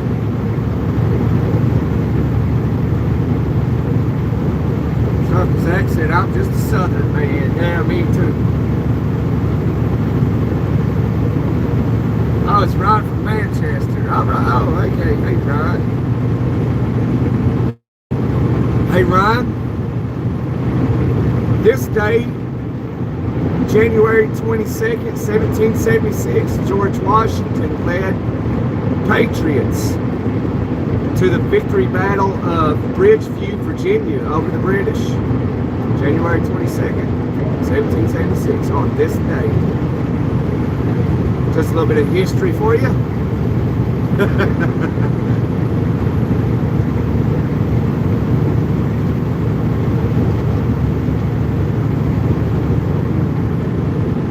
It's the calm before the storm. Yeah, that's a real thing too, you know.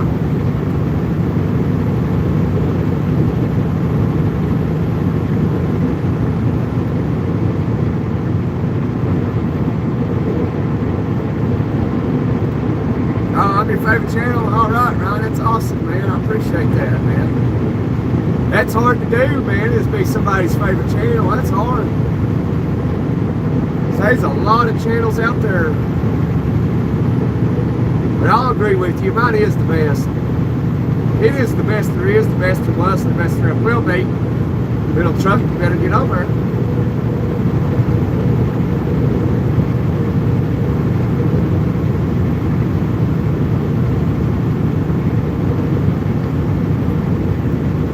Near your house is ancestral home of Robert E. Lee, really in the United Kingdom.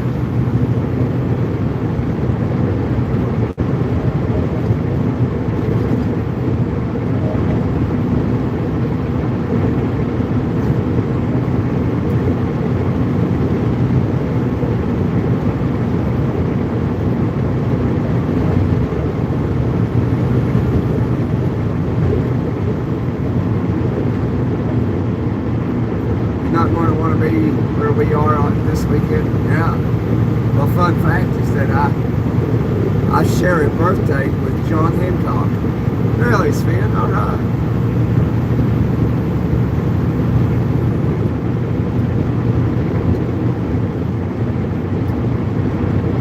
Love the theological chat, by the way. I am a skeptical Christian. It's about faith, man. You gotta have faith. That means believing without seeing. Believe 100%. You know, why is it that Muslims around the world, like in Kenya and a bunch of other places, when they find Christians, they behead them? Either denounce your faith or be beheaded. So obviously even Muslims believe in Christianity. It sure as hell ain't their religion.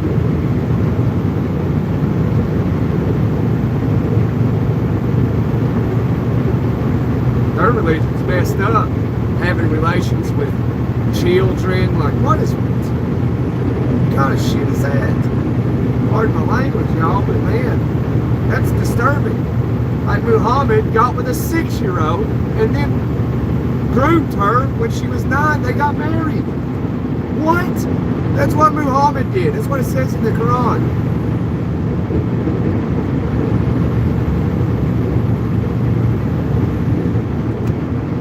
And then it tells you to befriend the infidels. The infidels are the Christians. Get in good with them, be invited into their homes, and then behead them. Well, what kind of religion is that?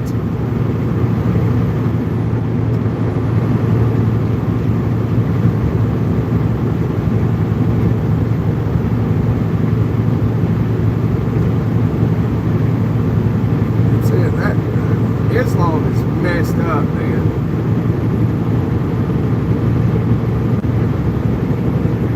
All it teaches is hate and wickedness. That's what it does. Sick shit.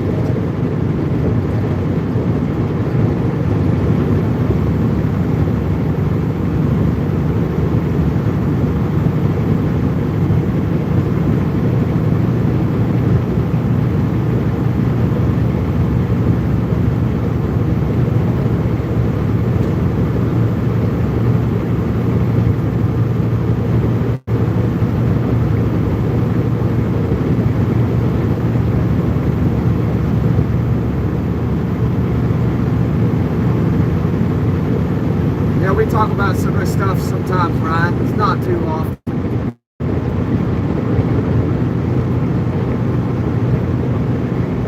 But occasionally. Just have conversation and learn is what we do. Share knowledge and have conversation.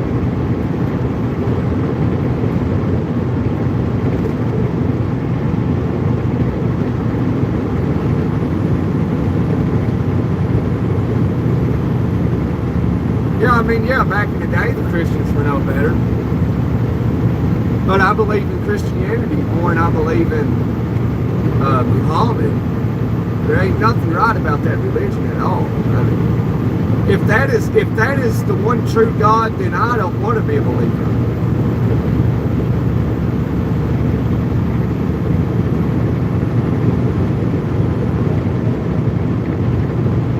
Yeah, in the Old Testament there's nasty stuff, like the Old Testament says, and all this changed when Jesus came.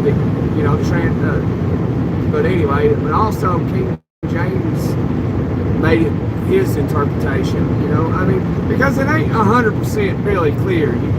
You got to kind of interpret some of it how you see it, but you can't rely on your own understanding. We're not God, so we don't really know. All we can do is believe and see the signs and see like, okay, this stuff looks more and more true.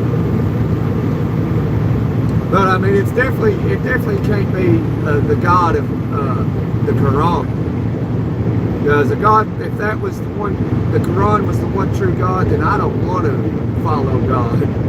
But it ain't. There ain't no way. If I was the creator of the universe, theoretically speaking, I would not be a God that would be like, okay, anybody that doesn't believe or believes in a different God, behead them. You know what I mean? That just don't sound right. Oh, and be with youngins. Like, what? What kind of God is that? What kind of God would I be? Like, hey, be with anybody 6 years old and whatever. That's what Muhammad said. If I was that God, what would you see me as? Like, would you believe, like, oh, that's the real God right there? And anybody that's a non-believer or doesn't believe what you believe, behead them. What kind of... You'd be like, dude, what's wrong with you? What kind of God are you?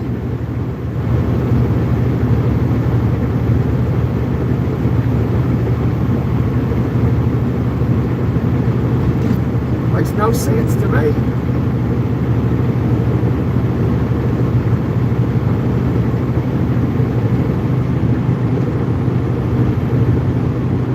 His name is Yahweh. You say his name every time you breathe. If you listen carefully, breathe real slow, you'll say Yahweh. You'll say Yah when you breathe in and Weh when you breathe out. You exhale. I can't show you because I don't have a microphone. But you say his name every time you breathe. The last thing you will say is God's name.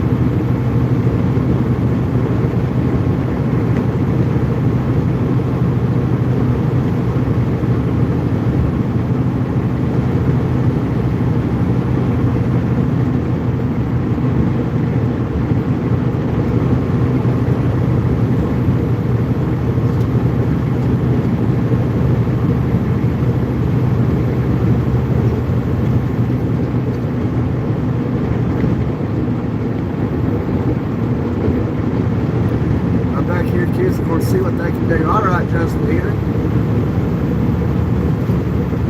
Depends on spoken language. Well, his name is Yahweh.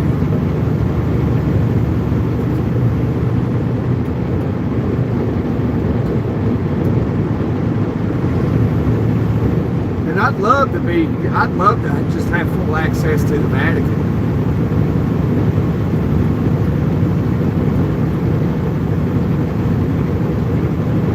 I don't even know who the Pope is now. I don't even remember.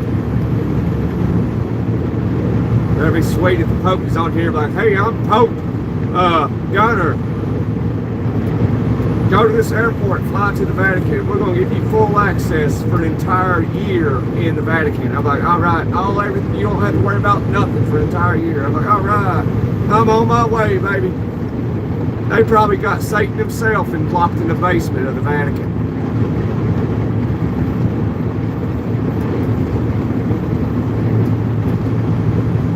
Yeah, Jehovah's not God's name. It's Yahweh. You speak it every time you breathe. Every time you say a breath, you say Yahweh. You don't say Jehovah.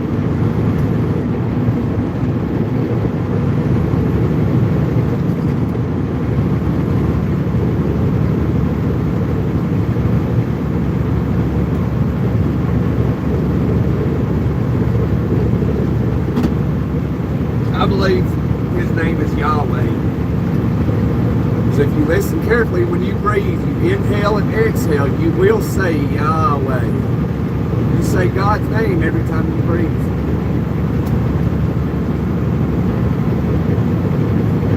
And that's the last thing you will say when you leave this earth.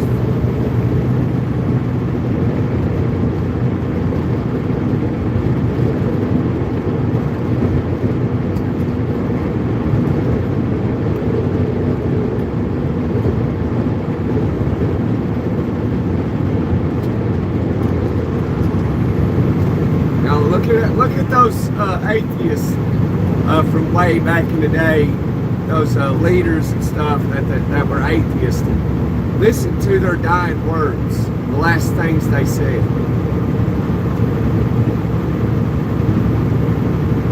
I mean, I believe it makes more of sense to be a believer in at least a loving God that is vengeful than there is to not believe in anything at all. This is all too complex, and we are too intelligent for there not to be a higher creator of us all.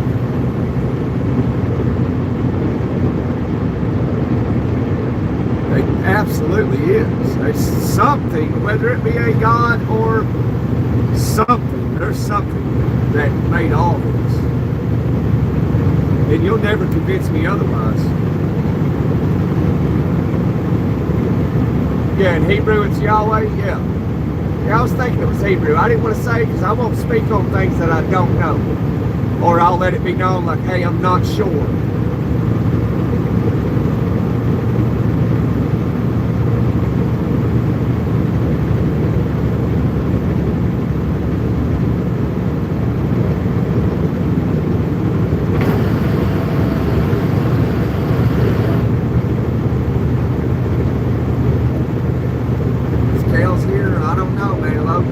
Ryan here, he lives around Manchester.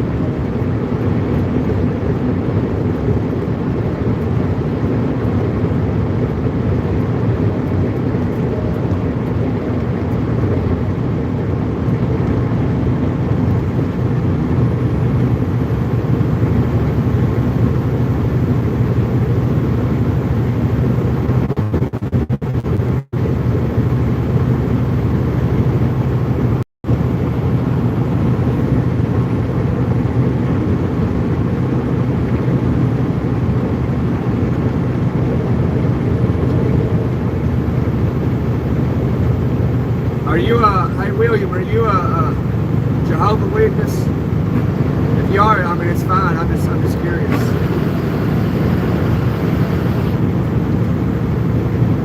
You know, like the Catholic Bible has like 7 more books in it than your typical Christian Bible. Why is that?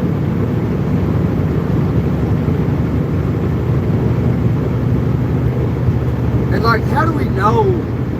Which I know, I mean, I do know we are fully aware that the Quran is not the real book. There's no possible way. And, you know, and Muhammad didn't ride into heaven on a winged horse either. And what he ran into in that cave was a demon, if it was even anything at all, and he didn't just make this stuff up. Because imagine being someone way back 2,000 years ago, you could come up with all kinds of shit, and I'm sure they did too. Oh, you won't believe I went on this journey. I've been gone 2 years and I fought a dragon. And you'll mesmerize me. 2,000 years ago.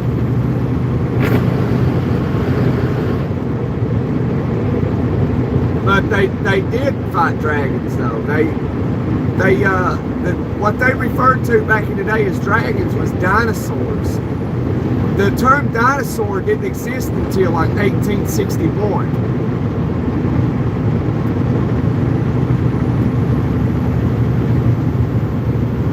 It wasn't, you know, it didn't come into existence.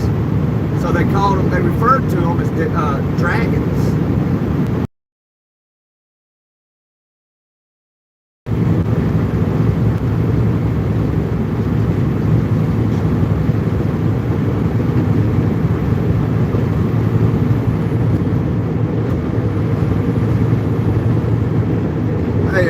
It's going pretty good, man. Although I can't complain. At least not yet. anyway. Your mother-in-law dinosaur. But yeah, if I ain't mistaken, the word dinosaur didn't exist until 1861.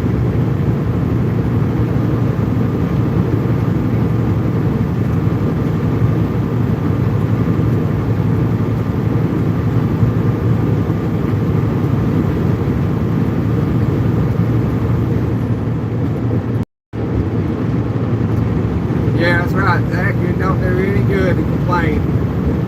Makes everything worse. And once you realize that, it's like, wait a minute, I am actually complaining. I'm just complaining.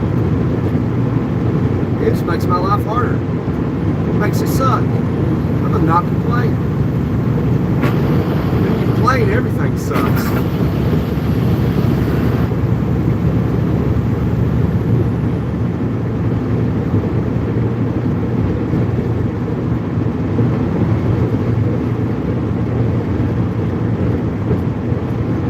Sven says, I'm going to assume you're Southern Baptist. Sven, honestly, I don't know what I am, but I am a believer in the Christian belief. You know, because there's too many Christian chapters of religion. Like, you know, you got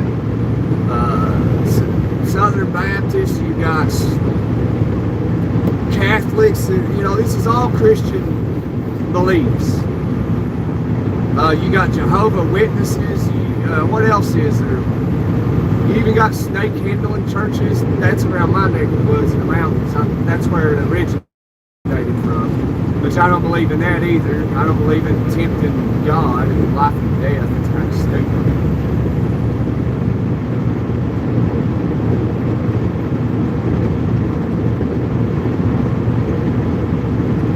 But yeah, all I can say, Sven, is I am a believer in the Christian sector of believing. Now, whether it's Catholics, I don't know. Whether it's Southern Baptists, I don't know. I don't know what the one true religion is. They all preach a little different. And I don't, there's no way for me to know. All I know to do is trust and have faith in God.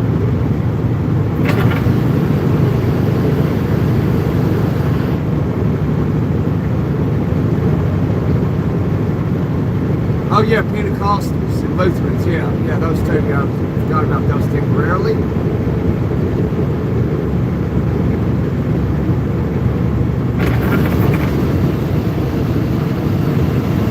Which, yeah, they all have the Christian belief. They're all in that sector of Christianity. But whichever one is the true, correct way, there's no way to know. It definitely is not Muhammad. It is not the Quran.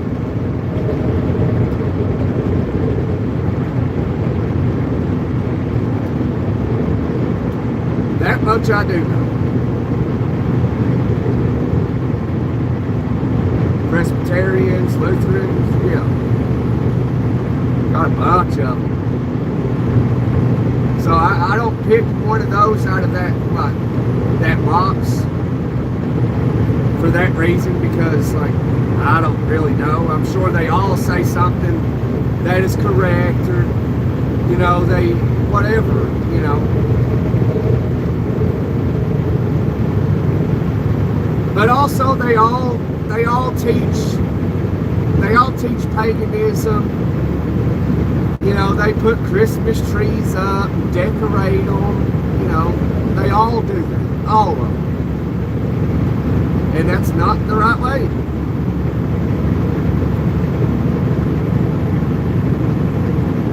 And I'm actually trying to do the right things and not do pagan stuff.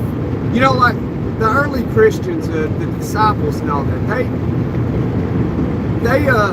they would ask the Romans, why are you celebrating birthdays? Because like they felt that it was hilarious and it was ignorant to celebrate birthdays, and the Romans did, and they didn't, the Christians then, the disciples didn't celebrate birthdays. They just celebrated life and death. They couldn't understand why the Romans celebrated birthdays, because they saw it was irrelevant. And really it is. Oh, it's just the day I was born. Whoop-de-doo in this God-forsaken world.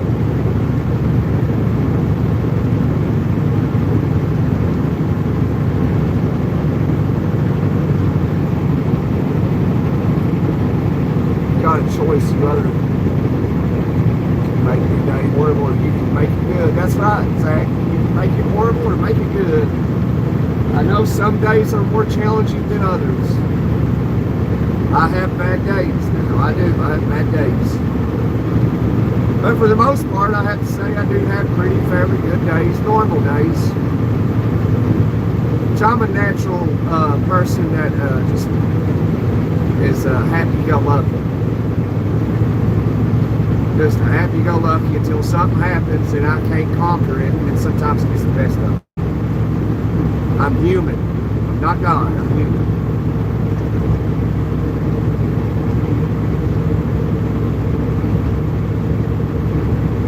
Yeah, I believe in God and that He died for our sins. Yeah, absolutely.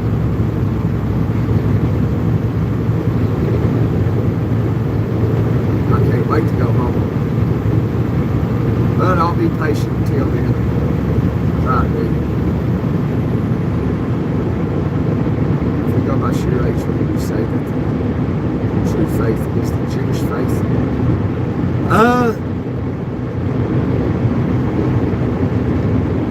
I don't really know, to be honest with you. I couldn't say yay or nay.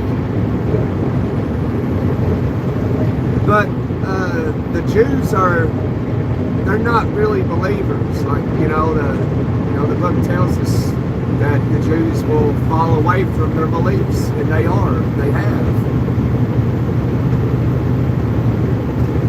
But the church is all of us, all the believers. It's not one single church.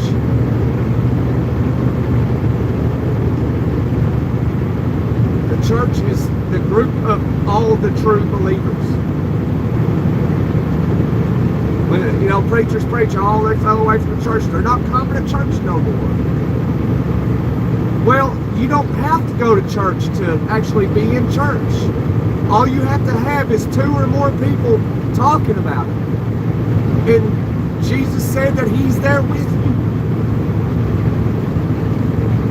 There's no physical church that it's in reference to.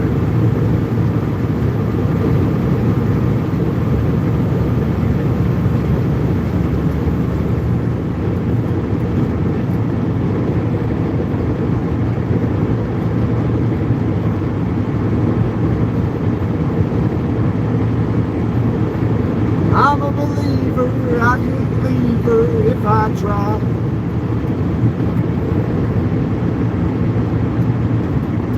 Right, Zach. Yeah, that's what I believe. The church isn't the church. It's the believers. It's the pool of believers.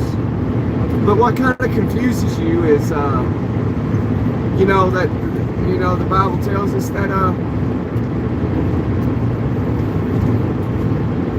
what is it? It's easier to fit like a camel in the eye of a needle than it is to get into heaven. You know how hard that is?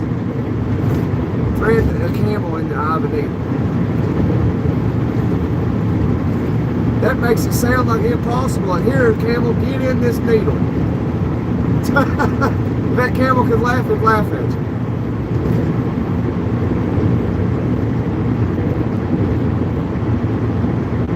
I believe that, Deborah Miller. I believe that 100%. That's why I think I'm still here after experiences where I shouldn't be here. And if it ain't God, it's one of His angels, like guardian angels or something. Something's there. I don't know what it is, but it's something good. That's how I can go through life, and I'm not afraid of anything. And not afraid something out here happens to me, So if anything ever happens and I'm never doing it live again, and you get word that something happened to me and I'm no longer here, just know I'm happy.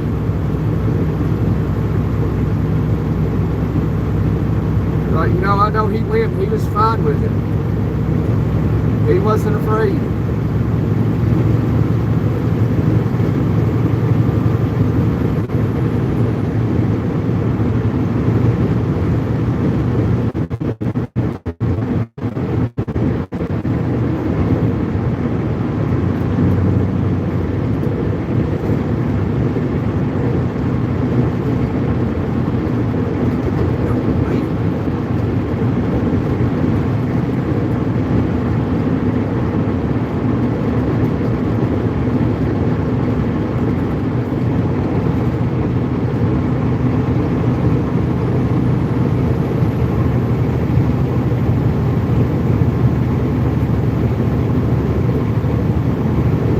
Yeah, yes, that's true.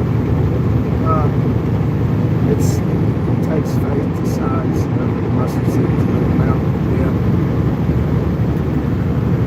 But also, I think, you know, you gotta believe in all that, what you said up there in that comment, and that you also got to do your very best to be like Jesus to the best of your ability. Although we all fall short of the glory of God.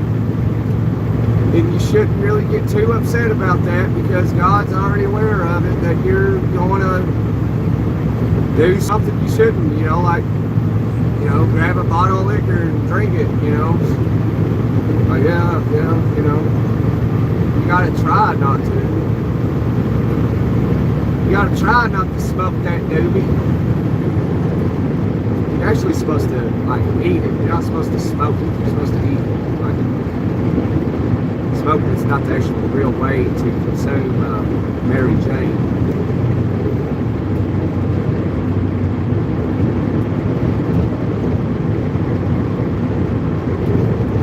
What's it say?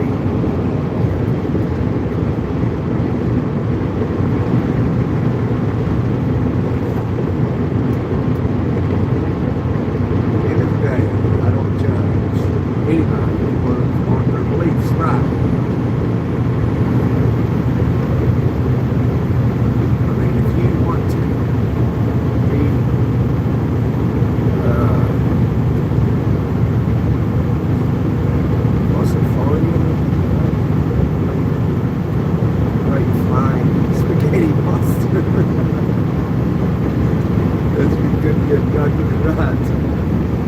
Yeah, but it's your job, your duty to educate people on stuff like that, Sven.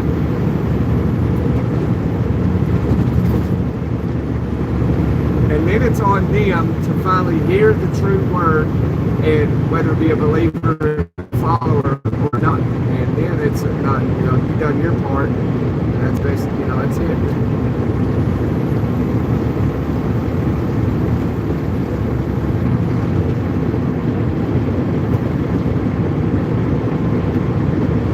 Yeah, he knows everything you do before you do it.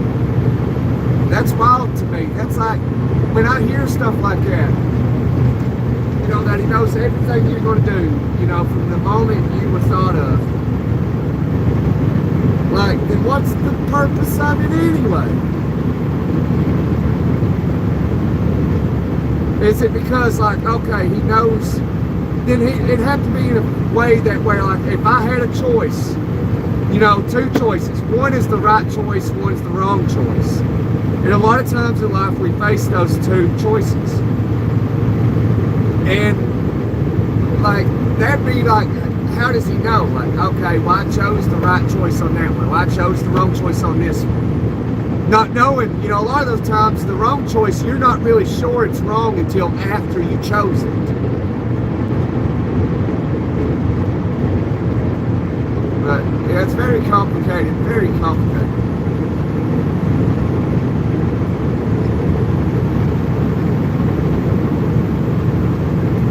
I need somebody like that is very knowledgeable on this. And there's this one guy on social media, I don't even know his name. And he's really like, what he says, it makes sense to me. Like, okay, I get this guy. And he's really good at it. I don't know if he went to school. See, like, a lot of people go to school to learn the Bible so they can then get out and then make their own church. And, you know, because religion is tax exempt. See, like, even the Hell's Angels are classified as a religion. Did y'all know that? So the Hell's Angels motorcycle club doesn't pay taxes. Did y'all know that? Well, now you do.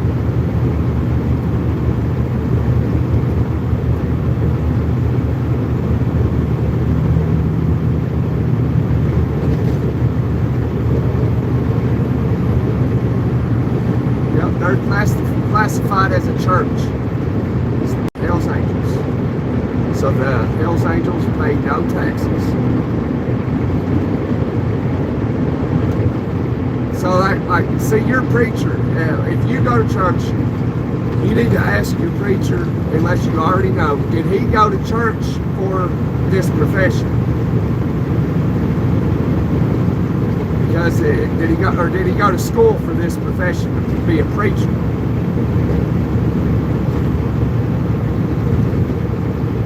Because I don't think it's something you go to school for. I think it's a calling, and you do it without education.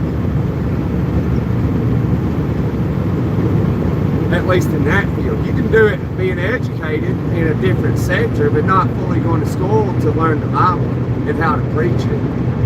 Because then they get out of school, and they get a church, and they build a church, and then they have them come by the masses.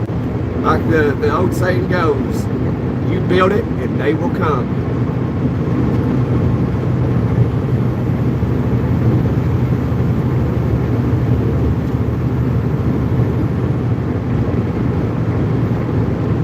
Yeah, I know. Yeah, ask yourself, is this what Jesus would do? Right. What would Jesus do? And a lot of times you're like, well, this is what Jesus would do, but I'm going to do this. And that's if you do that, that's just you being human. I try to remind myself that stuff all the time. Like, yeah, but sometimes I'm good with it. Sometimes I'll make the right decision. Sometimes I won't.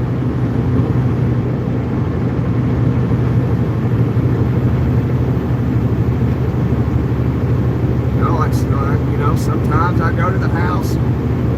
Sometimes I'll have a drink. Sometimes I do it right. And sometimes I don't. Sometimes I get messed up. Sometimes I get hammered. Tanked. And then there I am repenting.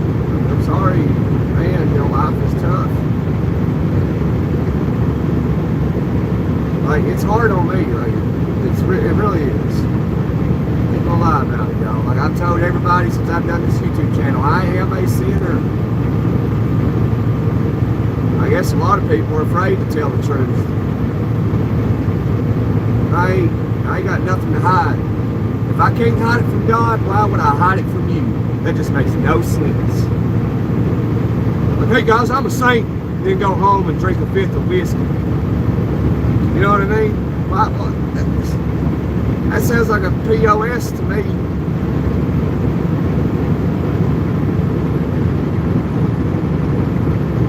But I do try, guys. I try.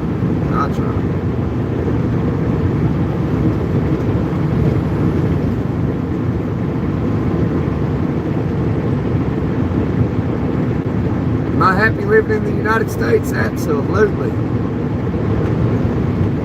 Absolutely.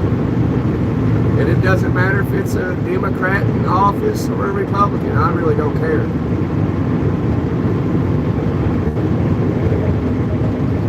Like I tell people, the only, for average people like me, and probably the most people that watch me and listen to me, is the only thing when it comes to presidents is you're either going to have more money taken away from you and less money in your bank, or you're going to have more money gave back to you and a little bit more money in the bank. That's all it does. it affects if you're a trucker, you see what it does to the trucking industry. Either freight pays pretty good or it drops really low. And that's what presidents do for average people. I don't know what it does for the 1%, the rich of the rich. I don't know. I'm not rich.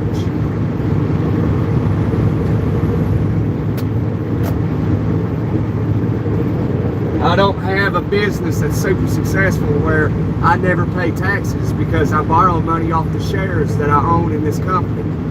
So I can't speak on that.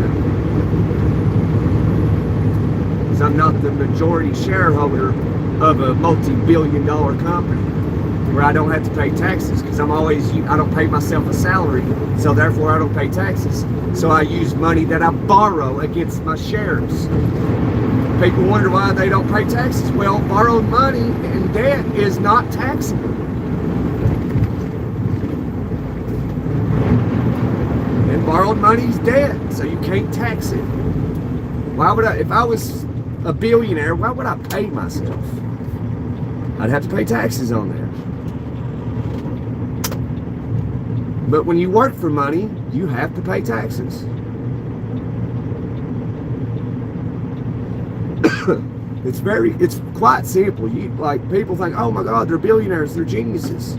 Well, you got to have a little bit of intelligence to get rich, but you also got to understand how money works. It's quite simple, really. You know, it's like when you hear Dave Ramsey saying things he says. If he was an average Joe, he'd have to have credit. That's what he doesn't tell people. Like, he doesn't tell people, like, I'm only making $40,000 a year.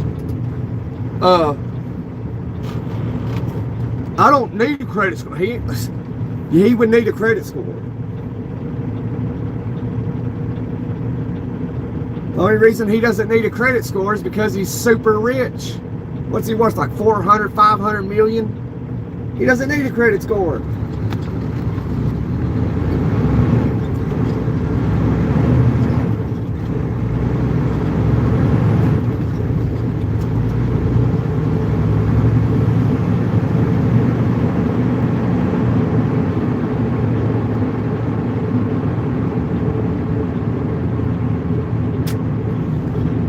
I wouldn't question the existence of God, just everything's too well put together. You know, this just didn't happen. You can't create something out of nothing. Nothing can create something out of nothing. There had to be something that done it. And it sure as hell wasn't the Big Bang. This nothingness just created a Big Bang. Like, no, it had to create it. Like, what done that?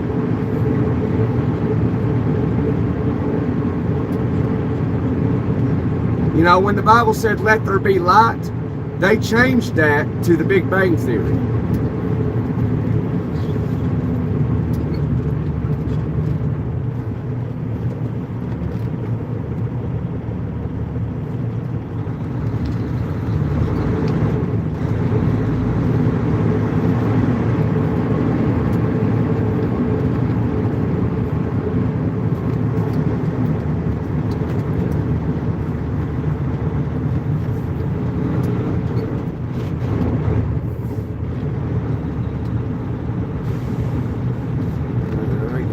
Fuel because I got it pull up enough.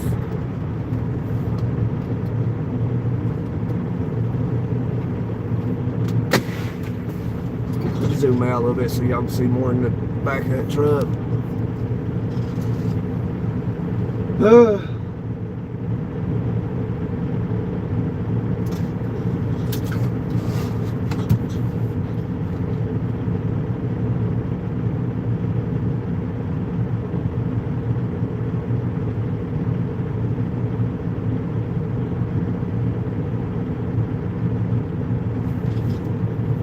Well, regardless of what you say, there definitely is a creator. I mean, you have intelligence to even come up with that. Where'd that intelligence come from?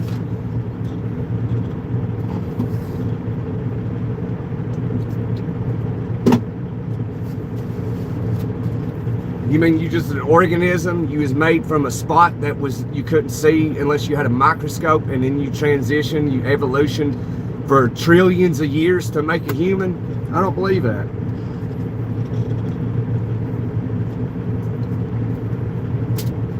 Look at all the organisms that's still around, been around, they say, for billions, 500 billion years, and it still ain't made a human or anything. But evolution done it.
Yeah, that'd be the best theory.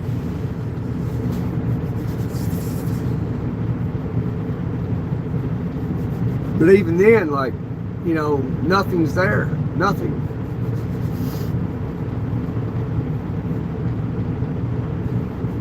You know, it's like the space between what you're seeing between here and that truck. Like, even like, oh, that little vacuum just you know, it just doesn't really make any solid evidence. Then all of a sudden it made tons of galaxies, millions of galaxies. Man, it's freaking cold out there. One big event just created millions of galaxies, millions of planets. Just don't make no sense to me. This is kind of weird.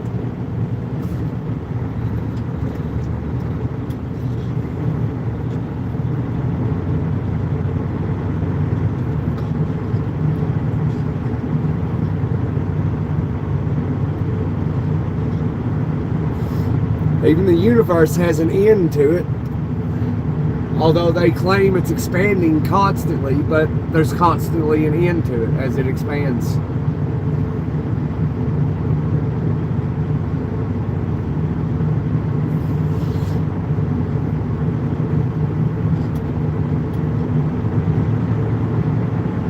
Yeah, like it's amazing. It's amazing. All this technology, you can't even find the end of space. Don't even know which direction to go. The Bible says it's the beginning and the end to everything. I believe that.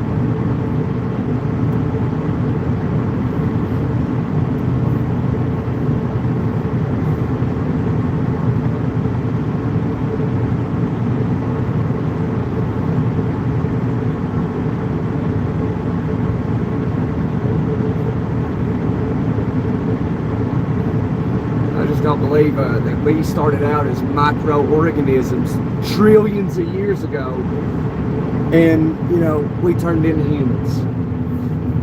And what happened to the microorganisms that have been around for claiming trillions of years and are still microorganisms, haven't evolved at all?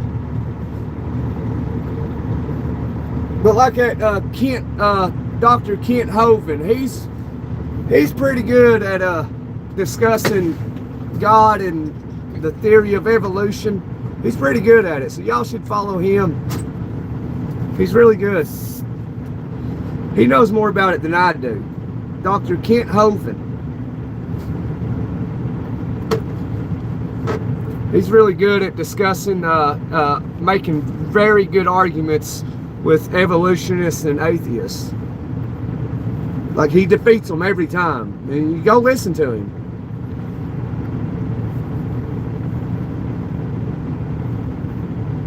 If God existed, there wouldn't be so many homeless people. Well, it's because this isn't God's world.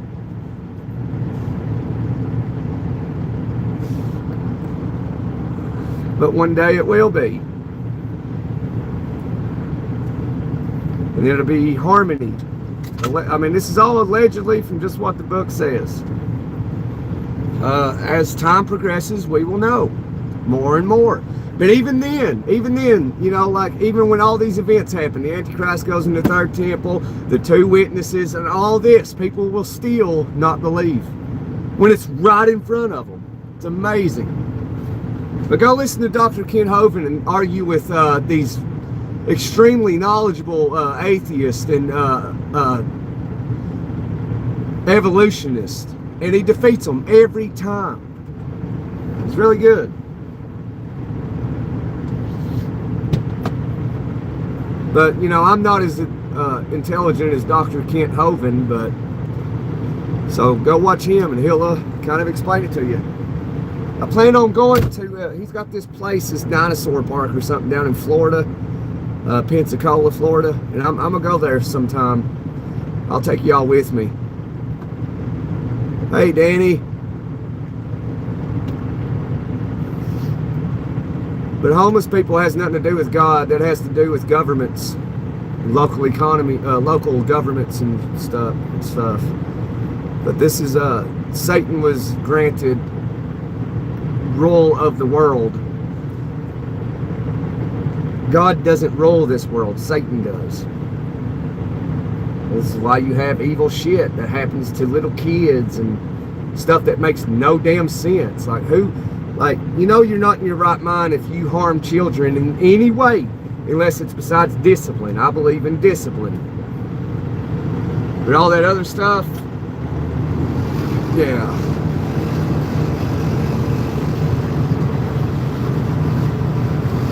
I'll be right back.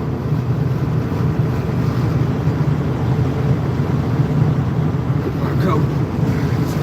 Ain't good enough when it's freezing out.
Great afternoon.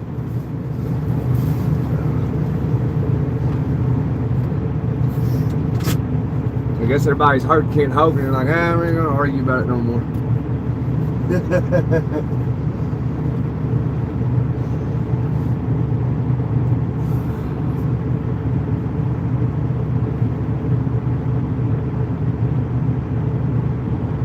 Yeah, into the beholder.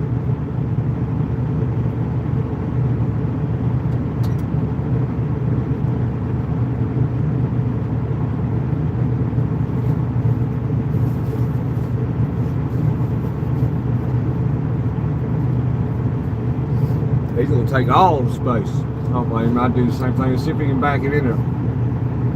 Try to figure out which one he's gonna back into.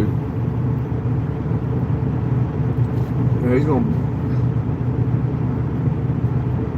Oh, he's able to pull all the way up. He'll be able to back straight in if that's what he's doing. No, he pulled way too far up to be backing in. Well.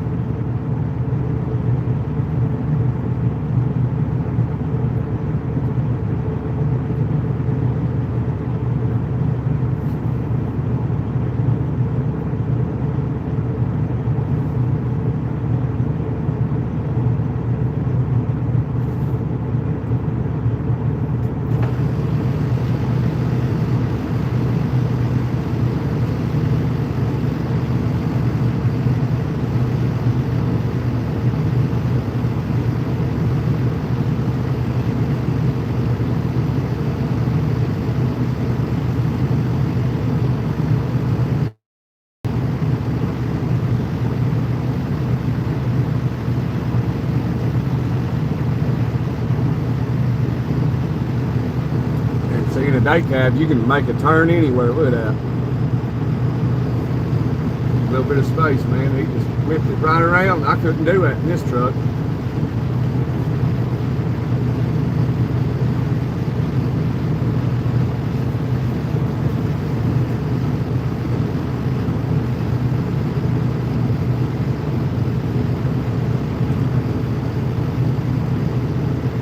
$5 feet? You ain't gonna get no 5 feet of snow. And where you at there, go to gutter? What?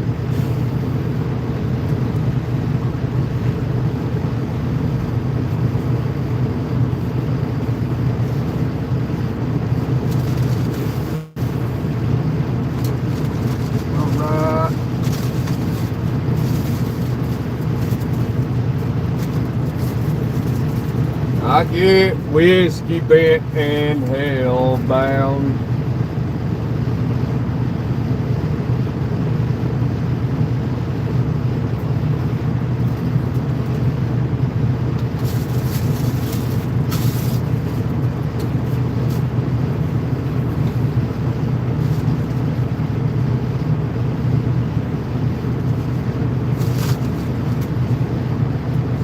Let's get out of here.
idea what that guy's doing.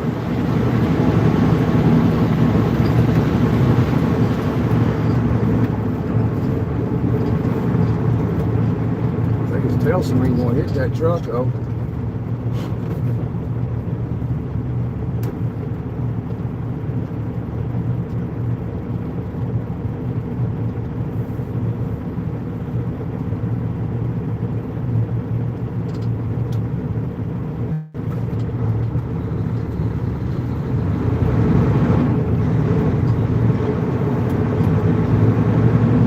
Well, that was illegal.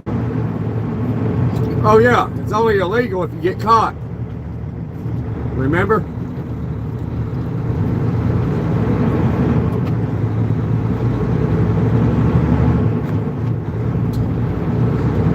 Hot shot driver.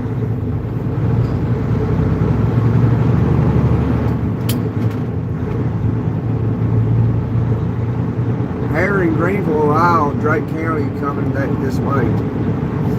When's it going to be there, Doug?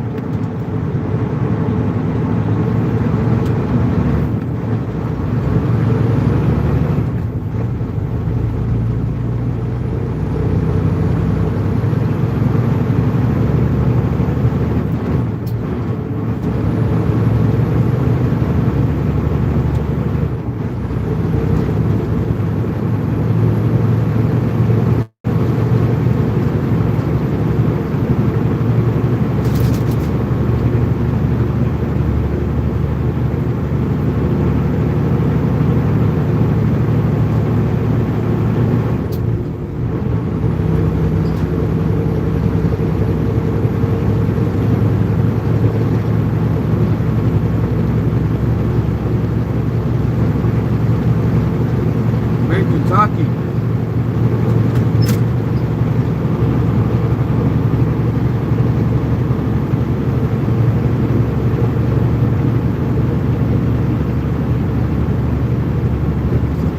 What do you mean the truck paid for it?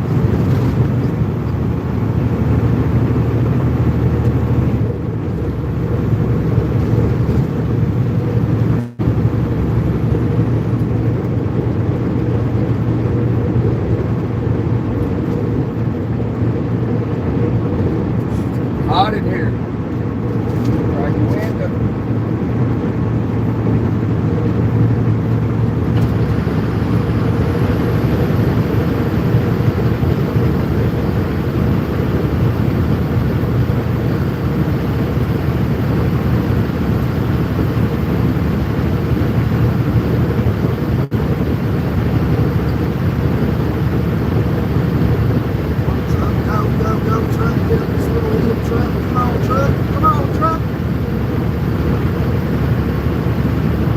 I know I turned the air on in the bunk. And my heat and air's messed up here. I gotta raise the hood, flip the switch. It's honestly too cold out there to do that.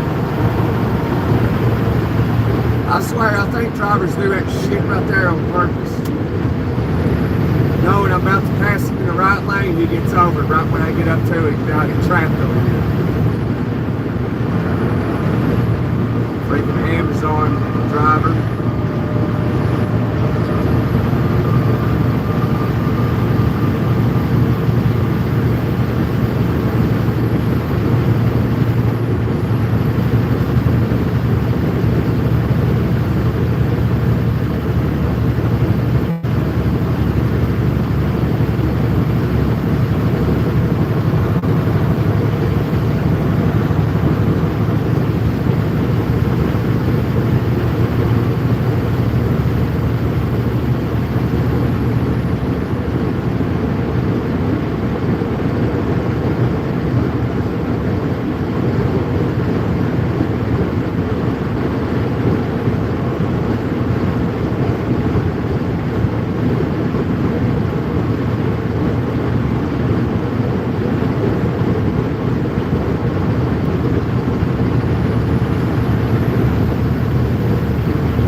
wind wasn't blowing. The wind blows, it's cold, like freezing cold. Now it's hot in the truck. Now you got the heat off now. It'll cool off in a minute.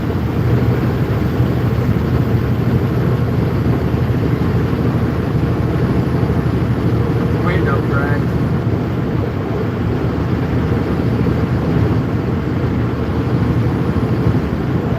Well, now what's going on with these drivers coming through here, man? Like goodness.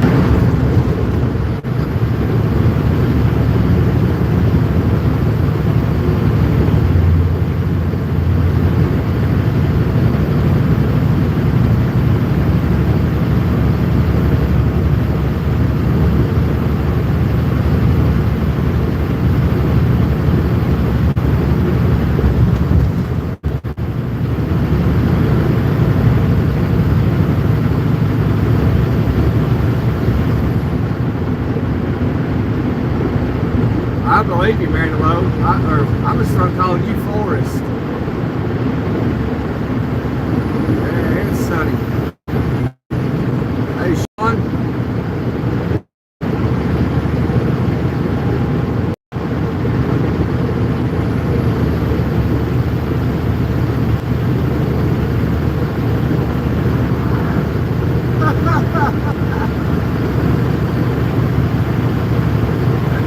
Pickup trucks, he's bothered about the way these trucks are driving too, so am I.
Put the pedal to the metal and hammer down, Ford.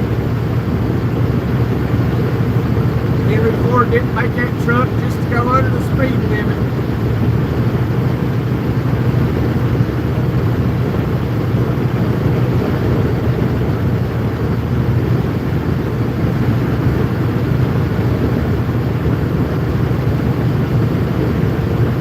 Yeah, that's Manilo's favorite movie. He loves America. He just won't never say it.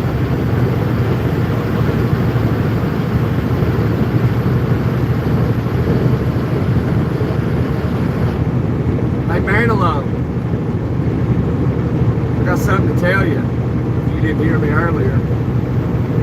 This day in history, January 22nd, 1776, George Washington led Patriots to a victory against the British in Bridgeview, Virginia.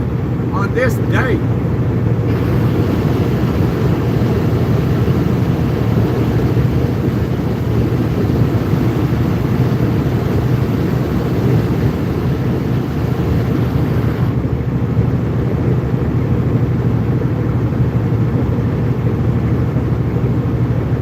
what do you think about them apples, man?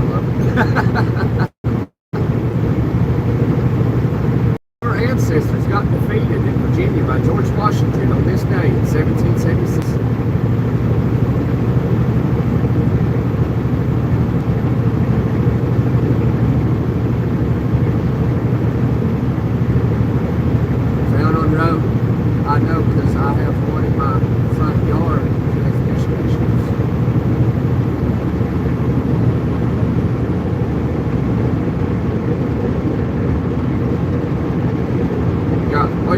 junkyard? I'm confused.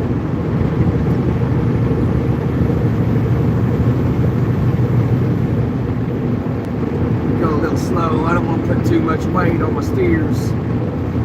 You can hit this curve down here at 75 miles an hour in a truck. But I ain't gonna do that today. I got a lot of weight. I'd hate to have a blowout in a curve. Steer tire anyway. Because, buddy, we would be over.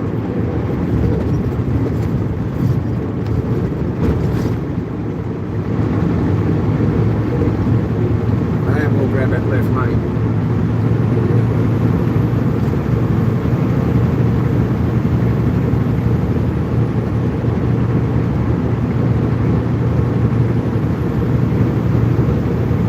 Oh, a Ford, okay. My bad. I should have known.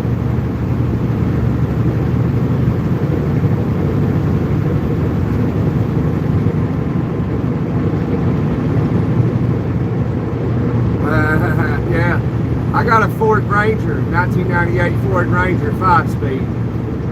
Yeah, you can say it can't do the speed limit too. About 60 mile an hour, it goes to shaking. You gotta do about 55 on the interstate. Sit in the right lane.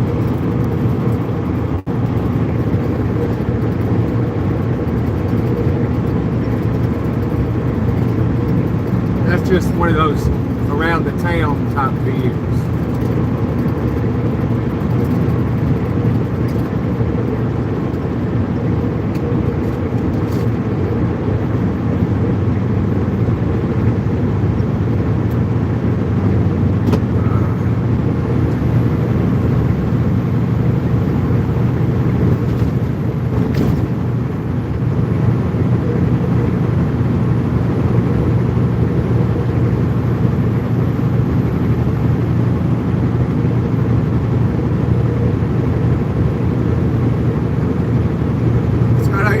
Underhood, my gosh.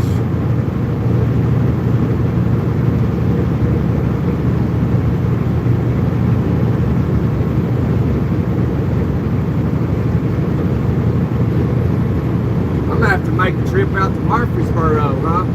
I'll have to check that out. Only about 3 hours away. I guess, yeah. I'm gonna come get trapped out of your place. I want to drive it.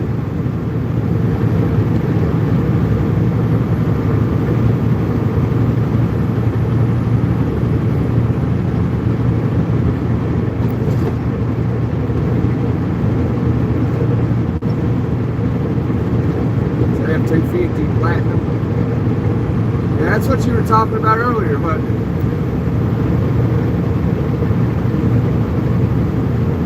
What year is it?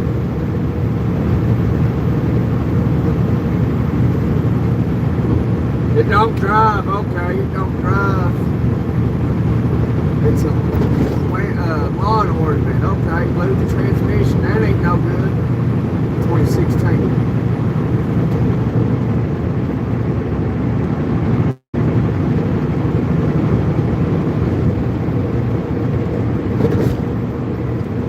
How much is the transmission for it? Might be able to find one at the junkyard, pull apart or something. Maybe about 200 bucks, 300 bucks.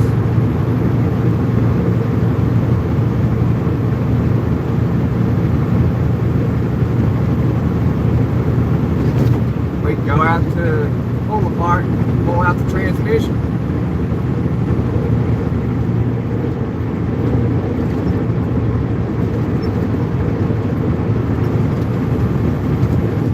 $1,000 for even at the junkyard, it's $1,000. Man, I tell you, even the junkyard went up. Goodness gracious.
Well done, Ford F-150. Well done.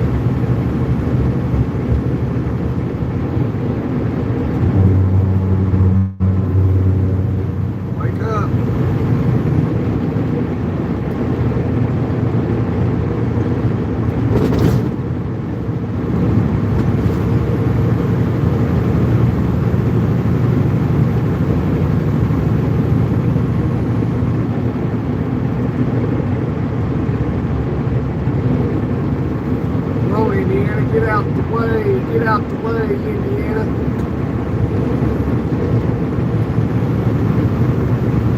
Guess Hoosiers can't drive.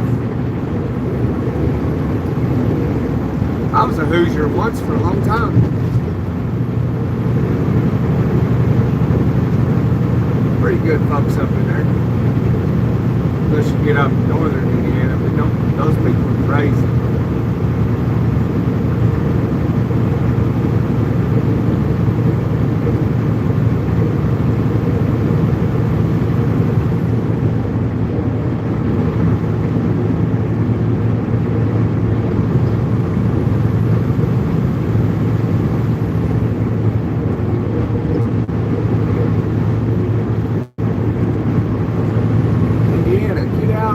Yo, you don't know how to drive? Apparently not.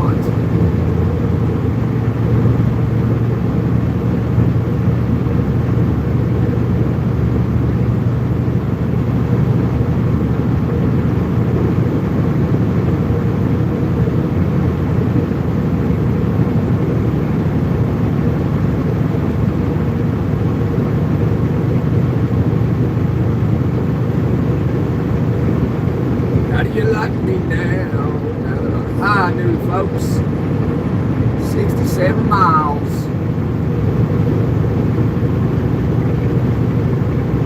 Greetings from the Netherlands, all right. Welcome in, Netherlands. I wouldn't mind moving there myself. Surely to God they'd let me have guns. I think like over half the population owns guns in the Netherlands. They surely they're like, oh, he's an American. He grew up with a gun. Give him some guns.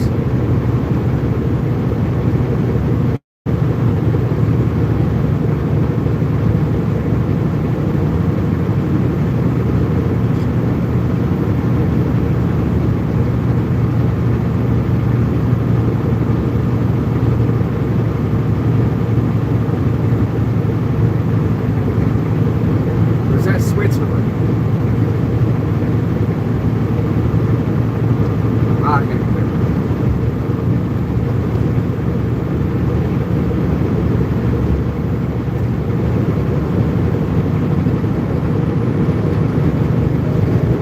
Middle lane drivers company told him to ride in the middle lane.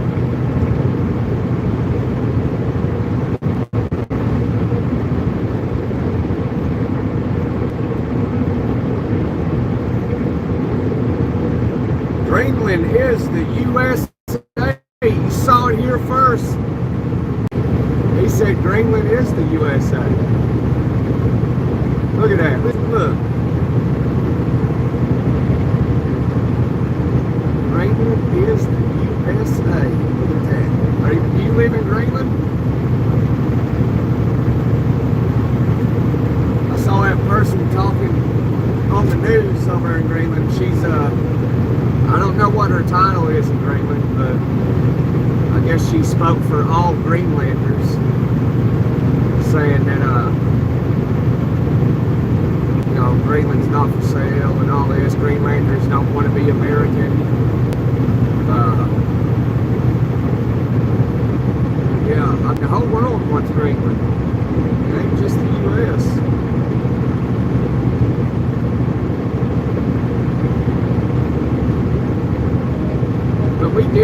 attacked Greenland back in the 40s.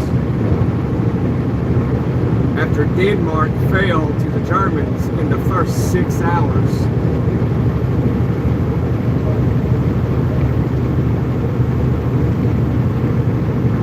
And we held on to Greenland for them and then gave it back to them. I guess that's what friends did back up in those days.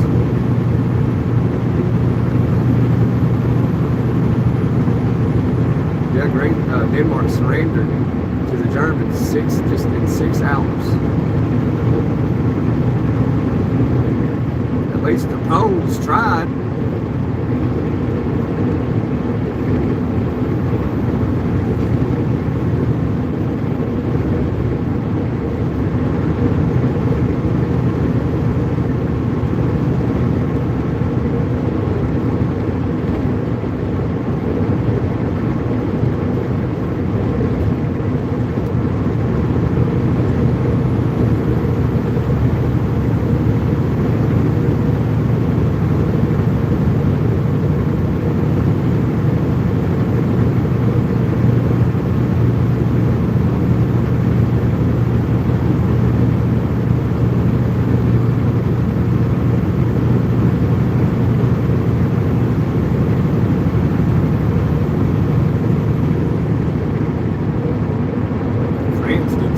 They gave up quick too.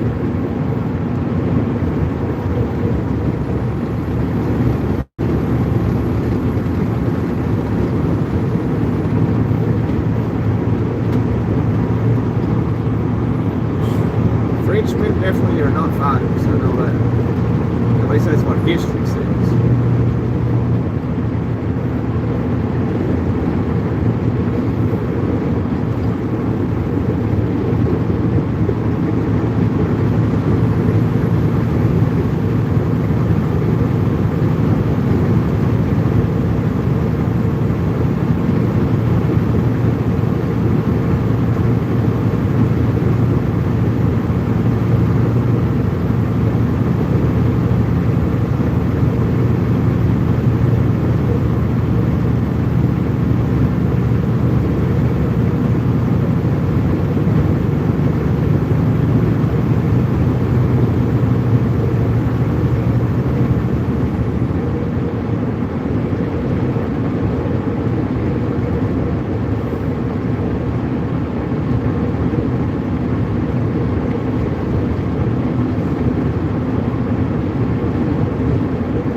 Germany pulled German troops out of Greenland here recently, and then Denmark sent Danish troops in there.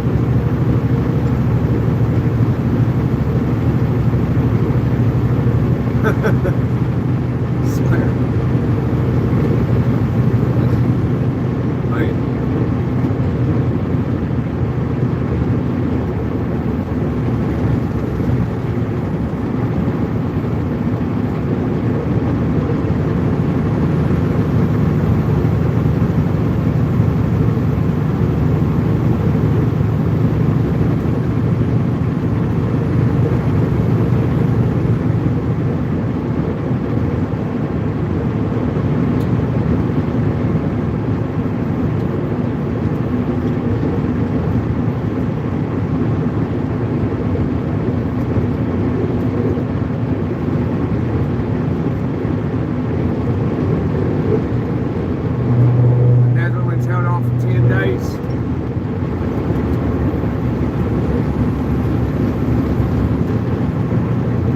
I think that was longer than the Poles did. I can't remember how long the Poles did. It was a few days or something. I don't remember.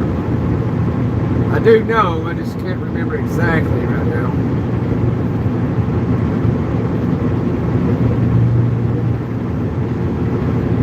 10 days was longer than anybody else did. I think France gave up, well, in 3 weeks. I think it was 3 weeks they lasted.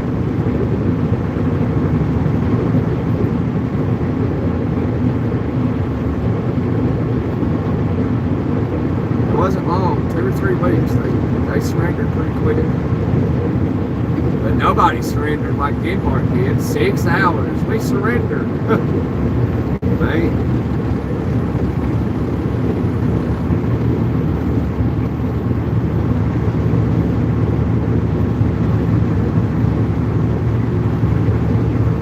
Seven days, okay.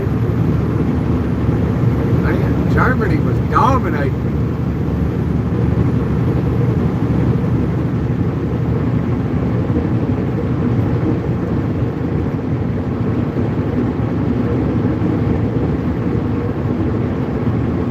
I saw a week or two ago, Germany's building up their military again.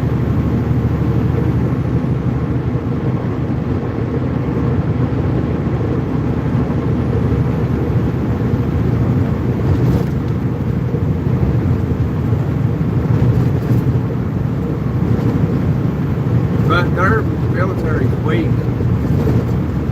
It's unbelievable. Like, now look at the old Germany, how they would march, and look at the Germans now, how they march. It's weird. It's like they took the masculinity in soldier out of the soldier.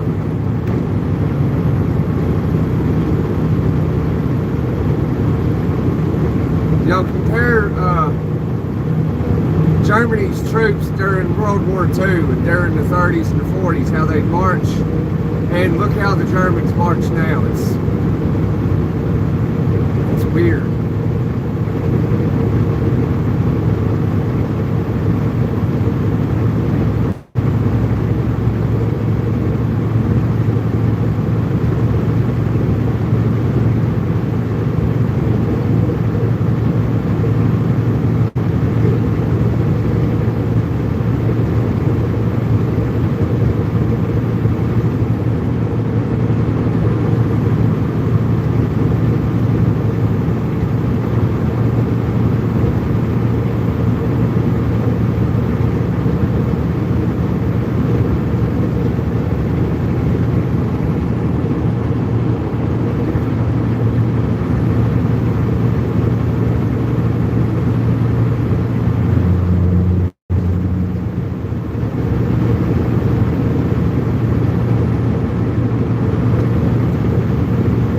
So you're in that brown Volvo behind me back there, Doug? The brown semi-truck Volvo. You must be in that truck, Doug. You have to catch me. Pull up beside my window there and wave. And I'll pull over and we'll break the seal and I'll give you a couple bags.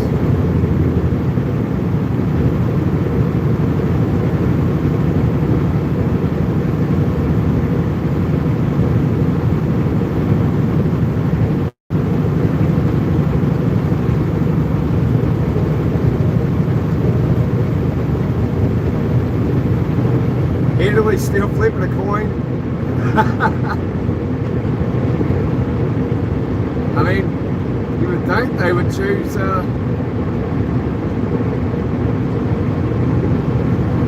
know, the Americans alliance, NATO. You know, like, I mean, they got defeated. I mean, they were pretty easily defeated too. Like, they should have, like, Mussolini was an idiot.